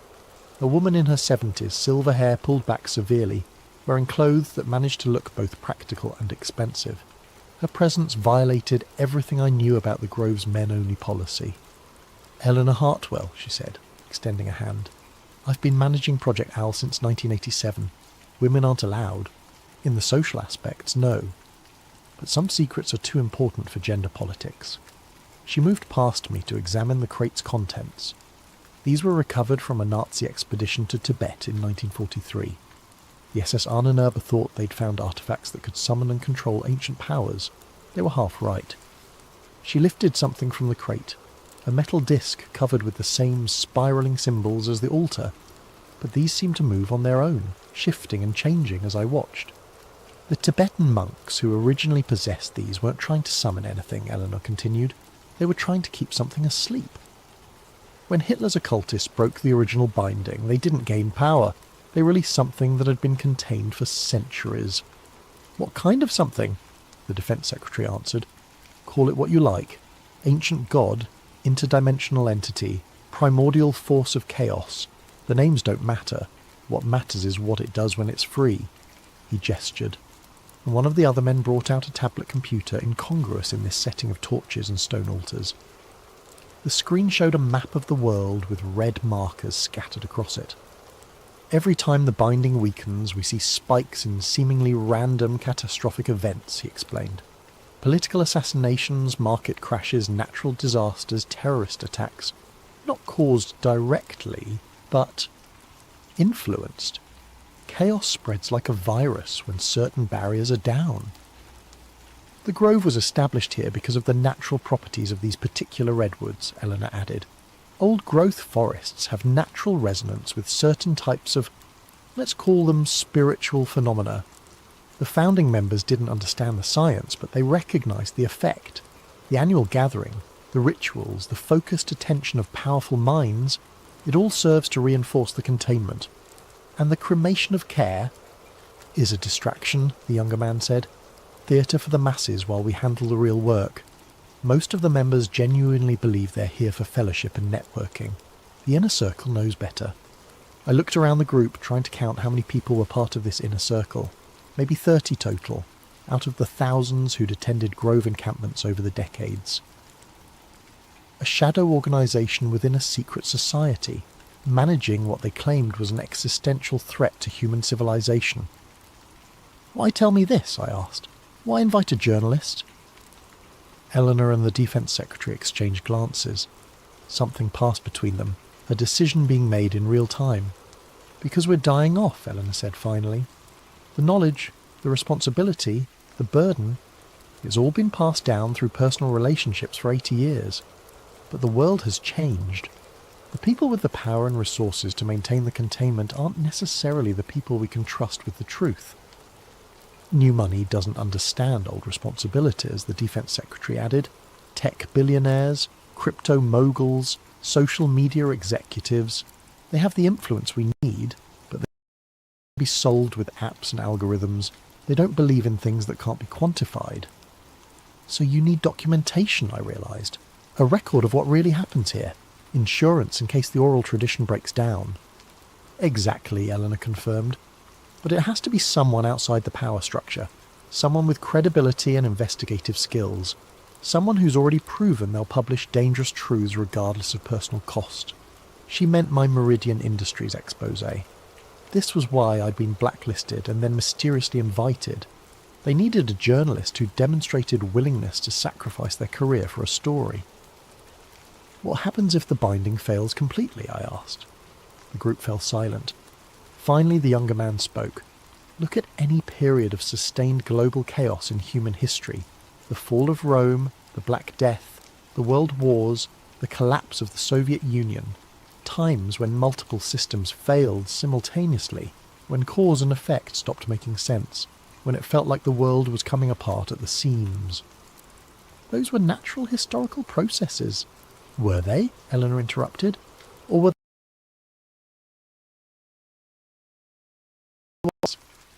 the monks who originally bound this thing warned that it feeds on conflict and confusion. The more chaos it causes, the stronger it becomes, until the binding fails entirely. She returned the metal disc to the crate and closed the lid carefully. The ceremony you just witnessed reinforces the containment for another year, she said, but each time it gets harder. The original artifacts are degrading, the knowledge is fragmenting, and the world is changing in ways that make traditional approaches less effective. How long do we have? Unknown, the Defense Secretary admitted. Could be decades, could be years, could be tomorrow if something goes wrong. That's why we need someone on the outside, someone who can document not just what we do, but why we do it. Insurance for the future. As if summoned by his words, a low rumble echoed through the forest. Not thunder, the sky was clear. Something deeper, more primal, like the earth itself was groaning. The torches flickered, and for a moment the carved symbols on the altar seemed to glow with their own light. Then everything went still again. Time to go, Eleanor said quietly.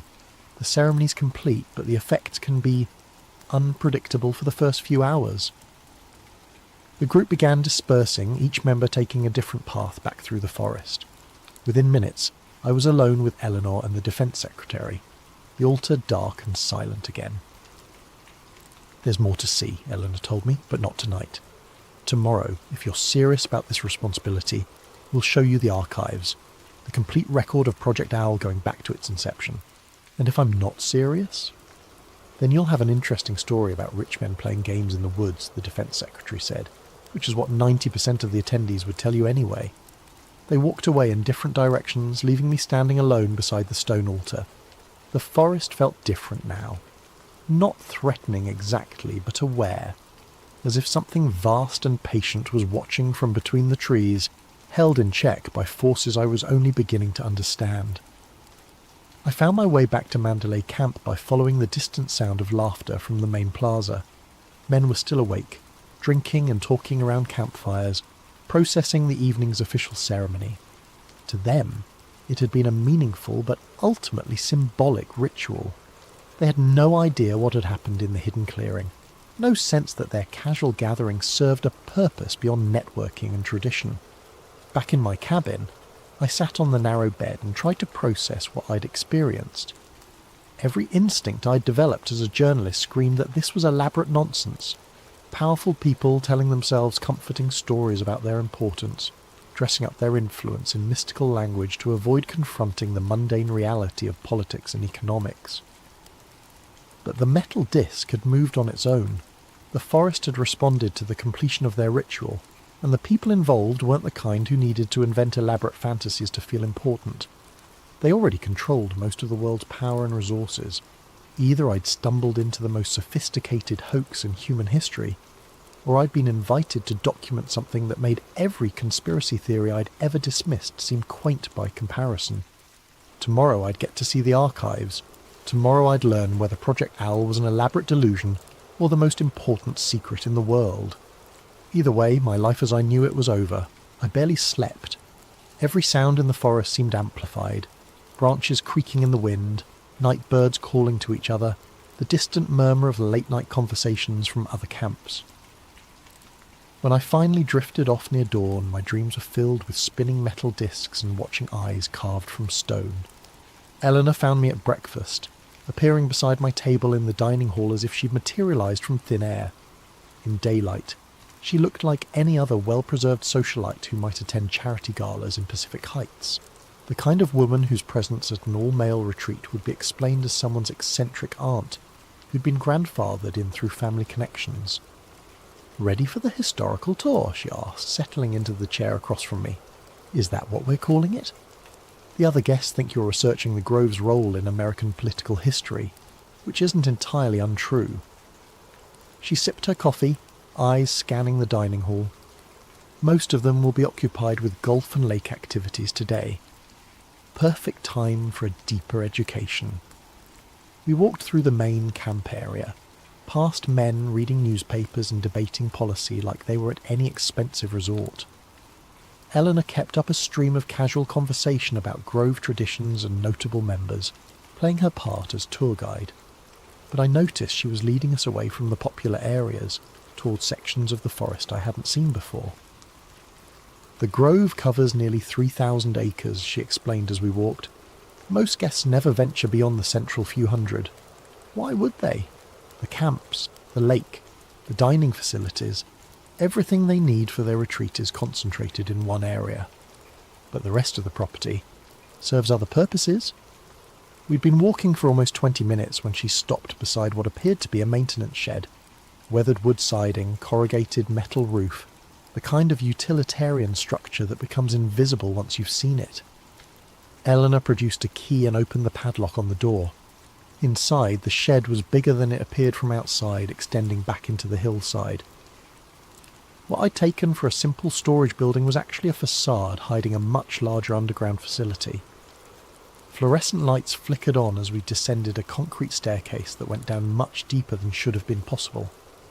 "Built during the Cold War," Eleanor explained, her voice echoing in the narrow stairwell. "Officially, it's an emergency shelter for continuity of government operations.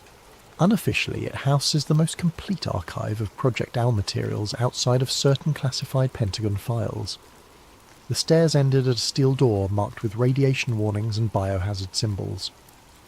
Eleanor placed her palm on a scanner that seemed decades newer than the rest of the facility. The door slid open with a hydraulic hiss, revealing something that took my breath away. The archive stretched out in all directions, a vast underground chamber carved from the bedrock beneath the grove. Metal shelving units reached toward a ceiling lost in shadows, each one packed with boxes, files, artifacts and equipment I couldn't begin to identify. Climate control systems hummed quietly, maintaining perfect temperature and humidity for materials that spanned nearly 8 decades of secret research. "Welcome to the real history of the 20th century, Eleanor said. She led me past shelves of documents in German, Russian, Chinese, and languages I didn't recognise. Maps marked with symbols similar to what I'd seen on the altar. Photographs of archaeological expeditions to remote locations around the world. Technical specifications for devices that looked like they belonged in science fiction movies. After we recovered the original Nazi materials in 1943, President Roosevelt authorized a classified research program, Eleanor explained, pulling a thick file from one of the shelves. The scientists involved were initially skeptical. Einstein himself consulted on the project for 6 months before concluding that the artifacts operated according to principles beyond current physics. She opened the file, revealing handwritten notes in what I recognized as Einstein's distinctive script.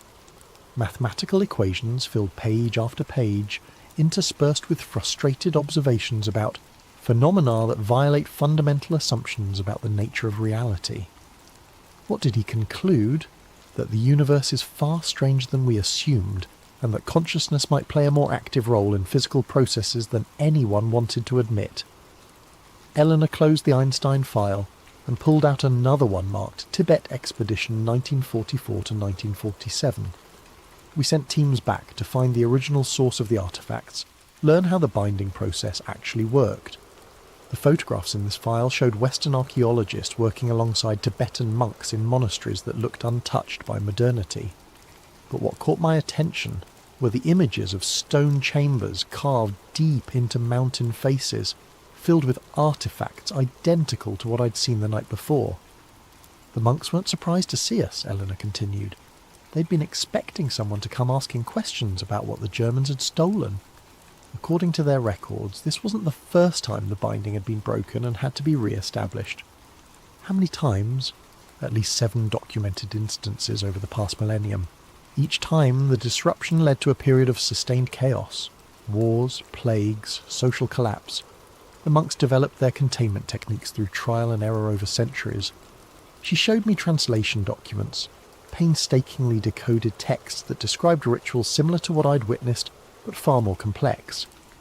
The Tibetan methods involved dozens of practitioners working in carefully coordinated groups, maintaining the binding through constant vigilance and regular reinforcement ceremonies. The Grove's founders didn't understand the underlying principles, Eleanor admitted. They just knew that gathering powerful, influential people together for focused ritual activities seemed to have a stabilising effect on certain phenomena. We moved deeper into the archive, past sections devoted to different decades of research. I saw files on the Cuban Missile Crisis, Vietnam War, Watergate, the fall of the Berlin Wall, all marked with notations about containment stress and binding fluctuations. Major historical events correlate with weaknesses in the containment, Eleanor explained. Sometimes the stress is caused by the events themselves. Global conflicts generate the kind of chaos that feeds the entity. Sometimes it's the reverse. Containment failures create conditions that make conflicts more likely. Chicken and egg. Exactly. Which is why prevention became our focus rather than reaction. She stopped at a section of the archive devoted to technology development. Here were prototypes of devices that looked decades ahead of anything I'd seen in the outside world. Machines that supposedly measured spiritual resonance and metaphysical field fluctuations. Computer models attempting to quantify something that traditional science insisted didn't exist. The hardest part has always been bridging the gap between ancient knowledge and modern capabilities, Eleanor said, picking up a device that looked like a cross between a spectrometer and a Geiger counter. The monks' techniques worked, but they required lifelong training and cultural conditions that don't exist in the modern world. We needed methods that could be implemented by people with day jobs and families. Hence the Grove. Annual gatherings of influential people, focused ritual activities, enough genuine belief and emotional investment to create the necessary resonance. She set down the device and looked at me seriously. But it's a band-aid solution, and we all know it. The original binding required full-time practitioners working in optimal conditions. We're trying to maintain something incredibly complex and dangerous using part-time amateurs. We reached the centre of the archive, where a circular area had been cleared for what appeared to be a viewing room. Multiple monitors displayed real-time data streams, seismic readings, atmospheric measurements, and more esoteric graphs tracking things labelled psychic resonance and entity containment levels. This is where we monitor the binding stability, Eleanor explained, settling into one of the chairs facing the displays. 24 hours a day, 7 days a week. The moment something starts to deteriorate, we know about it. I studied the screens, trying to make sense of the constantly shifting data. One monitor showed a map of the world with coloured dots marking locations where anomalous events had occurred in the past 24 hours. Another displayed what looked like seismic data, but with patterns that seemed too regular to be natural earthquakes. What's the current status? Eleanor's expression grew grave. Declining. The binding has been weakening steadily for the past 15 years, accelerating in the past 5. We estimate maybe 2 to 3 years before complete failure becomes inevitable. What happens then? Unknown. The historical records from previous binding failures are incomplete. The monks who witnessed them were usually dead within months. But we can make educated guesses based on pattern analysis. She pulled up another screen, this one showing a timeline of major global events overlaid with containment stability measurements. The correlation was undeniable. Every period of significant chaos in human history corresponded with dramatic drops in whatever they were measuring. Complete binding failure would likely trigger cascading system collapses, Eleanor continued. Political institutions, economic markets, social structures, all the complex relationships that hold civilization together become vulnerable when certain types of influence are unchecked. How bad are we talking? Best case scenario? A severe global recession coupled with widespread political instability, multiple government collapses, market crashes, social unrest spreading faster than any rational analysis would predict. And worst case? Eleanor was quiet for a long moment, studying the data streams that painted an increasingly grim picture of whatever they were monitoring. Worst case is the end of human civilization as we know it. Not through nuclear war or climate change or any of the threats people talk about in public. Through something much more fundamental, the breakdown of the psychological and spiritual structures that allow complex societies to exist.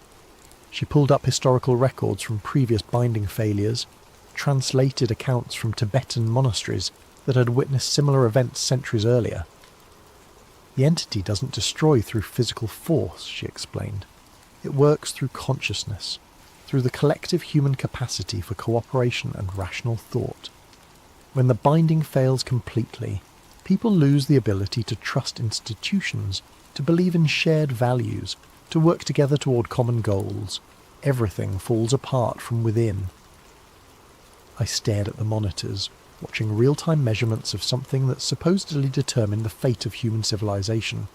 The graphs showed steady decline across multiple indicators, punctuated by sudden spikes that corresponded to major news events I recognized from recent headlines.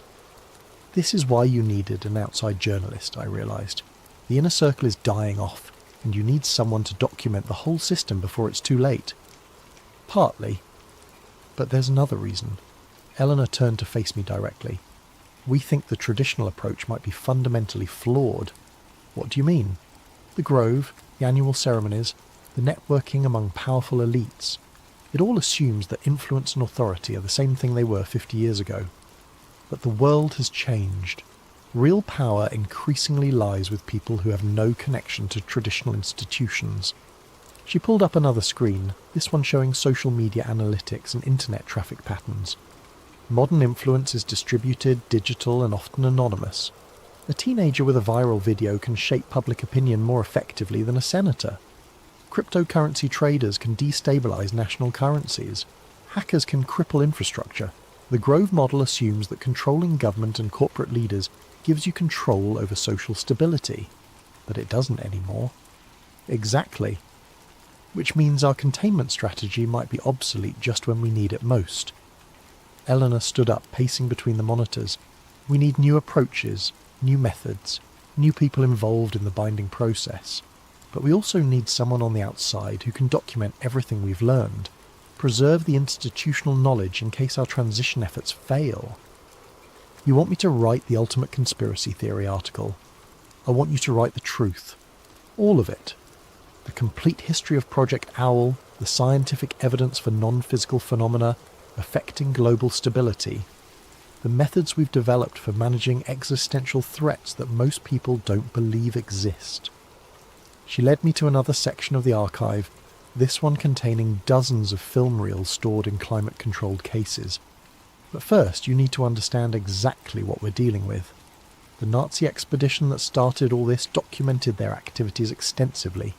They filmed everything, convinced they were making history. Eleanor selected one of the reels and loaded it into a vintage projector that looked like it belonged in a museum. The screen flickered to life, showing black and white footage of men in SS uniforms working in what appeared to be a Tibetan monastery. Tibet, 1943, Eleanor narrated as the images played. The Ahnenerbe expedition, led by Heinrich Himmler's personal occult research division. They found what they were looking for, but they had no idea what they were actually dealing with. The film showed German archaeologists carefully removing artifacts from hidden chambers, documenting everything with scientific precision. But as they worked, the footage began to show anomalies, shadows that moved independently of their sources, equipment malfunctioning in ways that defied explanation. And in the faces of the expedition members, a growing sense of unease that became terror as the film progressed. "Watch what happens when they break the original seal," Eleanor said. On screen, the Germans used explosives to breach a stone chamber that had clearly been sealed for centuries. The moment the barrier cracked, the camera recorded something that made my skin crawl, a sound like wind rushing through tunnels, but with an intelligence behind it that felt actively malevolent. The expedition members began arguing, then fighting, then turning on each other with a violence that seemed to come from nowhere. Within hours of breaking the seal, half the team was dead, and the survivors were fleeing through the mountains carrying only the most portable artifacts. "They thought they'd found weapons," Eleanor explained as the reel ended. What they actually found was something that used them as weapons against each other. The surviving members of the expedition spent the rest of the war trying to develop countermeasures, but it was too late. The damage was already spreading. She loaded another reel, this one showing American soldiers in 1945 investigating what remained of German occult research facilities. General Patton's intelligence units found the Nazi research archives during the final push into Germany. Most of it was dismissed as mystical nonsense, but a few people recognised the potential strategic implications. The second film showed American scientists examining the artifacts that would eventually end up at Bohemian Grove, testing them with instruments that clearly couldn't measure what they were really dealing with. But the effects were undeniable. Personnel exposed to the artifacts began exhibiting erratic behaviour, making increasingly irrational decisions, turning against colleagues and superiors without apparent cause. Project Owl was established to contain and study the artifacts while developing countermeasures, Eleanor continued. The Grove became the testing ground for large-scale containment techniques. And it worked. For almost 80 years, yes, but the binding requires constant maintenance, and each generation faces new challenges. She showed me more reels, documenting decades of research and development, scientists working to understand forces that couldn't be quantified, politicians unknowingly participating in rituals designed to maintain global stability, business leaders whose networking activities served purposes they never suspected. The most recent footage showed the Grove ceremonies I'd witnessed, but from multiple camera angles that revealed details invisible to casual observers. During the official cremation of care, sophisticated monitoring equipment tracked energy fluctuations that spiked dramatically during specific moments of the ritual. The hidden ceremony showed even more dramatic readings, with measurements that peaked exactly when the chanting reached its climax. The science isn't complete, Eleanor admitted.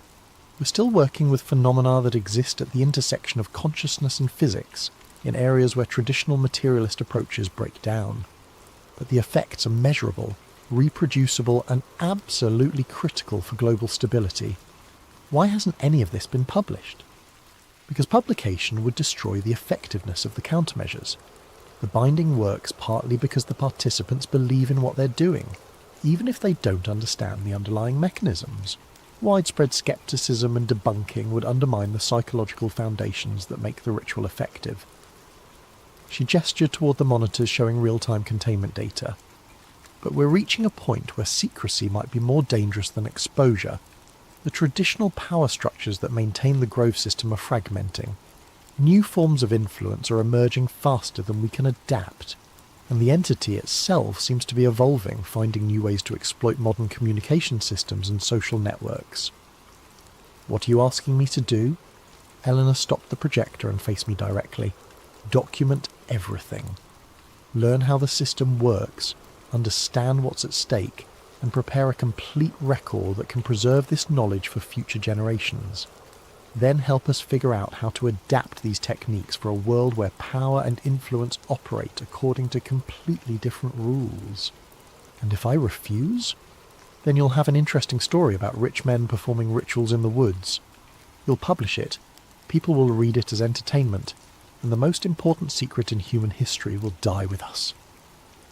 The monitors around us continued their steady tracking of forces I was only beginning to understand. Whatever they were measuring was declining steadily, and the implications of that decline were more terrifying than any conventional threat I could imagine. How long do I have to decide? The next phase of your education starts tonight, Eleanor said. We'll show you the complete film archive, introduce you to the current research team, and give you access to the real-time monitoring systems. After that, you'll understand exactly what's at stake." She began shutting down the projection equipment, preparing to leave the archive. "But I should warn you. Once you've seen everything, there's no going back. The knowledge becomes a responsibility, and that responsibility will follow you for the rest of your life." As we climbed back toward the surface, I tried to process what I'd learned. Either I'd stumbled into the most elaborate hoax in human history, or I was being invited to document something that made every conspiracy theory seem quaint by comparison. The shed above us looked innocent enough in the afternoon sunlight, just another maintenance building in a forest full of them. But beneath our feet lay evidence of forces that supposedly shaped the course of human civilization, monitored by people who carried the weight of secrets too dangerous for public consumption. Tomorrow night, I'd see the rest of the archive.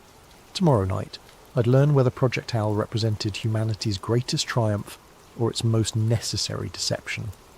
Either way, my life as I knew it was ending. The only question was what would replace it. Eleanor met me again at sunset, appearing beside my cabin as the dinner bell rang across the grove. Around us, members were gathering for the evening's entertainment, some kind of historical presentation about grove traditions that would give us perfect cover for our real activities. "Tonight you see everything," she said simply. "The complete archive going back to the beginning. Fair warning, some of it isn't easy to watch."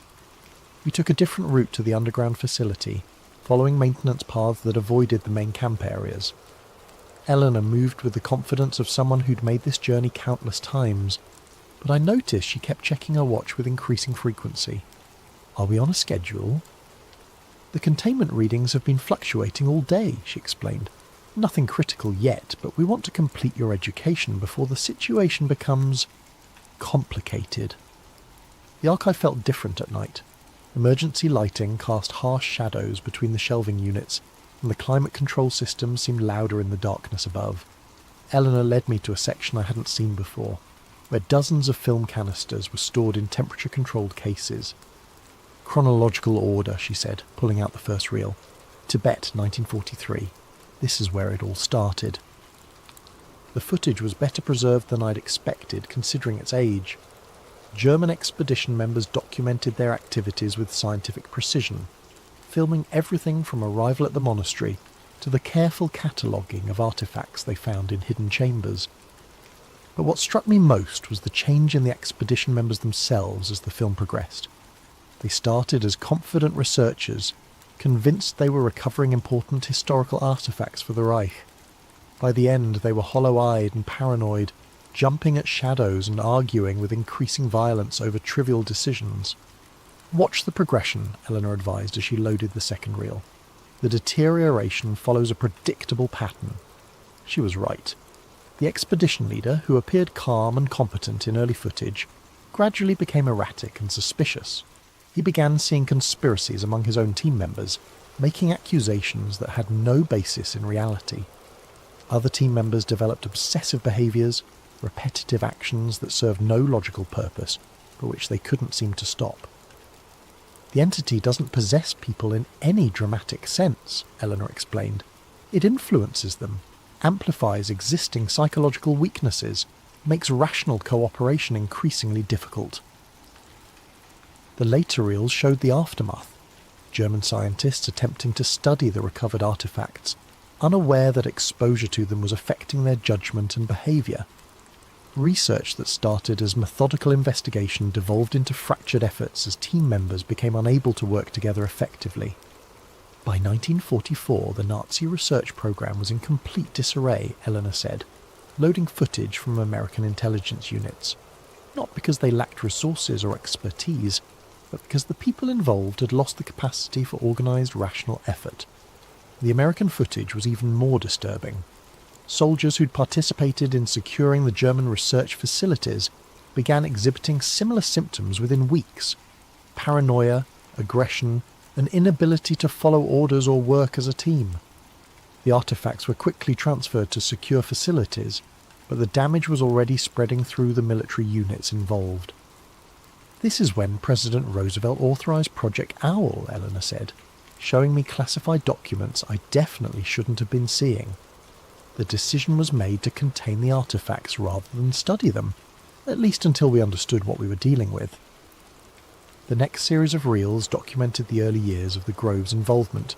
Prominent businessmen and politicians who thought they were participating in elaborate team-building exercises, unaware that their activities were being carefully monitored for their effects on containment stability. The beautiful irony, Eleanor noted, is that the most effective participants were people who took the rituals seriously, without believing in their literal truth. They invested genuine emotional energy in symbolic activities, creating the psychological resonance necessary for containment without the skepticism that would undermine it. I watched decades of Grove ceremonies, seeing the evolution from crude early attempts to the sophisticated rituals I'd witnessed. The filmmakers documented everything from multiple angles, tracking correlations between participant behaviour and mysterious readings on monitoring equipment. The breakthrough came in 1963, Eleanor said, loading a reel marked Project Mindbridge Consciousness Research Initiative. We finally began to understand the relationship between collective human consciousness and what we were trying to contain. This footage showed scientists working with equipment that looked decades ahead of anything I'd seen in public research facilities. They were mapping what they called psychic resonance fields, measuring the effects of focused group attention on phenomena that traditional science insisted didn't exist. Consciousness isn't passive, Eleanor explained as the footage showed researchers monitoring brainwave patterns during Grove ceremonies. Under specific conditions, focused human attention can influence physical processes through mechanisms we still don't fully understand. The evidence was compelling. During successful binding rituals, monitoring equipment showed dramatic changes in local electromagnetic fields, gravitational anomalies, and other effects that defied conventional explanation. The more focused and emotionally invested the participants, the stronger the measured effects. But the most important discovery was that the entity itself is conscious, Eleanor continued, loading a reel from the 1970s. Not conscious like a human or animal, but aware in ways that allow it to adapt and respond to our containment efforts. This footage was harder to watch. It showed experiments where researchers deliberately weakened containment protocols to study the entity's responses. The results were horrifying. Within hours, people exposed to the weakened binding began turning on each other with a savagery that had no rational explanation. We learned that it doesn't just influence behaviour randomly, Eleanor said. It targets the specific psychological and social bonds that hold groups together. It makes people distrust authority, question shared values, abandon cooperation in favour of individual survival. The final series of reels brought the documentation up to the present day. Recent Grove ceremonies filmed with modern digital equipment, showing measurements that painted an increasingly dire picture. The binding was weakening despite their best efforts, and the entity's influence was spreading through channels they were still struggling to understand. Internet culture, social media, digital communication, they've created new vectors for the kind of psychological influence the entity specialises in, Eleanor explained. People are more isolated, more suspicious, more prone to conspiracy thinking than ever before. The very technologies that connect us globally are making us more vulnerable to forces that exploit human psychological weaknesses. She showed me correlation analyses that were truly frightening.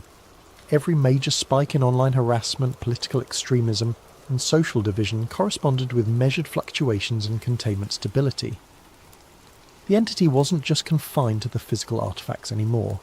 It was spreading through digital networks, using human communication systems to amplify its influence. This is why traditional approaches aren't working, Eleanor said. The Grove model assumes that controlling physical locations and influential people gives you control over social stability. But in a networked world, influence operates according to completely different rules. The most recent footage showed research teams working on new approaches, attempts to create digital containment protocols, online rituals that could engage globally distributed participants, technological methods for monitoring and countering the entity's influence through internet channels. The preliminary results are promising, Eleanor admitted, but we're running out of time. The traditional binding is failing faster than we can develop alternatives. She turned off the projection equipment and faced me directly. That's the complete record. 80 years of research containment and gradual understanding of something that exists at the intersection of consciousness and physics. Now you understand what we're really dealing with. I sat in silence for several minutes, trying to process what I'd seen. The footage was too detailed, too consistent, too well documented to be an elaborate hoax. But accepting it as real meant accepting that everything I thought I knew about how the world worked was fundamentally incomplete. What do you need from me? Help us bridge the gap between old knowledge and new realities, Eleanor said. Document everything we've learned, but also help us figure out how to adapt these techniques for a world where influence operates through social media and digital networks rather than exclusive clubs and private meetings. I'm a journalist, not a researcher. You're someone who understands how information spreads in the modern world, how narratives form and evolve, how public opinion gets shaped by forces most people never notice. Those are exactly the skills we need. She gestured toward the monitors showing real-time containment data. The entity is learning to use our own communication systems against us. We need people who understand those systems well enough to develop countermeasures. And if we fail, Eleanor's expression grew grave, then within the next few years human civilization enters a period of chaos and collapse unlike anything in recorded history, not through war or natural disaster, but through the breakdown of the psychological foundations that make complex societies possible. The weight of what she was telling me settled on my shoulders like a physical burden. If they were right, I wasn't just being offered the story of a lifetime, I was being recruited to help prevent the end of the world as we knew it. When do we start? Tomorrow, Eleanor said. But first, you need to see what happens when containment fails. We have one more reel to show you. Footage from 1962, when a test of weakened binding protocols got out of hand. She loaded the final reel, and I watched something that would haunt my dreams for years to come. Research subjects exposed to deliberately weakened containment turned on each other with a ferocity that looked less like human behaviour than like animals driven mad by disease. Within hours, rational people became incapable of basic cooperation, seeing enemies everywhere, responding to imagined threats with real violence. Multiply that by global population, Eleanor said quietly, and you begin to understand what we're trying to prevent. As we climbed back toward the surface, I realised there was no going back. Whether Project Owl represented the most important secret in human history, or the most elaborate delusion ever created, I was now part of it. The knowledge had become a responsibility, and that responsibility would shape everything I did for the rest of my life. Above us, the Grove continued its normal activities. Powerful people, networking and bonding, unaware that their casual retreats served a purpose that might determine the survival of human civilization. Tomorrow I'd begin learning how to help them succeed. I woke before dawn to the sound of helicopters, not the distant drone of aircraft passing over, but the heavy thrum of rotors directly overhead, circling the Grove in patterns that suggested search rather than transport. Eleanor appeared at my cabin door before I'd finished dressing, her usual composed demeanour replaced by urgent tension. "We have a problem," she said simply.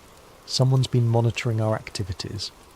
She led me quickly through the forest, avoiding the main paths and staying under tree cover that would hide us from aerial observation. The helicopters were government aircraft, she explained, but not ones under Project Owl's control. Different agencies have different levels of clearance, she said as we moved. Some know about our activities, some know only pieces, and some know nothing but suspect something significant is happening here. Which category do the helicopters represent? The dangerous one. People who know enough to be suspicious but not enough to understand the consequences of interference. We reached the concealed entrance to the archive facility, but Eleanor didn't lead me inside. Instead, she continued deeper into the forest, towards sections of the Grove I'd never seen. The underground facility is compromised, she explained. Motion sensors, thermal imaging, electromagnetic monitoring.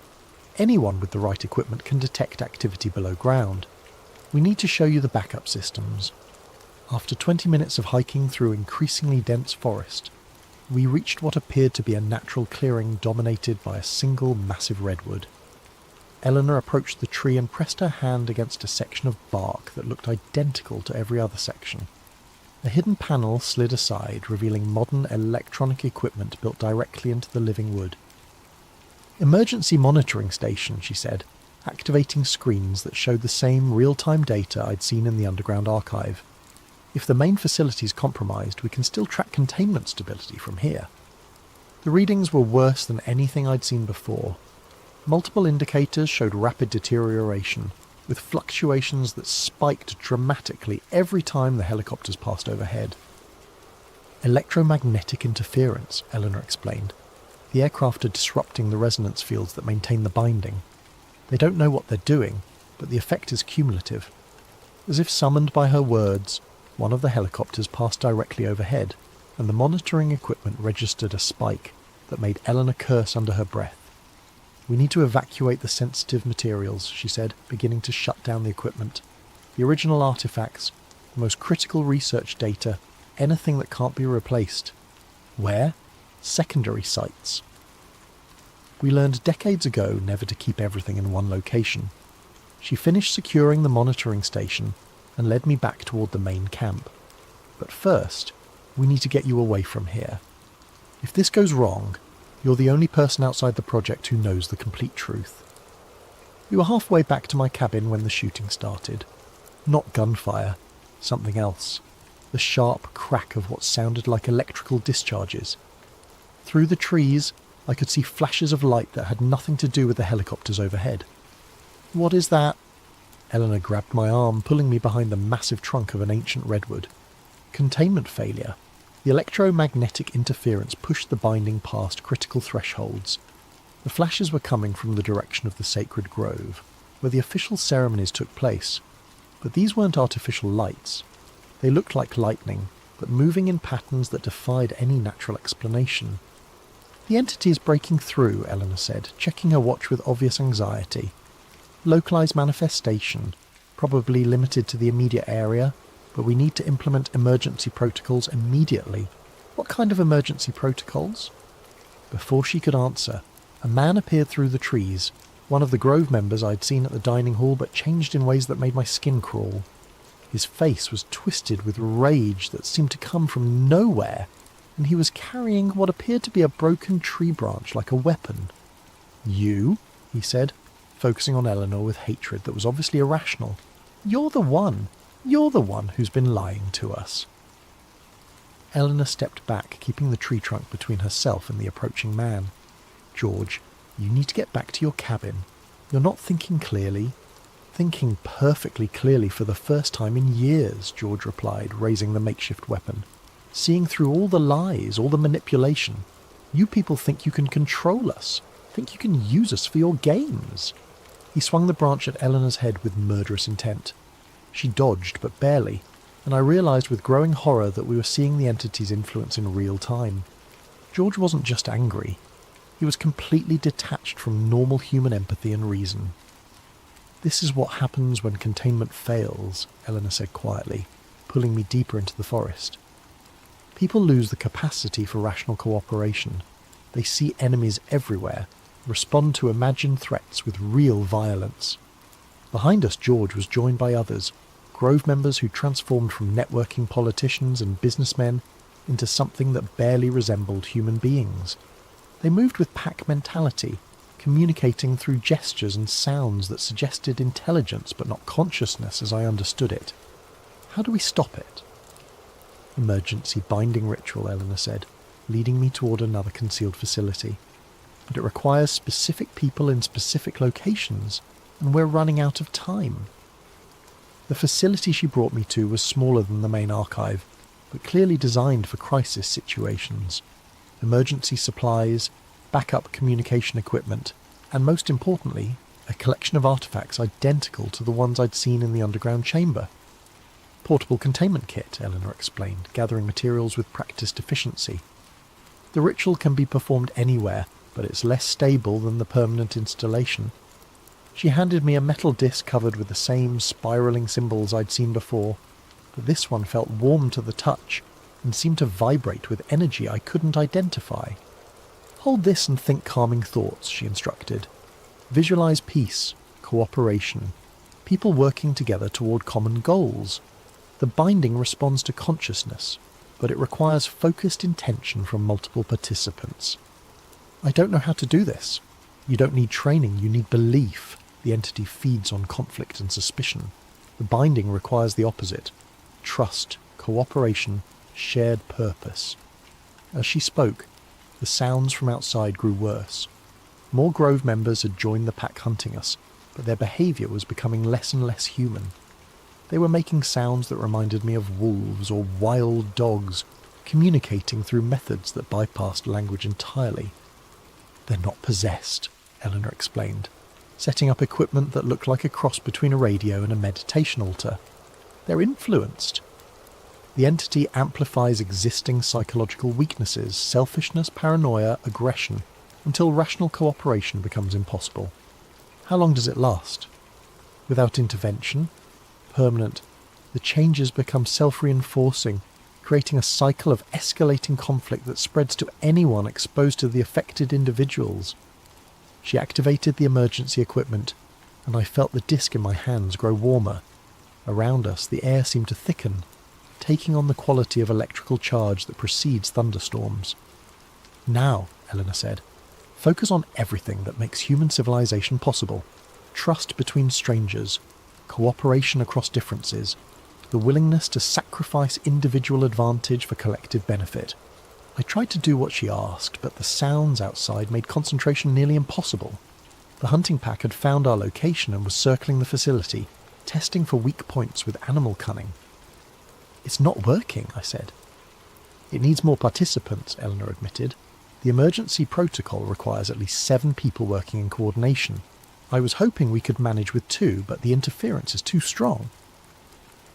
As if responding to her words, the attackers began trying to break down the door, but their methods were wrong somehow. They were using tactics that might work against prey animals, but not against humans who understood tools and leverage. "Their intelligence is being affected," Eleanor observed. "They're losing abstract reasoning, reverting to more primitive cognitive patterns. Is that good or bad for us?" "Both. They can't plan sophisticated attacks, but they also can't be reasoned with or distracted." The door was beginning to buckle under coordinated assault. Within minutes they'd break through, and I had no illusions about what would happen then. The people outside might once have been politicians and businessmen, but they'd become something that saw us as threats to be eliminated. Eleanor made a decision that probably saved our lives. "Run," she said, gathering the most essential artifacts into a backpack. "There's a service road 2 miles north of here. Follow it east until you reach Highway 101, then go south to San Francisco. What about you?" "I'll try to implement the emergency protocol with whatever Grove members are still unaffected. But you need to get this information to the outside world." She handed me a small device that looked like an ordinary cell phone but felt heavier than it should. "Encrypted satellite communicator," she explained.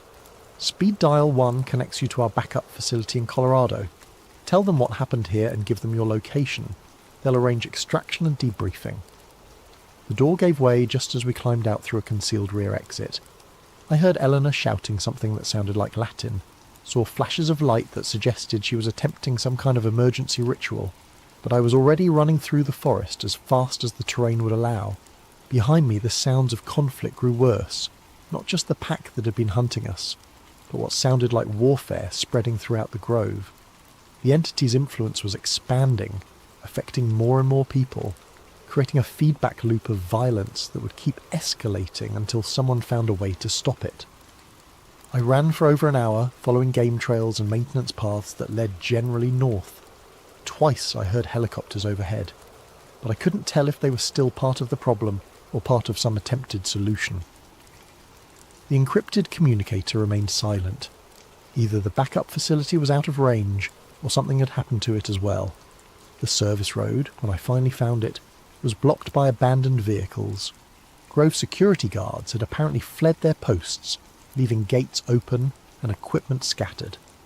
Whatever had happened here was bigger than just the immediate area around the sacred grove. I followed the road east on foot, staying off the asphalt to avoid being visible from the air. The communicator finally picked up a signal as I reached higher ground, but when I activated speed dial 1, the response wasn't what I had expected. Project Owl emergency line, a voice said. State your clearance level and location. I don't have a clearance level, I said. Eleanor Hartwell gave me this device. There's been a containment failure at Bohemian Grove. A pause, then. Are you the journalist? Yes. We've been expecting your call. What's your current location? I described my position as best I could, and the voice gave me coordinates for a pickup point 5 miles south of my position. Emergency extraction team is en route, the voice said. ETA 40 minutes. Stay hidden until you see a black helicopter with owl markings. What happened to Eleanor? Another pause, longer this time. Unknown. We lost contact with all Grove personnel 3 hours ago. You may be the only survivor with first-hand knowledge of the incident. The call ended, leaving me alone on a forest road with the weight of impossible knowledge. If Eleanor was right, I'd just witnessed the beginning of something that could destroy human civilization. If she was wrong, I'd been recruited into the most elaborate delusion in history. Either way, there was no going back. The story I'd come to investigate had become my life, and that life would never be the same. The helicopter that picked me up wasn't military, but it wasn't civilian either. Black, unmarked, with sound dampening that made it whisper rather than roar. The pilot didn't speak during the 40-minute flight south, and the windows were tinted too dark to see our destination until we landed.